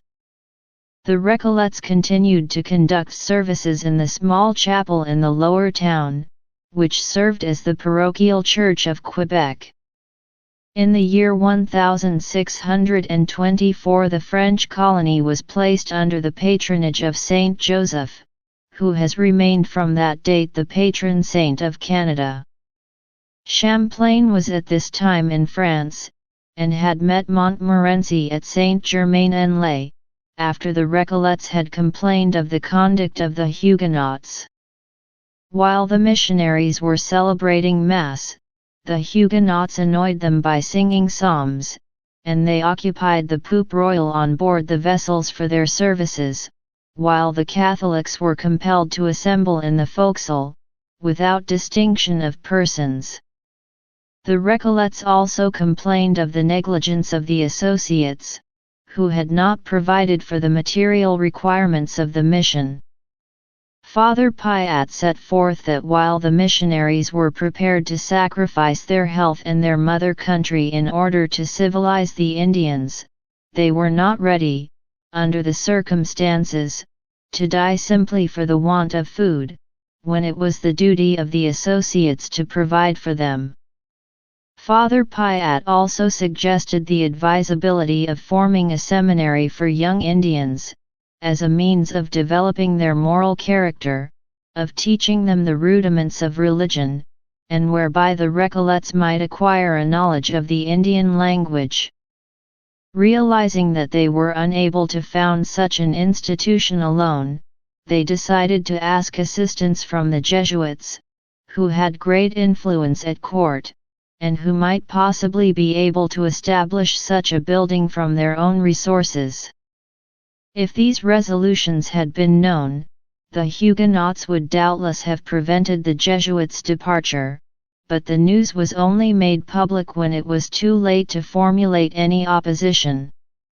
Champlain, who was at this time endeavoring to induce the merchants to carry out their engagements, thought it advisable not to take any part in urging the requests of the mission, for fear of compromising its success, and he considered it the best policy to be very discreet.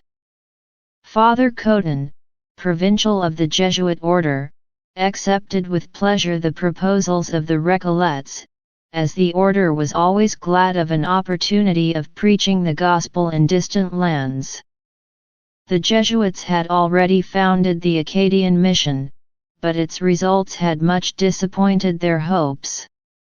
Champlain was pleased to learn that the desire of the Recollets was accomplished, although he had taken no part towards its fulfillment. Indeed, his services were fully employed elsewhere. The old merchants were fighting with the new ones, the dispute arising from the different methods of recruiting crews for their ships.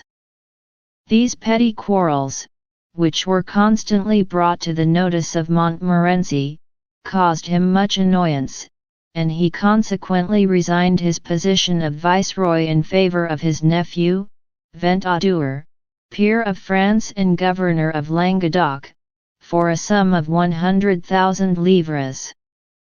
The king gave his assent to the transaction, and Henri de Levis, Duc de Ventadour, received his commission, dated March 25, 1625. He is described as a pious man, who had no other desire than the glory of God. The Duke appointed Champlain as his lieutenant, and ordered him to erect forts in New France wherever he should deem it necessary, and empowered him to create officers of justice to maintain peace and harmony. Endued with such powers, Champlain did not hesitate to continue his work. The Duke's appointment was also received with favor by the Recollets and Jesuits. The associates were not friendly disposed towards the Jesuits, but seeing that they did not ask any assistance from them, they made no opposition to their departure for Canada. Guillaume de Seine took with him on his vessel 3 Jesuit fathers and 2 brothers. These were Fathers Charles Lalemant, Jean de Brebeuf and Ennemond Massé. The brothers were François Chardin and Gilbert Burel. Father Lalemant, formerly director of the College of Clermont, was appointed director of the mission. Champlain speaks of him as a very devoted and zealous man. Father Massé had been previously in Acadia, where he proved his devotedness to the Indians. Father de Brebeuf, the youngest of the 3, was distinguished by reason of his mature judgment and great prudence. The number of the Recollets was increased by the arrival of Father Joseph de la Roche d'Allion, a man of noble and exalted character. De Seine's vessel sailed from Dieppe, and although the voyage was long, it was a pleasant one. When the Jesuits reached Quebec, they met with strong opposition from the clerks, and there was no residence prepared for them. The only course which appeared open to them was to return to France, unless they could find a lodging with the Recollets. In the meantime the clerks circulated a pamphlet amongst the families of the settlement, with a view to creating a prejudice against the Jesuits. It was L'Anticoton, a libelous communication, which had been proven false by Father Coton. The Recollets at once extended a courteous invitation to the Jesuits, which they gratefully accepted, and took up their residence in the convent. The Recollets also begged them to accept as a loan the timber work of a building which had been prepared for their own use. The gratitude of the Jesuits under these circumstances is not sufficiently well known. Father Lallement's letter addressed to the Provincial of the Recollets in France, admirably sets forth their position, and will be read with interest by every student of this portion of our history. Reverend Father, Pax Christi. It would be too ungrateful were I not to write to your Reverence to thank you for the many letters lately written in our favor to the Fathers who are here in New France, and for the charity which we have received from the Fathers, who put us under eternal obligation. I beseech our good God to be the reward of you both. For myself, I write to our superiors that I feel it so deeply that I will let no occasion pass of showing it, and I beg them, although already most affectionately disposed, to show your whole holy order the same feelings. Father Joseph will tell your Reverence the object of his voyage, for the success of which we shall not cease to offer prayers and sacrifices to God. This time we must advance in good earnest the affairs of our Master, and omit nothing that shall be deemed necessary. I have written to all who, I thought, could aid it, and I am sure they will exert themselves, if affairs in France permit. Your Reverence, I doubt not, is affectionately inclined, and so vis unita, our united effort, will do much. Awaiting the result, I commend myself to the holy sacrifice of your Reverence, whose most humble servant I am. Charles Lallemand. Quebec, July 28, 1625. The Jesuits accepted the hospitality of the Recollets until the convent which they built on the opposite side of the river St. Charles, was ready for their habitation. It was situated near the entrance of the river Larret, about 200 paces from the shore. We shall meet them there a little later, working hard, in common with the Recollets with whom they were good friends, for the civilization of the Indians. When Guillaume de Seine returned to France, he was summoned to appear before the tribunal of the State Council, as he had not put into effect all the articles of his contract. The chief complaint against him was that the admiral or commodore of the fleet was not a Catholic. For this appointment, however, he was not responsible, as it was made by the associates, and he therefore summoned them to give their explanations before the Admiralty judge. The case was finally settled by His Majesty's Council in favor of Guillaume de Seine, on the condition that he should at once appoint a Catholic. Raymond de la Ralde was the officer of his choice. Champlain started at once for Dieppe, together with Eustache Boule whom he appointed his lieutenant, and Destouches, his second lieutenant. Their departure for Canada occurred on April 24, 1626, and there were 5 vessels in the squadron: the Catherine, 250 tons, commanded by de la Ralde; La Flaquie, 260 tons, with Emery de Seine as vice-admiral; L'Alouette, 80 tons, and 2 other vessels, one of 200 tons, and the other of 120 tons. Champlain was on board the Catherine, and he arrived at Perce on June 20. Before anchoring at Tadoussac, Emery de Seine caused his crew to assemble on deck, and he there informed them that the Duc de Ventadour desired that psalms should not be sung, as they had been accustomed to sing them on the Atlantic. 2/3 of the crew grumbled at this order, and Champlain advised de Seine to allow meetings for prayer only. This ruling was judicious, although it was not accepted with pleasure. At Moulin Baud, near Tadoussac Bay, Champlain received intelligence that Pontgravé, who had wintered at Quebec, had been very ill, and that the inhabitants had resolved to leave the country at the earliest opportunity owing to the sufferings which they had endured from famine. When Champlain arrived at Quebec on July 5, 1626, he found all the settlers in good health, but little had been done towards the building of the fort, or towards repairing the habitation. He, therefore, set 20 men to work at once. Emery de Seine left Quebec in order to carry on trade with the Indians. There were at Quebec at this time 55 persons, of whom 18 were laborers. Champlain wished to have 10 men constantly employed at the fort, but Guillaume de Seine had promised them elsewhere, and the merchants obliged them to work at the habitation, which they considered more useful than the fort. Champlain, however, did not agree with them on this point. The oldest fortification of Quebec was commenced in the year 1620, on the summit of Cape Diamond, and the work was continued in 1621, when Champlain was able to establish a small garrison within the walls. Communication was opened between the habitation and the fort during the winter of 1623-4, by means of a small road, less abrupt than the former one. The fort was named Fort St. Louis.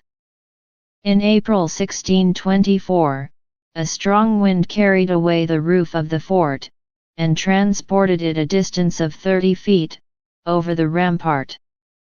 During this storm the gable of Louis Hébert's residence was also destroyed. This accident caused some delay to the works, and the merchants still maintained their opposition to the construction of the fort. "If we fortify Quebec," they said, "the garrisons will be the masters of the ground, and our trade will be over." Guillaume de Seine supported the opposition by saying that the Spaniards would take possession of New France, if a boast were made of its resources. The king, finally, had to undertake the defense of the colony alone. Before leaving for France in 1624, Champlain had ordered the workmen to gather fascines for the completion of the fort, but upon his return to Canada, 2 years later, he found that nothing had been done. Champlain therefore decided to demolish the old fort, and to construct a more spacious one with the old materials, composed of fascines, pieces of wood and grass, after the Norman method. The fort was flanked with 2 bastions of wood and grass, until such time as they could be covered with stone.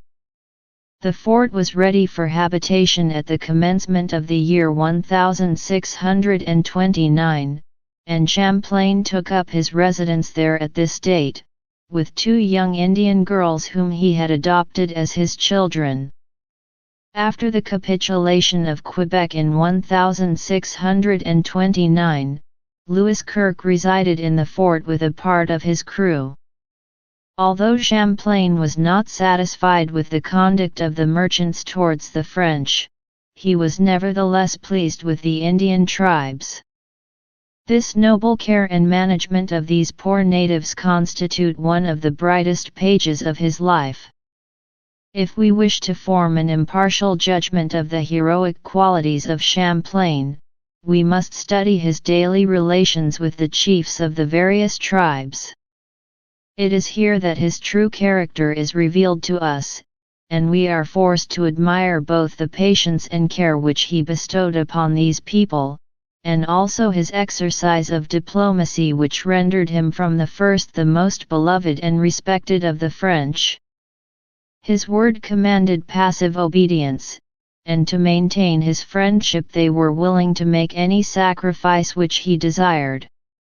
In this respect Champlain was more successful than the missionaries, nor is it a matter of surprise that his memory was cherished among the Indians longer than that of Father Le Caron or of Father de Brebeuf.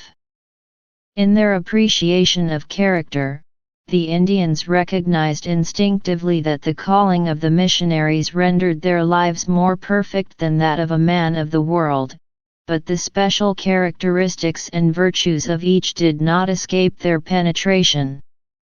Champlain took every care to preserve his friendship with the Indians, not only on his own account, but also for the sake of the traders, and of commerce generally, for his name acted as a safe conduct.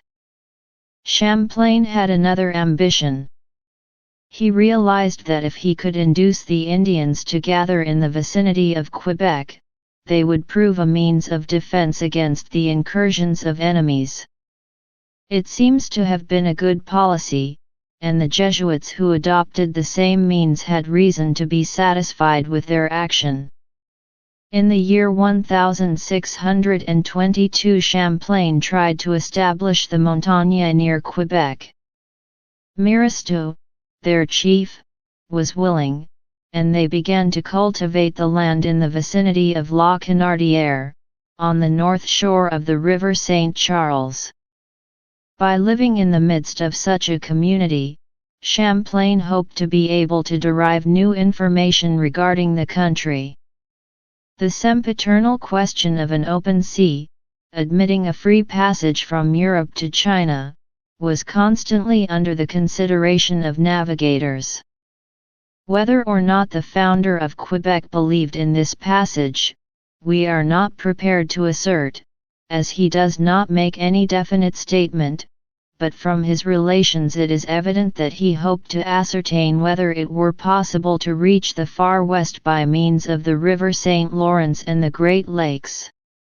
He knew that he could serve the interest of the mother country by obtaining new data, and his opinions were well received in France, although the recent wars had somewhat engrossed public attention. The travels of the Recollets in the Huron country had not resulted in the acquisition of new territory, and the interpreters had nothing further to do than to discover new tribes with whom trade might be developed. Western Canada had consequently been neglected both for the want of explorers and of resources, as Champlain was of course unable to explore the whole American continent, and at the same time govern the colony of New France, where his presence was necessary to preserve harmony amongst the Indians. Champlain tried to effect an alliance with the Iroquois during the year 1622, and for this purpose he sent 2 Montagnais to their country as delegates. In the meantime a double murder occurred in the colony. A Frenchman named Pilot and his companion were murdered by an unknown party. The facts were brought to the notice of the court in France, and it was decided to pardon the murderer on the condition that he would confess his crime, and publicly ask for pardon. Champlain appears to have been anxious to assert his authority, on this occasion, for the prevention of such crimes, but the merchants were inclined to condone the offense, and one day Guillaume de Seine in the presence of Champlain and some captains, took a sword, and caused it to be cast into the middle of the St. Lawrence, in order that the Indians might understand that the crime, even as the sword, was buried forever. The effect of this action was otherwise than desired. The Hurons ridiculed the affair, and said that they had nothing to fear in the future if they murdered a Frenchman. The murderer was a Montagnais, and the tribe consequently approved of this lack of justice. Champlain, however, desired a more severe imposition of the law.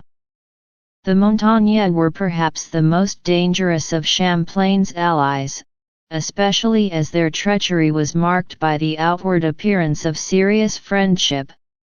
In the Montagnais were united all the vices of the other Indian tribes as well as the bad features of some of the Europeans, especially those of the Roquelaures and Basques. They were bold and independent, but Champlain soon showed them, by ceasing to care for them, that he was not to be imposed upon. Fearing to lose the friendship of Champlain, they endeavored to regain the position which they had in a measure lost, but instead of remaining passive, they boasted of the ease with which they could find protectors and advocates amongst the French. This conduct did not please Champlain, who would have preferred to find a people more amenable to natural laws, which are in themselves a defense against murder. The Montagnais who had been sent to the Iroquois returned to Quebec in July, 1624. They had been courteously received, and as a result of their negotiations, a general meeting of the Indians was held at Three Rivers. There might be seen Hurons, Algonquins, Montagnais, Iroquois, and the French with their interpreters. The meeting was conducted with perfect order. There were many speeches, followed by the feast Pantagruelic. The war hatchet was buried, so that Champlain could leave for France without being very anxious as to the fate of his compatriots. The alliance of 1624 did not last long, however, owing to the imprudence of the Montagnais who had journeyed to the Dutch settlement on the banks of the Hudson and promised to assist the settlers in their wars against the Mohicans and Iroquois. Champlain interfered, and reminded the Montagnais that they were bound to observe the Treaty of 1624, and there was no reason to break it. The Iroquois, said Champlain, ought to be considered as our friends as long as the war hatchet is not disinterred, and I will go myself to help them in their wars, if necessary. This language pleased the chief of the Montagnais, and he asked Champlain to send someone to Three Rivers, if he could not go himself, in order to prevent the other nations from fighting against the Iroquois. Etienne Brule was sent on this delicate mission, but as opinion was divided as to the advisability of the war, it was decided to wait until the arrival of the vessels. Emery de Seine arrived soon after, and hastened to meet the Allies, who, according to rumor, were preparing to go to war against the Iroquois. In addition to this, a party had gone to Lake Champlain, where they had made 2 Iroquois prisoners, who were, however, delivered by the murderer of Pilot. Champlain and Mohican de Couch arrived in the meantime, whereupon a general council was held. Champlain severely blamed the authors of this escapade, the consequences of which might be terrible. It was resolved to send a new embassy to the 5 nations at once, composed of Karuauni called Le Reconcili by the French, Chimauramou, chief of the Montagnais, Pierre Magnan, and an Iroquois, adopted when young by a Montagnais widow. The delegates left for Lake Champlain on July 24. 1 month after, an Indian came to Quebec with the news that the 4 delegates had been murdered by the Tsinantuans. Magnan had murdered one of his compatriots in France, and by coming to Canada had evaded justice. This massacre put an end to thoughts of peace. In September some Iroquois were known to be en route for Quebec, evidently with hostile motives. It was just at this time that a number of savages were coming from a distance of 50 or 60 leagues to fish in the river St. Lawrence.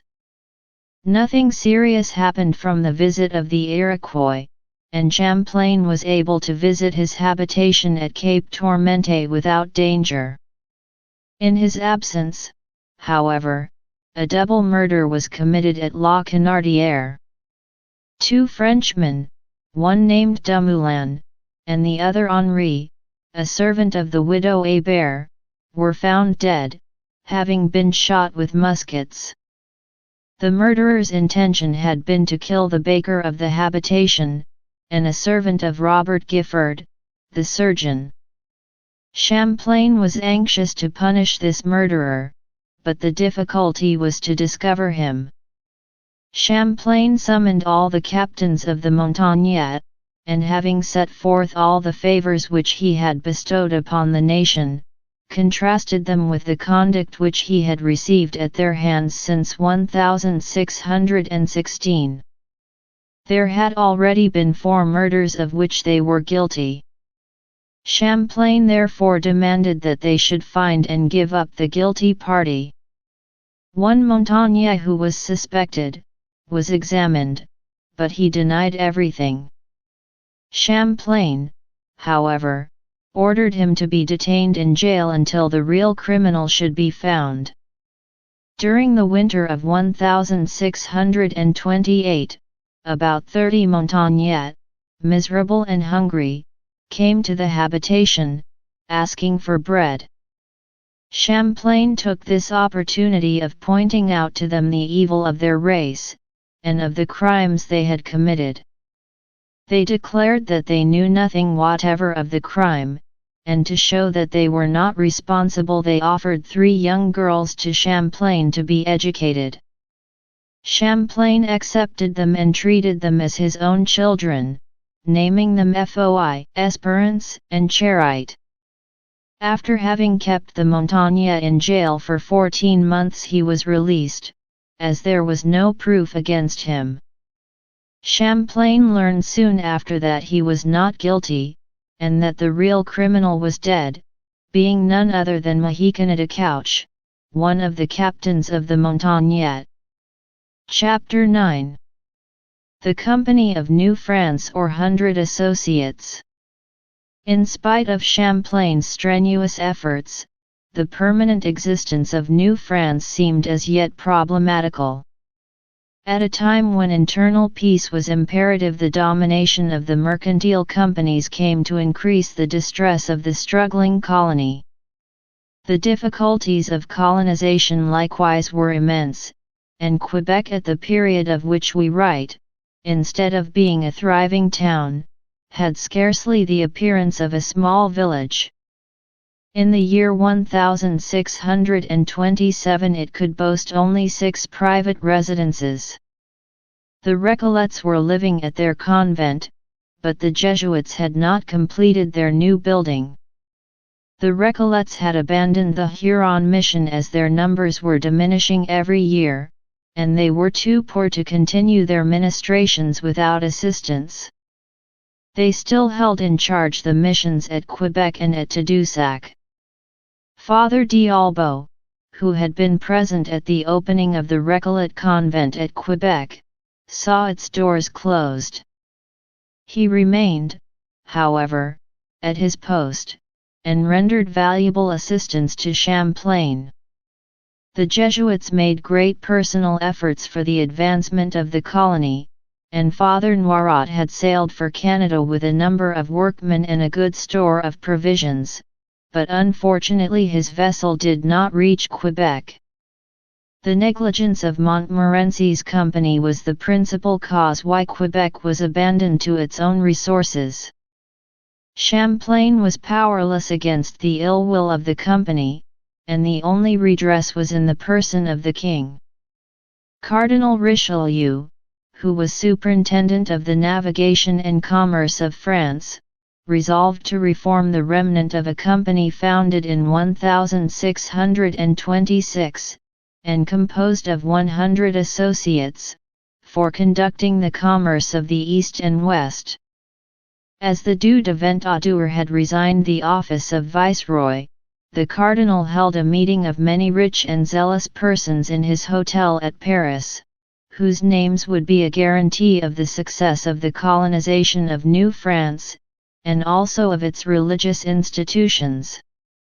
Among those present were Claude de Roquemont, Sieur de Brisson, Louis Howell, Sieur du Petit-Pré, Gabriel de Latinant, formerly mayor of Calais, Simon Dablin, syndic of Dieppe, David Duchesne, councillor and alderman of Havre de Grace, and Jacques Castellan, citizen of Paris. On April 25, 1627, the Cardinal and these personages signed the act which founded the Company of New France. In the preamble it is mentioned that the colonization in New France shall be Catholic only, as this was regarded as the best means of converting the Indians. The associates pledged themselves to send 200 or 300 men to New France during the year 1628, and to augment this number to 4,000 within 15 years from this date, i.e., by the year 1643. They agreed to lodge, feed and entertain the settlers for a period of 3 years, and after that date to grant to each family a tract of land sufficiently prepared for cultivation.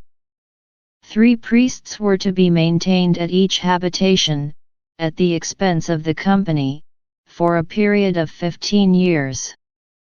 The king granted to the company numerous privileges, the lands of New France, the river St. Lawrence, islands, mines, fisheries, Florida, together with the power of conceding lands in these countries, and the faculty of granting titles, honors, rights, and powers, according to the condition, quality, or merit of the people.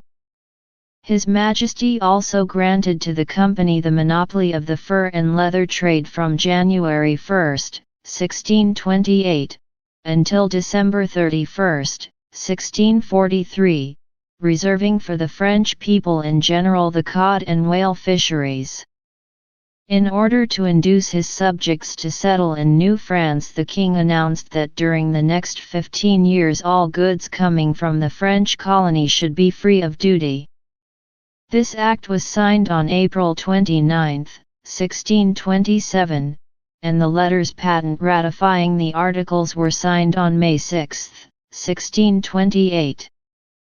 The letters patent also ratified some other provisions made on May 7, 1627, namely, 1. A capital of 300,000 livres, by installments of 3,000 livres each. 2. The Society to adopt the name of the Compagnie de la Nouvelle France. 3. The management of the company to be conducted through 12 directors, with full powers to name officers, to distribute lands, establish factors or clerks, to conduct trade and dispose of the joint stock. Of these 12 directors, 6 were obliged to live in Paris. The names of the 12 directors who were elected are here given: Simon Alix, councillor and King's secretary; Pierre Aubert, councillor and King's secretary; Thomas Bonneau, Sieur du Plessis; Pierre Robineau, treasurer of cavalry; Raoul L'Huillier, merchant of Paris; Barthélemy Quinton, merchant of Paris; Jean Tuffet, merchant of Bordeaux; Gabriel Latinant, formerly mayor of Calais; Jean Rosy, merchant of Rouen; Simon Lemaister, merchant of Rouen; Louis Howell, controller of saltworks at Bruges; Bonaventure Quinton, Sieur de Richebourg. These directors were elected for a term of 2 years, and 6 of them had to be replaced at each election. The first term of office expired on December 31, 1629. The election was held in Paris at the house of the Intendant, Jean de Lauzon, King's Councillor, Master of Requests and President of the Grand Council. Cardinal Richelieu and the Duc d'Effiat headed the list of the 100 associates. We find also the name of Samuel Champlain, captain of the King's Marine, of Isaac de Razilly, Chevalier de Saint-Jean de Jerusalem, Sebastian Cramoisi, the famous printer, François de Rie-sur-Gand, and many important merchants of Paris, Rouen, Calais, Dieppe, Bordeaux, Lyons, Bayonne, and Havre de Grace. This association was formed under auspicious circumstances, its members possessed wealth and influence, and they were certainly in a position to remove the difficulties which had hindered the growth of New France from its foundation. While these transactions were in progress, Champlain was living at Quebec in want of even the necessaries of life. For the past 2 years Champlain had established a farm for raising cattle at the foot of Cape Tourmente. Some farm buildings and dwellings for the men were erected there, and Champlain visited the place every summer to see that the work was properly carried on. The Recollets had a chapel there in which they said Mass from time to time. In 1628 this establishment was in a flourishing condition, and Champlain believed it would ultimately prove of great value to the inhabitants. The colony in the meantime had to rely upon the mother country for provisions, and for flour which could not be produced in Canada. The new company sent out 4 vessels in 1628 under the command of Claude de Roquemont, laden with provisions, munitions, and a number of men. This first shipment cost 164,720 livres or about $33,000 of our currency. This large outlay was proof that the associates were determined to maintain the new Canadian settlement. The fleet sailed from Dieppe on May 3, and arrived at Perce about the middle of July. During the voyage Roquemont was often exposed to the attacks of the English and Dutch vessels, but he preferred to alter his course rather than to fight. The vessels stopped at the island of Anticosti, where the crews landed, and planted a cross in token of their gratitude to God, who had protected them. Some days afterwards they reached Perce, and a little later entered Gaspé Bay. Roquemont was here informed by the savages that 5 large English vessels were anchored in Tadoussac harbour. It was the fleet of David Kirke, who was going to make an assault on Quebec, after having devastated the Acadian coast. Roquemont at once sent Thierry d'Estaing to St. Barnaby Island, where he had intended to go himself. Roquemont left Gaspé on July 15, 1628, and proceeded up the St. Lawrence, hoping that he would be able to escape his powerful enemies, as the French vessels were not properly armed for a regular fight. Unhappily, on the 18th the French came within cannon shot of the British fleet. For a period of 14 hours the vessels cannonaded each other, and over 1,200 shots were exchanged. The French, having exhausted their stock of balls, used the lead of their fishing poles instead. Finally Roquemont perceived that his vessel was sinking, and asked for a compromise. It was decided that no penalties should be exacted, and that the English admiral should take possession of the ships. The French crews were taken on board the British vessels, which continued their route for England. The British commander soon realized that he had too many persons on board, and some of the families and the Recollet fathers were put off on the island of St. Peter. Among the families were a Parisian named Le Faucheur, who with his wife and 5 children were bound for Quebec, Robert Gifford, surgeon, his wife, and 3 girls, and 15 or 16 sailors. Kirke left them to the mercy of God on this island with some provisions and a small Basque vessel. The Basques who were hidden in the mountains came down upon the French after the English were out of sight, and threatened to kill them if they attempted to escape in their vessel.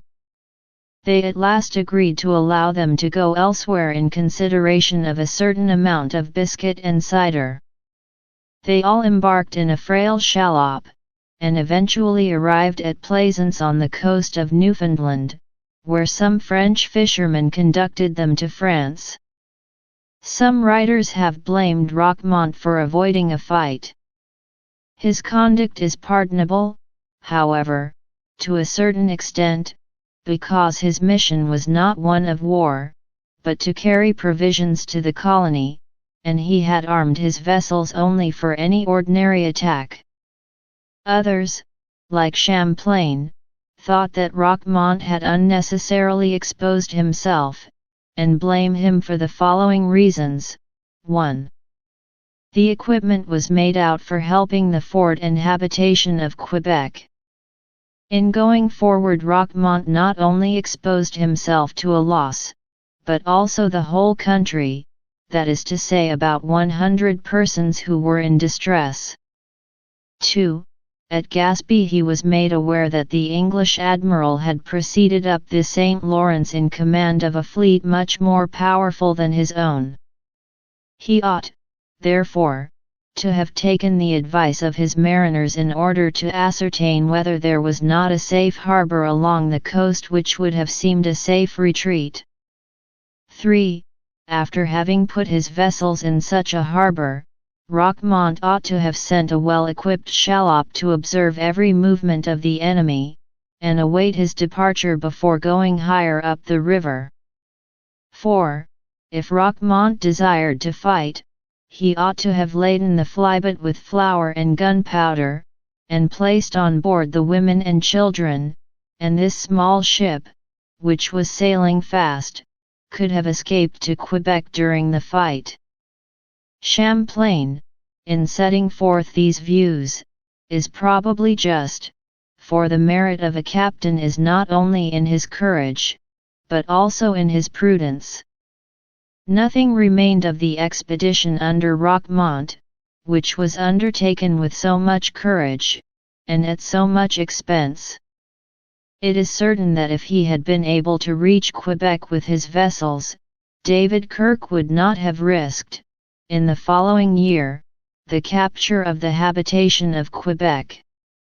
The King of England had granted letters patent to the Company of Adventurers which authorized them to trade, plant, seize Spanish and French vessels, and to destroy the forts of New France. By a singular coincidence, the King of France had established the Company of the 100 Associates at the same time, and they were thus constituted masters of commerce in Canada and Acadia. Sir William Alexander had equipped 3 vessels, to which he had appointed David Kirke and his 2 brothers as captains. They stopped for a time at Newfoundland, and then taking the Gulf and River St. Lawrence, they anchored at Tadoussac, as we have already seen, during the first days of July, 1628. The news of Kirke's arrival soon reached Champlain, through an Indian named Napagabisco, or Tregaden, who came in haste to Cape Tourmente. Fouquer, the chief of the farmers, proceeded at once to Quebec to confirm the news, and also to inform Champlain that the establishment had been burnt, his cattle destroyed, and all the inhabitants taken prisoners. The prisoners were brought back to Quebec some days after in the custody of 6 Basques, who delivered to Champlain the following letter. Messrs, I give you notice that I have received a commission from the King of Great Britain, my honoured lord and master, to take possession of the countries of Canada and Acadia, and for that purpose 18 ships have been dispatched, each taking the route ordered by His Majesty.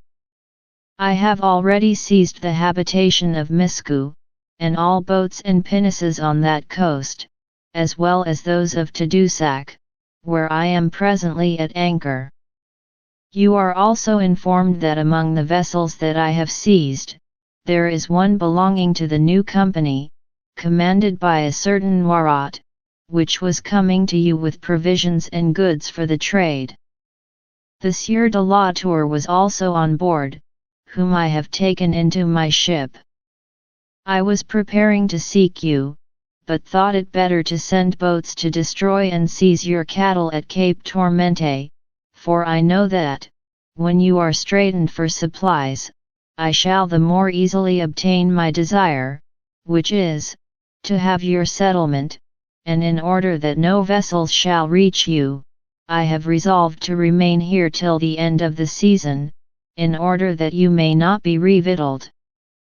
Therefore see what you wish to do, if you intend to deliver up the settlement or not, for, God aiding, sooner or later I must have it. I would desire, for your sake, that it should be by courtesy rather than by force, to avoid the blood which might be spilled on both sides. By surrendering courteously, you may be assured of all kinds of contentment, both for your persons and for your property, which on the faith that I have in paradise, I will preserve as I would my own, without the least portion in the world being diminished. The Basques whom I send you are men of the vessels that I have captured, and they can tell you the state of affairs between France and England, and even how matters are passing in France, touching the new company of this country. Send me word what you desire to do, and if you wish to treat with me about this affair, send me a person to that effect, whom, I assure you, I will treat with all kinds of attention, and I will grant all reasonable demands that you may desire in resolving to give up the settlement. Waiting your reply, I remain, Messrs., your affectionate servant, David Kerr. On board the Vica Isle, July 18, 1628, and addressed to Monsieur Champlain, Commandant at Quebec. Champlain read that letter to Pontgrave and to the chief inhabitants. After mature deliberation, it was resolved that Champlain should answer Kirke with dignity and firmness, but should not give any idea of the poor state of Quebec. We concluded, says Champlain, that if Kirke wished to see us he had better come, and not threaten from such a distance. That we did not in the least doubt the fact of Kirke having the commission of his king, as great princes always select men of brave and generous courage. Champlain acknowledged the intelligence of the capture of Father Noirot and de la Tour, and also the truth of the observation that the more provisions there were in a fortress the better it could hold out, still it could be maintained with but little, provided good order were kept. Therefore, being still furnished with grain, maize, beans, and peas, besides what the country could supply, which his soldiers loved as well as the finest corn in the world, by surrendering the fort in so good a condition, he would be unworthy to appear before his sovereign, and would deserve chastisement before God and men. He was sure that Kirke would respect him much more for defending himself than for abandoning his charge, without first making trial of the English guns and batteries. Champlain concludes by saying that he would expect his attack, and oppose, as well as he could, all attempts that might be made against the place. The noble language of Champlain's letter made a deep impression on Kirke, and he deemed it prudent to start for Europe. Before leaving Tadoussac, David Kirke destroyed all the captured French barks, with the exception of the largest, which he took to Europe. Since leaving England he had doubled the number of his vessels, having taken away all that he could from the habitation of Miscou and other seaports frequented by the French. The news of the departure of the English fleet took some days to reach Quebec, where the minds of the inhabitants were divided between hope and fear. Champlain was determined to await the arrival of the enemy, and to defend Quebec, without considering its weakness. Everyone began to work to construct new entrenchments around the habitation, and to barricade the road which led to the fort. Each was given a post in the event of an attack, and a defense was determined upon. Later on, Champlain was informed of Roquemont's fate and of Kirke's departure. The English were, indeed, well compensated for their abandonment of Quebec, for the seizure of the vessels and their provisions was equivalent to the capture of the French colony, since famine threatened them sooner or later. In attacking Quebec, Kirke, indeed, would have met with but little opposition, because everyone was suffering. Those who were unable to live from the product of their own lands were compelled to ask assistance from the trade agents. Champlain ordered a distribution of peas to be made to each person indiscriminately. The Recollets refused any assistance, and they passed the whole winter subsisting on corn and vegetables of their own cultivation. Champlain succeeded in building a mill for grinding peas. The eel fisheries were productive, and the Indians bought from the French 6 eels for a beaver skin. In the midst of these perplexities, Champlain realized that unless assistance was forthcoming in the spring, it would be advisable for him to accept an honorable capitulation, and to send all the French who wished to return to their country, either to Gaspé or to Miscou. As soon as the snow had disappeared in the spring of the year 1629, Champlain caused all the arable land to be sown.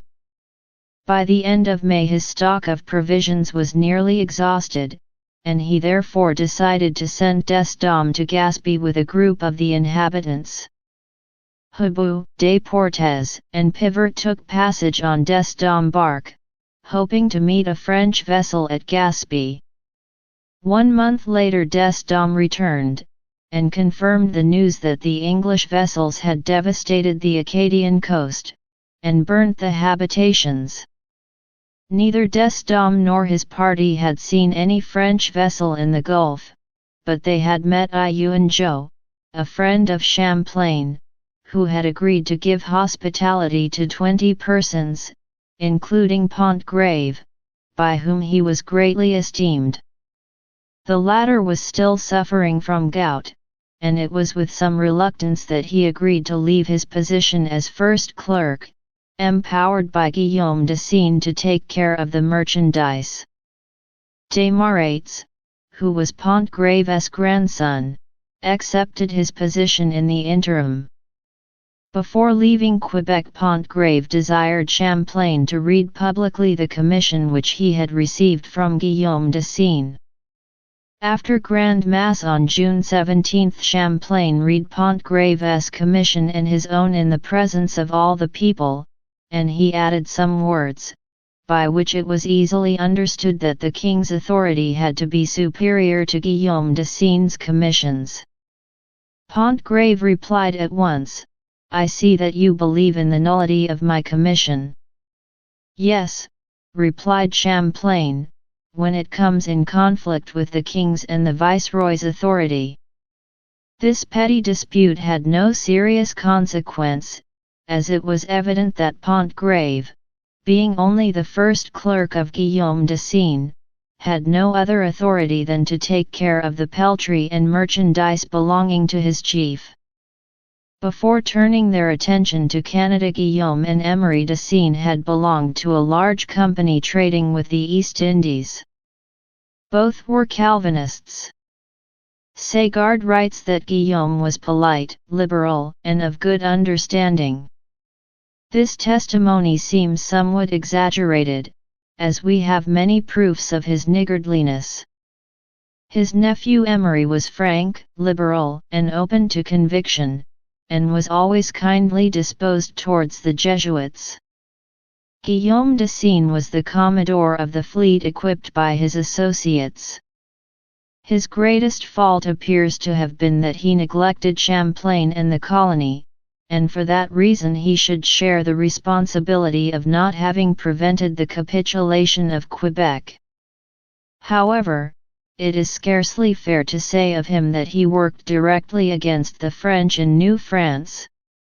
After the capitulation of 1629, Cardinal Richelieu wrote of him to the French ambassador in London, "Please examine his actions." Being a Huguenot, and having been much displeased with the new Company of Canada, I have entertained a suspicion that he connived with the English. I have not a sure knowledge of it, but you will please me if you inform me of his conduct. This suspicion seems unfounded, because Guillaume de Seine was personally interested in the fate of Quebec. His merchandise which was seized by Kirke was valued at about 40,000 écus. If he had made some agreement with Kirke he would have had no difficulty in recovering his goods after the capitulation, but such was not the case. As to Emery de Seine, we must say that he took an active part in the defense of the colony, and perhaps he might have saved Quebec, had not one of his sailors committed a grave imprudence at a critical juncture. The facts are as follows: the Treaty of Souzy, which was signed on April 24, 1629, had established peace between France and England.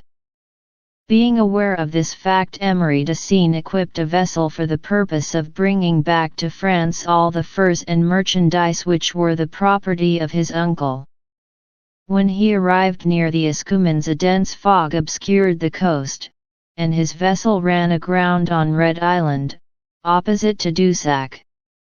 Having succeeded in floating his ship, de Seine went to Chafaud Auxiliary Basques, 2 leagues above Tadoussac.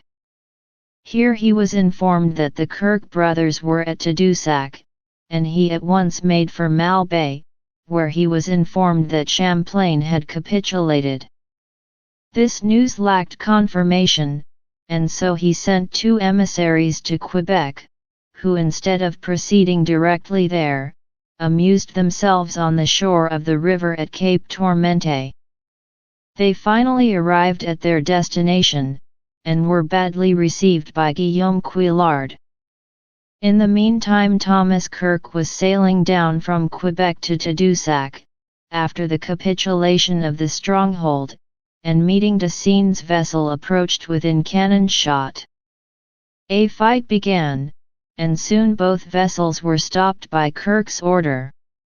Previous to this, Champlain and all the French who were on board had been sent below deck, the covers of which had been fastened with large nails, so that they were unable to render any assistance to Emery de Seine, even if they had desired to. The battle continued under some difficulties, and the vessels were grappled only by their foremasts. Kirke's position was becoming untenable, but by a singular blunder, instead of being defeated he was allowed to become the master. One of Emery de Seine's sailors having cried "Quartier! Quartier!" or surrender. Kirke hurriedly answered, "Bon Quartier, and I promise your life safe, and I shall treat you as I did Champlain, whom I bring with me." Hearing these words the French hesitated, laid down their arms, and soon perceived Champlain on the deck. Kirke had released him from his temporary jail, threatening him with death if he did not order Emery de Seine to cease his fire. Then Champlain said, "It would be easy to kill me, being in your power. But you do not deserve honor for having broken your word. You have promised to treat me with consideration. I cannot command these people, neither prevent them from doing their duty, in defending themselves. You must praise them instead of blaming them." Champlain asked them to surrender willingly. They were wise in doing so, as 2 English pataches soon arrived which would have settled the fight. Emery de Seine, and Jacques Couillard de l'Espinaye, his lieutenant, took passage on Kirke's vessel, and submitted themselves to the enemy's conditions. Dessines was compelled to abandon his ship, which was full of provisions intended for Quebec. In less than 2 hours every hope of fur trading had disappeared. Dessines had lost not only his vessel, but also 500 beaver skins and some merchandise for traffic. This loss was valued at 51,000 francs. Emery Dessines returned to France. He came back to Quebec in the year 1631, with permission from Richelieu to treat with the Indians. But the English commander expressly forbade the trade, and placed guardians on his vessel during the period of trading. All that relates to the formation of the Company of New France is contained in a series of documents entitled, Edits, Ordonnances Royales. The first document is entitled, Compagnie du Canada, établie sous le titre de Nouvelle-France, par les articles du 29 oral et septembre-mai, 1620 September. We find it in the Mercure François, T14, Part 2, p. 232, and also in the Memoirs sur les possessions françoises en Amérique, T3, pages 3, 4, and 5. This document is double, the first containing 20 articles, and the second 31, which essentially differ. The Act of April 29, 1627, exposes the designs which had engaged the king to establish a new company, its obligations, and the advantages which it will get from Canada. The Act of May 7 is the Deed of Association, which contains the whole organization of the company, its rules, and all that concerns the administration of its funds. The acceptation of the Articles of April 29, 1628, was officially known by an act passed on August 5, 1628, and the acceptation of the Articles of May 7 took place on August 6 of the same year. These articles had been confirmed by an order in council, on May 6, 1628, at La Rochelle. On the same day Louis XIII had issued patents confirming the order in council. On May 18 Richelieu had ratified the Articles of April 29 and of May 7. These various documents were published in 1628, one part of them in the Mercure François, and the other in a pamphlet, large in quarto of 23 pages. The list of the 100 associates was also printed in a small pamphlet of 8 pages, bearing as title, Noms, Surnoms et qualités des associés en la Compagnie de la Nouvelle-France, suivant les jours et dates de leurs signatures. Chapter 10. The Capitulation of Quebec, 1629. We have somewhat anticipated events, so we now retrace our steps, and place ourselves within Champlain's defenseless stronghold as its fatal hour approached. On Thursday, July 19, 1629, a savage named Launas by the French, and Manitogach by his own people, informed the Jesuits that 3 English ships were in sight off the island of Orleans, behind Point Levis, and that 6 other vessels were anchored at Tadoussac. Champlain was already aware that some ships were at Tadoussac, but he was surprised to learn that the enemy had approached Quebec, and at first he thought that they might be French ships. There was no one in Fort St. Louis at the time he received this news, as everyone had gone out in search of plants which were used as food. He therefore sent for Father Le Caron and the Jesuits to consult with them as to what measures should be taken.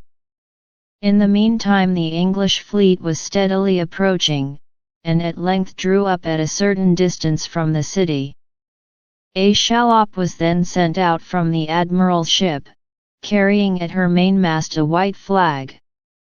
Champlain caused a similar flag to be run up over the fort, and Kirke's emissary came ashore and presented to Champlain the following letter.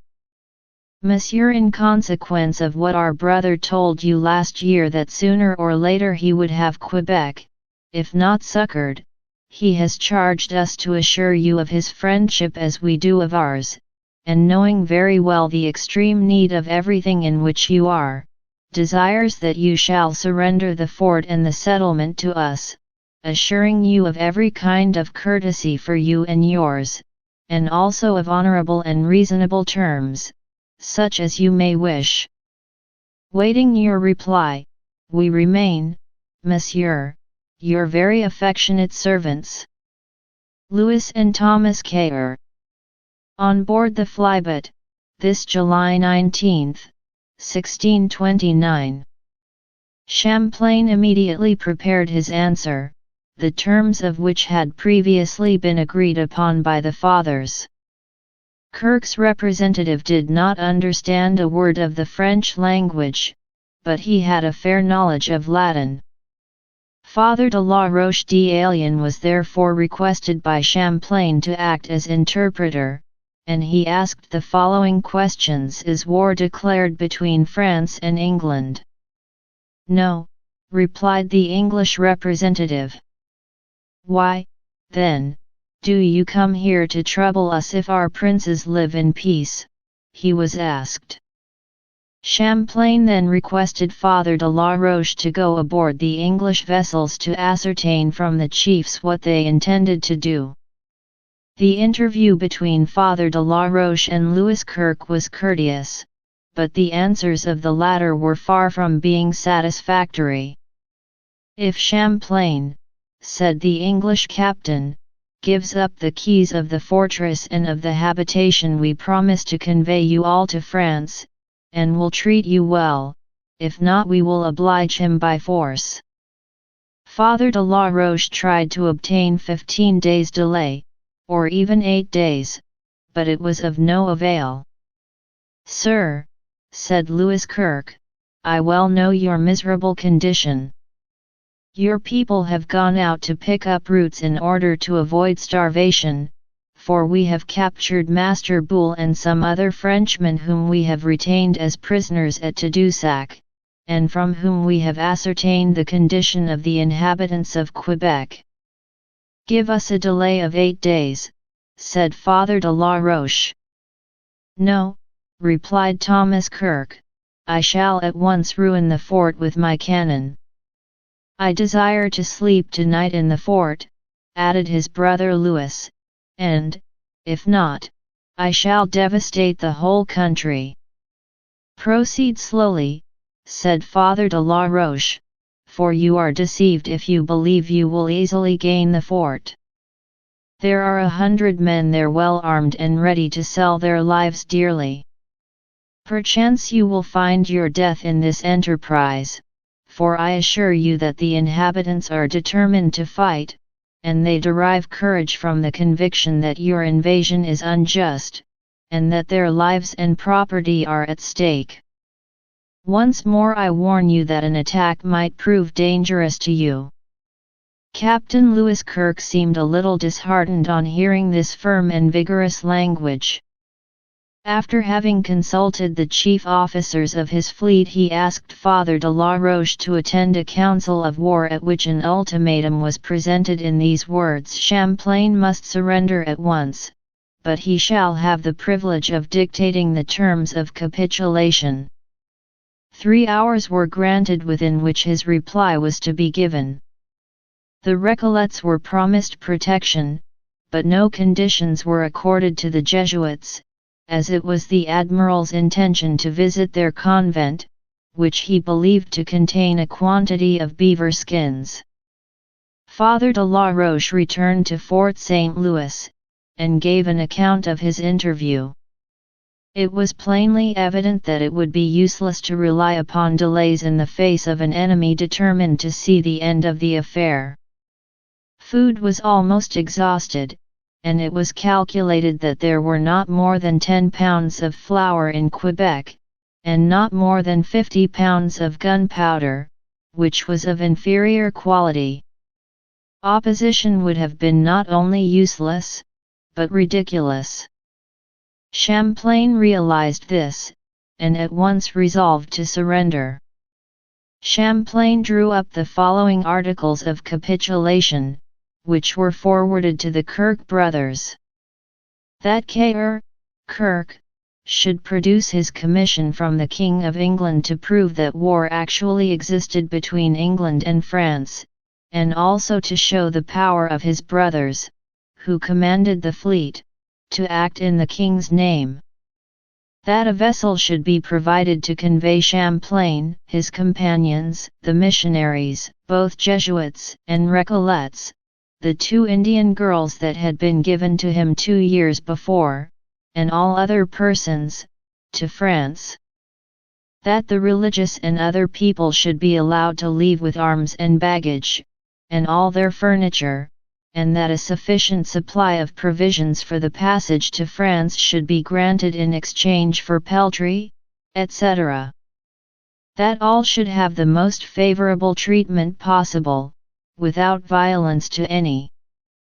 That the ship in which they were to embark for France should be ready in 3 days after their arrival at Tadoussac, and a vessel provided for the transport of their goods, etc., to that place. These articles were signed by Champlain and Pontgrave. After having read them, Louis Kirke sent this answer, that Kirke's commission should be shown and his powers to his brothers for trading purposes. As to providing a vessel to take Champlain and his people direct to France, that could not be done, but they would give them passage to England, and from there to France, whereby they would avoid being again taken by any English cruiser on their route. For the Sauvagesses, that clause could not be granted, for reasons which would be explained. As to leaving with arms and baggage, the officers might take with them their arms, clothes, and peltries belonging to them, and the soldiers might have their clothes and a beaver robe each. As for the Holy Fathers, they must be contented with their robes and books. L. Kirke. Thomas Kirke. The said articles granted to Champlain and Dupont, I accept and ratify them, and I promise that they shall be executed from point to point. Done at Tadoussac, August 19, New Style, 1629. David Kirke. The clause forbidding the soldiers to take their arms, coats, and peltry, excepting a castor robe, was a severe trial to them, as many of them had bought skins from the Hurons to the extent of 700 to 800 francs, and preferred to fight rather than lose their fortune. Champlain had agreed to capitulate without firing. Some openly reproached Champlain, saying that it was not the fear of death that actuated his course, but rather the loss of the 1,000 livres, which the English had agreed to give him if he abandoned Quebec without striking a blow. Champlain was informed of all the murmurs and discontent which were expressed amongst his people by a young Greek, who was charged to inform him that they did not wish to surrender, and even if they lost their fort, they desired to prove to the English that they were full of courage. Champlain was annoyed at these exhibitions of insubordination, and he instructed the Greek to give the people this answer: "You are badly advised and unwise. How can you desire resistance when we have no provisions, no ammunition, or any prospect of relief? Are you tired of living, or do you expect to be victorious under such circumstances? Obey those who desire your safety and who do nothing without prudence."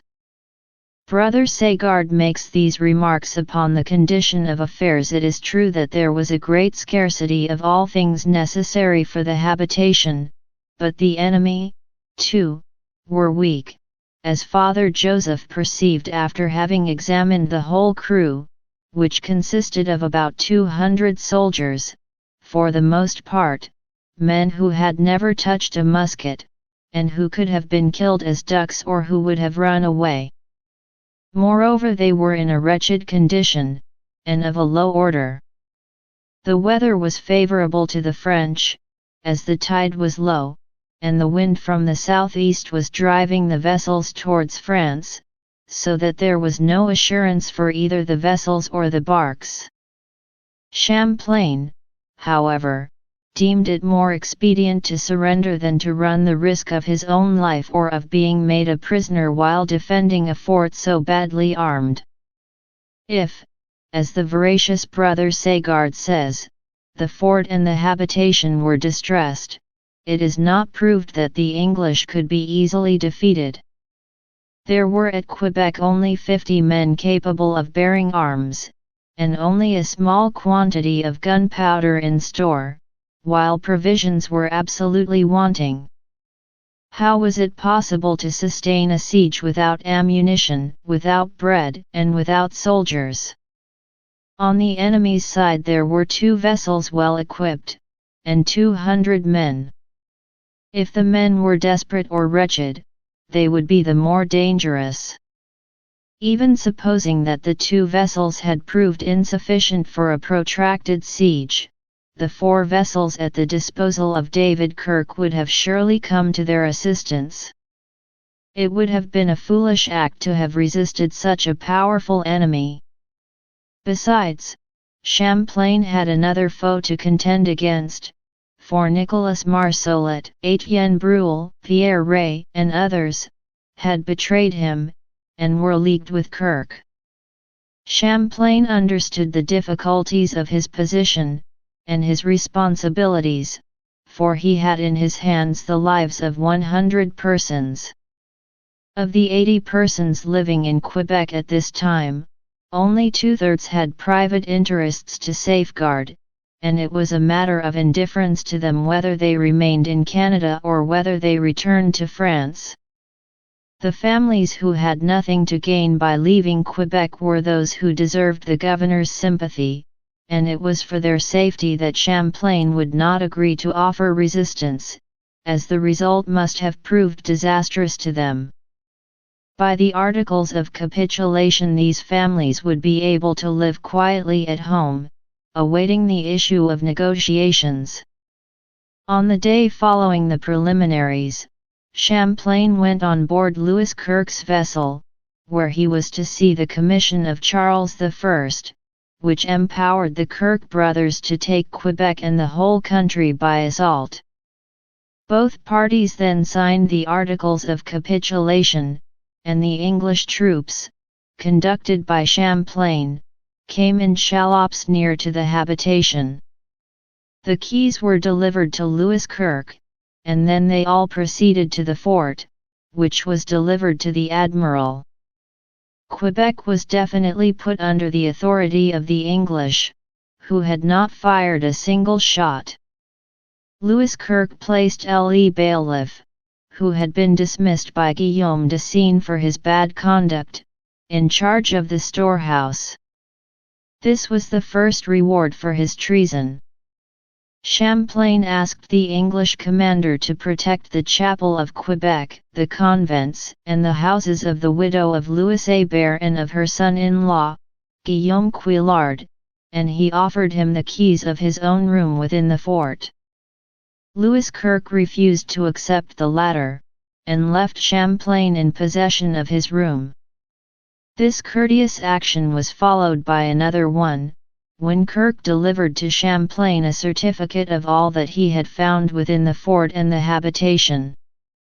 This document was found useful later on, when it was necessary to settle the value of the goods. In the meantime the English crew robbed the convent of the Jesuits, but they did not find the beaver skins, as they expected. Kirke and the Lutheran minister took for their own use the nicest volumes of the library, and 3 or 4 pictures. The Recollets had filled a leather bag with the ornaments of their church, and had hidden it underground, far in the woods, thinking that they might return sooner or later. On the Sunday following the capitulation, July 22, Lewis Kirke hoisted the English flag over one of the bastions of the fort, and in order to render the official possession of Quebec more imposing, he placed his soldiers in ranks along the ramparts, and at a precise hour a volley was fired from English muskets. In the afternoon, Champlain, the Jesuits, and the greater number of the French took passage on the flyboat for Tadoussac, leaving behind the families of Couillard, Martin, Desportes, Hébert, Hibou, Pivert, Duchesne the surgeon, some interpreters and clerks, and Pontgrave, who was too sick to leave his room. It was understood that all those who desired to return to France should start on the day fixed by Kirke. The fate of the colony was thus decided. Those who had any authority, by reason of their character or their official mission, were compelled to leave. The others were at liberty to remain, especially the interpreters, who would be useful in trading with the Indians. Before Champlain's departure, some had taken his advice. Would they remain in Quebec under a new regime, with nothing to hope for? Who was this victorious Kirke, so captivating in appearance? Perhaps a lion clothed with the skin of a lamb. They knew the Kirke brothers had been guilty of burning the habitation at Cape Tourmente. Knowing that they were Protestants, they could not expect sympathy on the score of religion. A danger existed from every point of view. Nevertheless, Champlain advised many of them to remain at Quebec in order to save their property. The only objection was that they would be obliged to observe their religion for an indefinite time without the ministrations of their priests. 3 years were to elapse before a French vessel again appeared at Quebec, with authority to hoist the white flag of France. Champlain's advice was not prejudicial to anyone, at least not in temporal matters. This small nucleus became the great tree whose branches and leaves extend today over the whole American continent. If France had seen the complete depopulation of Canada, perhaps the king would not have made the same efforts to have his colony restored. Champlain himself, in spite of his great zeal and his love for the country which he had founded, had been discouraged by the difficulties. He could foresee better than any other the obstacles which the future would present, and it caused him much uneasiness, and offered little consolation. At his age most men would have preferred to rest after an agitated life of 30 years, in the pursuit of an idea which it seemed impossible to realize on account of the manifold difficulties by which it was constantly beset. Chapter 11. The last events of 1629. Since the English have taken possession of Quebec, writes Champlain, the days have seemed to me as long as months. This dreariness is easily explained. The unsettled state of affairs, of which he was an eyewitness, had rendered his life at Quebec intolerable. Lewis Kirke, however, treated him with respect and courtesy, and had given him permission to bring to Tadoussac his 2 adopted girls, Esperance and Charite. It was a favor wholly unexpected, especially as by one of the clauses of the Act of Capitulation he renounced claim to them. Champlain, however, was ready to buy their liberty, if necessary, as he wished to civilize them and convert them to Christianity. Having no desire to stay longer in a place where even the beauties of the sunset seemed to remind him of his humiliation, Champlain only resided temporarily at Tadoussac, and was anxious to reach France. He left Quebec on July 24, and on the following day he perceived a vessel sailing near Murray Bay. This was Emery de Seine's ship, which, as we have already stated, was proceeding to Quebec to claim the peltry in the storehouse which belonged to his uncle.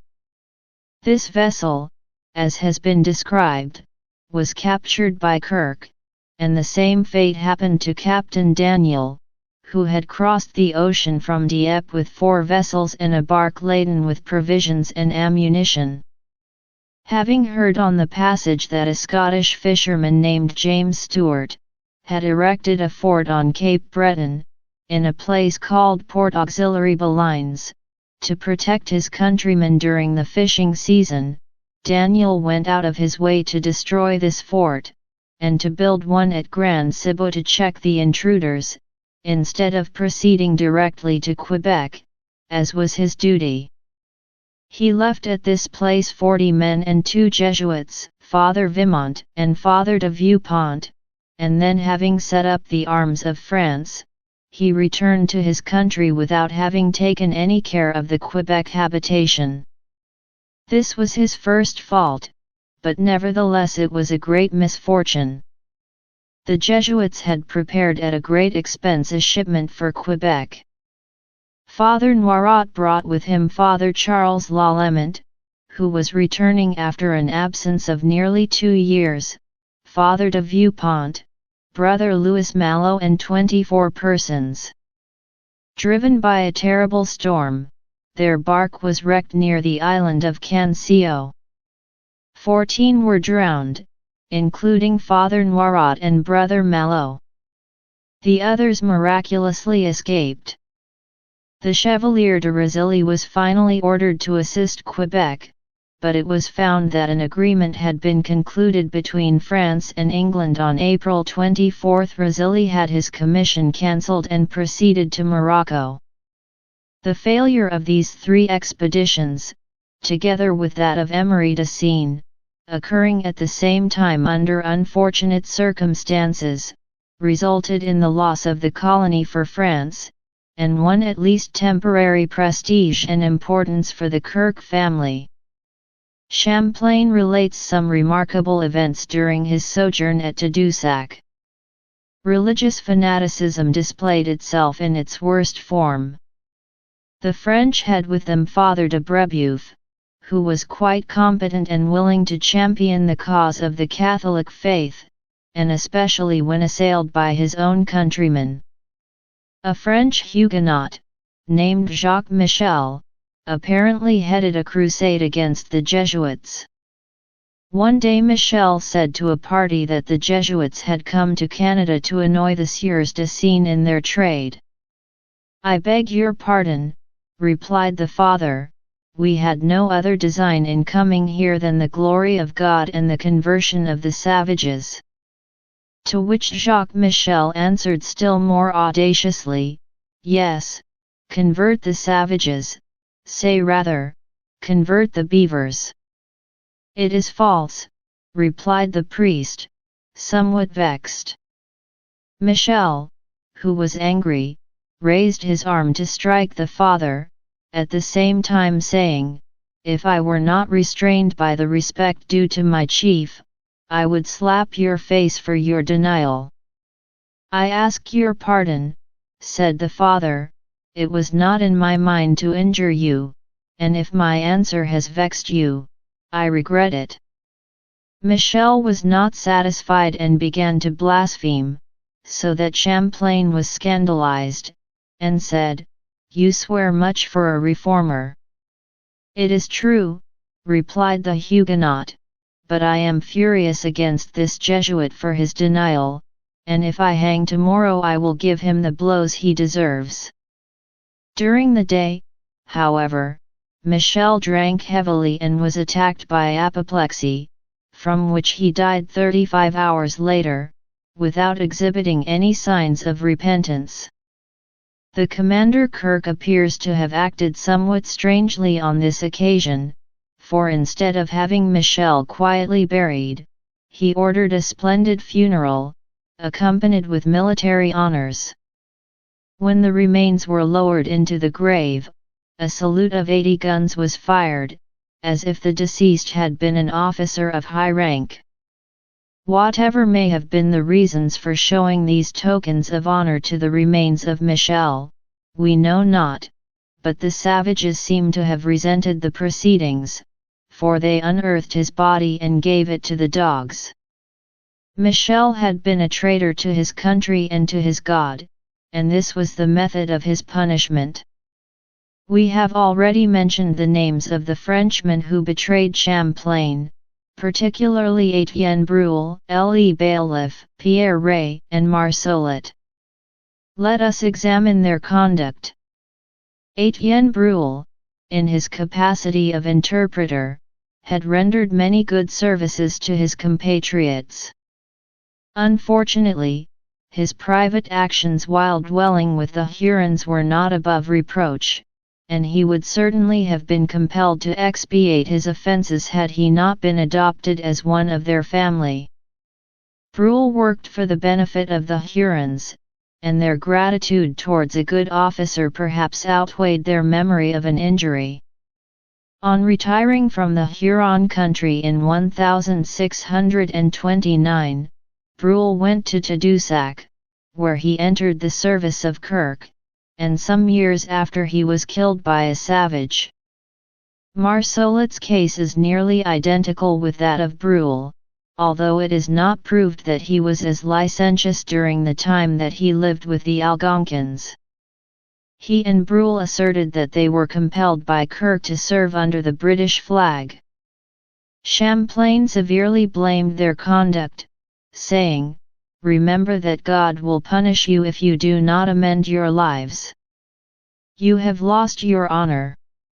Wherever you will go, men will point at you, saying, 'These are the men who have threatened their king and sold their country.' It would be preferable to die than to live on in this manner, as you will suffer the remorse of a bad conscience." To this they replied, "We well know that in France we should be hanged. We are sorry for what has happened, but it is done and we must drain the cup to the bottom, and resolve never to return to France." Champlain answered them, "If you are captured anywhere, you will run the risk of being chastised as you deserve." Nicolas Marsolet became a good citizen, and his family alliances were the most honorable. Pierre Ray, a carriage maker, was a bad character, one of the worst traitors, and wicked. His treason did not surprise anyone, and nothing better was expected of him. Le Bailiff was not only vicious, but a thief. On the night after the seizure by Kirke of the goods in store, he took from the room of Cornet de Vendremmer, a clerk, 100 livres in gold and money, a silver cup and some silk stockings. He was suspected of having stolen from the chapel of the lower town, a silver chalice, the gift of Anne of Austria. Though he was a Catholic, Le Bailiff ate food on days of abstinence, in order to please the Protestants. He treated the French as if they were dogs. "I shall abandon him," says Champlain, "to his fate, awaiting the day of his punishment for his swearings, cursings, and impieties." The treachery of these four men greatly affected Champlain, who was at a loss to understand how those to whom he had given food and shelter could be so ungrateful, but their conduct, however reprehensible, played no part in the loss of the colony. Kirke employed them to further his purposes without giving them any substantial reward. The sojourn of the French in Tadoussac lasted many weeks, and the delay caused Champlain much annoyance. David Kirke spent 10 or 12 days on his visit to Quebec, where he wanted to see for himself how his brother Louis had disposed of everything, and what advantage he was likely to gain from the acquisition of the new country. Believing himself to be the supreme ruler and master of New France, he outlined a brilliant future for the colony, looking forward to the day when he could bring settlers to take advantage of its natural resources. Returning to Tadoussac, the general invited his captains to a dinner, at which Champlain was also a guest.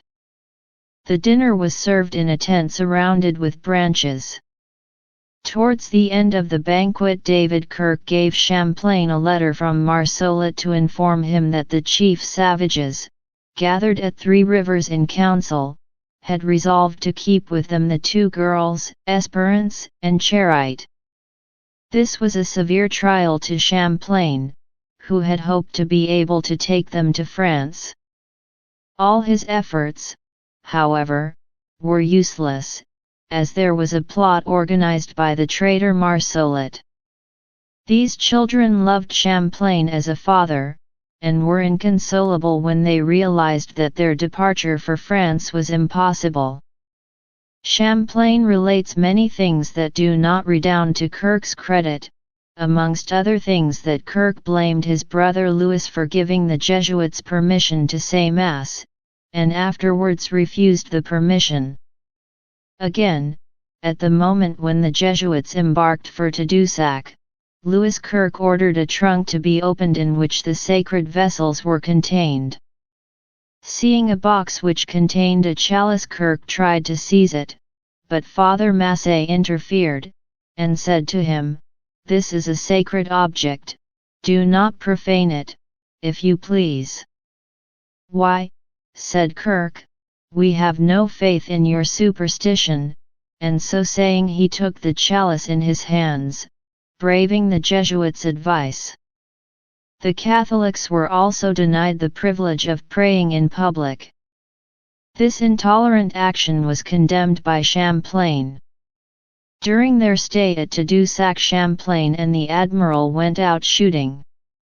They killed more than 2,000 larks, plovers, snipes and curlews. In the meantime, the sailors had cut trees for masts, and some birch which they took to England. They also carried with them 4,540 beaver skins, 1,713 others seized at Quebec, and 432 elk skins. The French had not given up all their skins, some had hidden a good many, and others kept them with Kirke's consent. The Recollets and the Jesuits were returning poorer than when they came. Champlain alone was allowed to retain all his baggage. At the commencement of September, the Admiral fitted out a medium-sized bark with provisions for Quebec, with instructions to bring back the Recollets who were scattered throughout the country, and also some of the French who had intended to remain at Quebec and other places. On September 14 the English fleet set out carrying Champlain, the Jesuits, the Recollets, and two-thirds of the French, that is to say, nearly the whole of the colony. The passage was short though difficult, and 11 of the crew died from dysentery. On October 20 the vessels reached Plymouth, where Kirke was much disappointed to learn that the Treaty of Peace signed on April 24 had been confirmed on September 16. All the French, except Champlain, took passage for France at Dover. Champlain proceeded directly to London, where he met the French ambassador, M. de Chateauneuf, and related to him the events which had taken place in Canada, and urged him to take steps for its restoration to France. The Fathers disembarked at Calais at the end of October. Father Massey returned to his former position of minister at the College of La Flèche. Father Andenouille went to Bourges. Father de Brebeuf entered the College of Rouen, where he had labored previously, and 3 other Jesuits whom we find afterwards in Canada, Father Charles Lalemant, Father Jogues, and Father Simon Lemoyne, were at that time professors in this college. Father Massey and Father de Brebeuf were soon to resume their ministration in this country, which they were forced to abandon at a time when they had hoped to see the realization of their noble mission. L'Abbé Phelan has written that the family of Hébert alone remained at Quebec after the surrender, but this is incorrect. The truth is that at least 5 families remained in Quebec. It was God's will that the most prominent and influential men should leave for France, but he also ordained that a few heroic settlers or possessors of New France should remain. If their remaining was favorable to France, Champlain deserves the credit, for he did more than any of his countrymen to bring it about. The population of Quebec or of the whole colony in July 1629 was divided as follows: inhabitants 23, interpreters 11, clerks 14, missionaries 10, domestics 7, French, arrived from the Huron country 20. This makes a total number of 85 persons. The following persons remained at Quebec: Guillaume Hébut and his wife, Marie Rollet, widow of Louis Hébert, Guillaume Hébert, Guillaume Couillard, and his wife Guillemette Hébert, and their 3 children, Abraham Martin, and his wife, Marguerite Langlois, and their 3 children, Pierre Desportes, and his wife, Françoise Langlois, and their daughter Hélène, Nicolas Pivert, his wife, Marguerite Lesage, and their niece, Adrien Duchesne, and his wife, Jean Fouquer, Étienne Brule, Nicolas Marsolet, L.E. Bailiff, Pierre Ray, Olivier L.E. Tardif. The missionaries who returned to France were 3 Jesuits, 2 Recollets, 2 brothers Jesuits and 3 brothers Recollets, 10 in all. Their names were Fathers Jesuits Annemond Massé, and Anouilh and Jean de Brebeuf, Fathers Recollets Joseph de la Roche d'Ailon, and Joseph L. E. Caron, brothers Jesuits François Chardin and Gilbert Burel, and the Recollet friars Gervais Mohire, Jean Goffestre, and Pierre Langoisier. Among the clerks who returned home were Cornet de Vendremmer, Thierry Desdames, Eustache Boule, and Destouches. Since the year 1608 there had been only 7 births, 3 marriages, and 40 deaths. 1 man had been hanged, 6 had been murdered, and 3 drowned.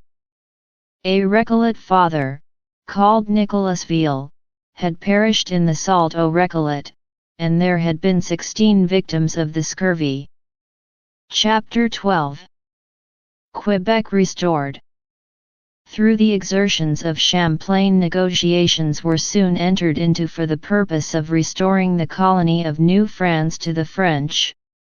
Champlain had visited the French ambassador, M. de Chateauneuf, when in London, and had laid before him a statement of the events which had recently taken place, together with the treaty of capitulation and a map of New France, so far as it was explored.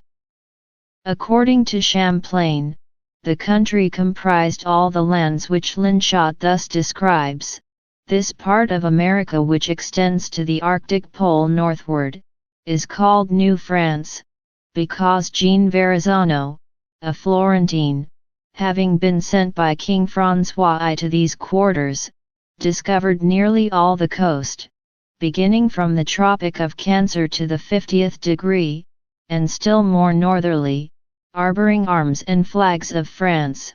For that reason the said country is called New France. Champlain was not quarreling with the English for the Virgins, although this country had been occupied by the French 80 years before, and they had also discovered all the American coast, from the River St. John to the peninsula of Florida. No one can deny that Champlain had given names to the rivers and harbors of New England as far as Cape Cod, about the 40th degree of latitude. After having spent about 5 weeks with the ambassador in furnishing him with information to guide him in his negotiations with the English authorities, Champlain resolved to visit France, as he had a reasonable hope of seeing his designs accomplished. He left London on November 20, and embarked at Rye, in Sussex, for Dieppe. Here he met Captain Daniel, who had just returned from his expedition to Canada, and it was here also that he received his commission of Governor of New France, which had been forwarded by the directors of the Company of New France. Champlain paid a visit to Rouen, and then went to Paris, where he had interviews with the king, with the cardinal, and some of the associates of the company. A prominent topic of discussion was, naturally, the loss of New France, and the best means of recovering it. Champlain's ideas were excellent, and he did his best to have them acknowledged and agreed to by all those who were interested in the fate of New France. Events progressed favorably, and Champlain was pleased to learn that Dr. Daniel had been sent to London with letters for King Charles I. Louis XIII demanded the restoration of the fort and habitation of Quebec, and the forts and harbours of the Acadian coast, for the reason that they had been captured after peace had been concluded between the two countries. Dr. Daniel returned to France, bearing dispatches by which Charles I answered that he was ready to restore Quebec, but no mention was made of Acadia. The directors of the company immediately ordered Commander de Razilly to equip a fleet, and, as we have already stated, to take possession of Quebec by force or otherwise. The 100 associates subscribed 16,000 livres for the freighting of the vessels, and the king granted the balance of the expenses. The news of these extraordinary warlike preparations caused alarm in London, but the French ambassador stated that these vessels were not being sent to trouble or disturb any of the English settlers who had taken possession of the French habitations. This explanation relieved the public mind in England, and Charles I promised to give back to France its ancient possessions in America, as they were on April 24, 1629, the date of the signing of the Treaty of Souzy. In justice to England, it may be said that 2 English vessels were seized by the French at about the same time that Kirke had forced Champlain to surrender. There was, therefore, illegal action on both sides, and both countries had claims to be regulated. The English would have preferred to have retained possession of Canada, at least until the following year, as the Kirke brothers and their associates hoped to be able to realize considerable sums from their trade with the Indians. This condition of affairs is explained in a letter addressed by Cardinal Richelieu to Chateauneuf, on December 20, 1629. They assure us that they cannot restore Canada at once. This is the reason for our delay in restoring these vessels. And he adds, if they agree to the restitution of Quebec without any condition, you shall take it for granted; if not, it is better to put a delay to the settlement. It is obvious that Charles I had twice promised to restore Quebec, and when Chateauneuf retired from his position of ambassador in the month of April, 1630, he had obtained every assurance of restitution of all things taken since the peace. The Marquis of Fontenay-Marouil, who succeeded Chateauneuf on March 13, received special instructions from the Cardinal on this subject. His Majesty's design is that, continuing the negotiations of Chateauneuf, you continue to ask for the restitution of Canada, and of all goods and vessels taken from the French since the peace. The new ambassador could not urge the claims of France with greater activity than his predecessor. During the space of 2 months, Chateauneuf had prepared 5 documents relating to Canadian affairs, to which the commissioners appointed to settle the matter had replied on February 11.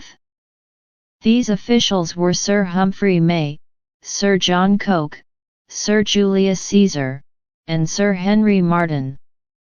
Their conclusion regarding Canada was that His Majesty had not changed his mind concerning the restoration of places, vessels, and goods taken from the French, according to the first declaration he had made through a memorandum in Latin, communicated some time since to the French ambassador.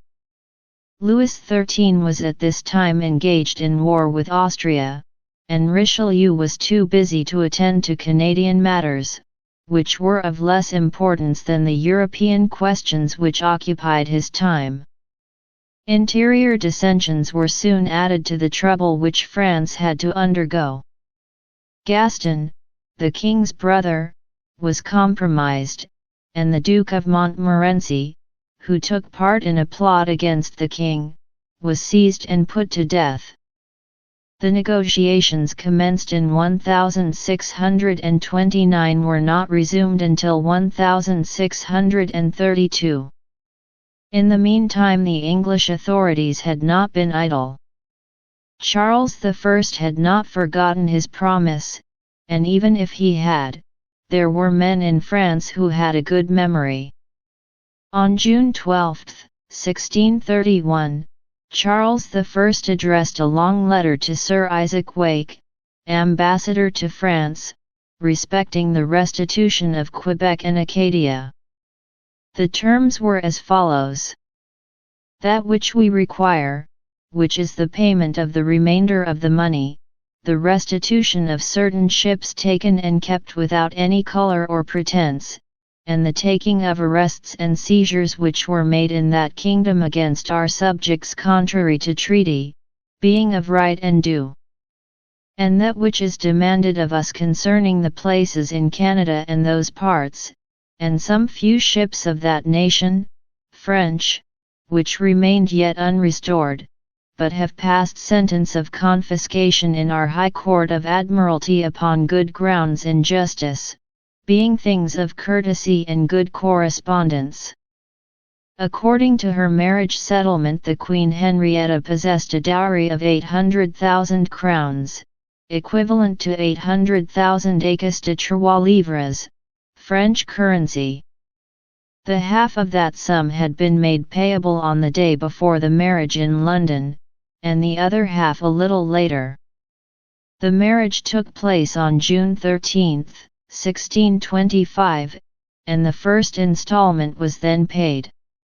In the year 1631 the second installment had not been paid, and Charles I claimed it as one of the conditions of settlement. Some historians have stated that the king took this opportunity to have a money question solved. If, however, the debt was legitimate, France was obliged to pay it, and the difficulties that had occurred in the meantime had nothing to do with the deed of marriage upon which the claim was based.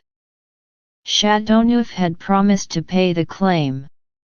Unless, therefore, there was any doubt as to the right of the king to claim the sum, it is difficult to understand why the king should be blamed. In his letter to his ambassador at Paris, Charles I alludes to documents exchanged between Chateauneuf and Fontenay-Mareuil on the one side, and the Lords Commissioners appointed to give a ruling. In this document it is noticed that Guillaume de Seine had discussed with Kirke the value of the goods and peltry that had been taken out of the stores at Quebec. They disagreed both as to the number and value. De Seine claimed 4,266 beaver skins which had been captured by Kirke, while Kirke pretended to have found only 1,713, and that the balance of his cargo, 4,000 skins, was the result of trade with the Indians. According to the books of the English Company, Kirke had bought 4,540 beaver skins, 432 elk skins, and had found in the stores 1,713 beaver skins. The difference in the calculation is due to the fact that the English only mentioned the beaver skins registered in their books, and the French included all the skins which belonged to them when the fort surrendered, making no mention of those that they had taken out of the fort with the permission of the English. Guillaume de Seine valued each skin at £12 10 and Burlamachi had written from Metz to representatives of the English company, that he had been compelled to accept de Seine's estimates, as under the terms of an act of private counsel, he was bound to make them good. The king had promised to reimburse de Seine for his losses by the payment of the sum of £14,330, of which £8,270 were for his peltry and goods, and £6,060 for the vessels which had been captured. David Kirke strongly opposed the payment of this sum on the ground that it was excessive, but the king through his councillors ordered the payment to be made. Having determined to seize the peltry brought to London from Quebec, the Kirke associates blew off the padlock which had been fixed to the storehouse door by an order of justice. Some time after, when Guillaume de Seine visited the store, accompanied by a member of the company and a constable, he discovered that only 300 beaver skins and 400 elk skins remained. Complaint was lodged with the king, who ordered Kirke to return the skins which were missing within 3 days, on pain of imprisonment or the confiscation of his property. None of the associates of Kirke appear to have obtained the sympathy of the public in that affair. The English company had suffered a great loss over the transaction, and the king thought that it would be just to grant them some compensation. He therefore appointed 2 commissioners, Sir Isaac Wake and Burlamachi, to look after the interests of the English company. Their mission was to make an agreement with Guillaume de Seine, who represented the French company. After the exchange of a long correspondence, the King of France agreed to pay to David Kirke the sum of £20,000, on the condition that he should restore the fort of Quebec, the contents of the storehouse, the vessel belonging to Emery de Seine, and the peltry seized in Canada. David Kirke was much dissatisfied with the agreement, which he believed was due to the action of Sir Isaac Wake, to whom he wrote, accusing him of not having followed the instructions of the English company. His letter concluded with these words: "I understand that the conduct of this affair has been absolutely irregular, as it is evident that you have only resorted to the French testimony, having no care for the English evidence." In the same memorandum the Kirke family complained of the fact that the company of English adventurers had been compelled to plead in France, while the French were not subject to the same conditions. This accusation was not correct, as Guillaume de Seine had been obliged not only to live in London in order to vindicate his goods, but also to watch them and prevent damage. Kirke had no other claim than compensation for losses, and de Seine, who had apparently no responsibility for the conflict of 1629, could not reasonably be expected to pay the amount of Kirke's claim. The contents of the storehouse at Quebec were the property of the de Seines, and in visiting Quebec Emery de Seine had no other object in view than to secure his goods and take them to France. He had nothing to do with the war, and believed that he was sailing in times of peace. Thomas Kirke, by whom he was taken prisoner, treated him as a pirate, illegally, and in spite of the Treaty of Souzy. It is true that the Kirkes ignored the existence of this treaty when they sailed for America, but this was only an excuse for their attitude as belligerents. As soon as the provisions of the negotiations were determined upon between the two countries, the claims had to be sent to the king, if they considered that they had any grievance under the privileges conferred upon them by letters of marque. The Royal Commission took a correct stand in demanding from them in the name of Charles I an indemnity for France. All these differences were at length terminated through the energetic interference of Richelieu. These disputes had lasted for more than 2 years, and constantly occupied the attention of the ambassadors. The King of France, therefore, empowered Bullion and Bouthillier on January 25, 1632, to act. Charles I had already sent Burlamachi to France with letters in favor of the restoration of Canada and Acadia, and had also given instructions to Sir Isaac Wake, his ambassador extraordinary. On March 5, Louis XIII granted an audience to the ambassadors, and the basis of a treaty was agreed upon. Sir Isaac Wake represented Charles I, and Bullion and Bouthillier represented the King of France. The commissioners took up the question of seizures, which was the most difficult. The King of France agreed to pay the sum of £64,246 to Lommagny and Vanelly for the goods seized on the Jacques, and £69,866 for the goods seized on the Benediction, and to restore these 2 vessels to their owners within 15 days. This agreement included the effects taken from the Bride, and sold at Calais, the property of Lommagny and Vanelly.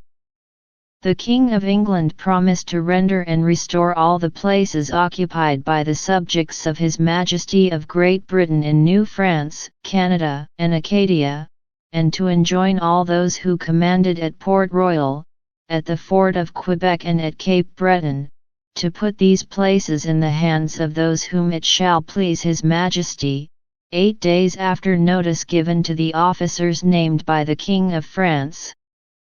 Under this agreement, Decines was obliged to pay for the equipment of a vessel of 200 to 250 tons, and for the repatriation of the English subjects established in New France. The forts and places occupied by the English were to be restored as they were before their capture, with all arms and ammunition, according to the detailed list which Champlain had given. Burlamachi was authorized to pay for everything that was missing, and also to place Emery Decines in possession of the ship Helen, which had been taken from him, together with all goods abandoned at Quebec during his voyage of 1631. Burlamachi was also instructed to pay to Guillaume Decines the sum of £82,700 within 2 months.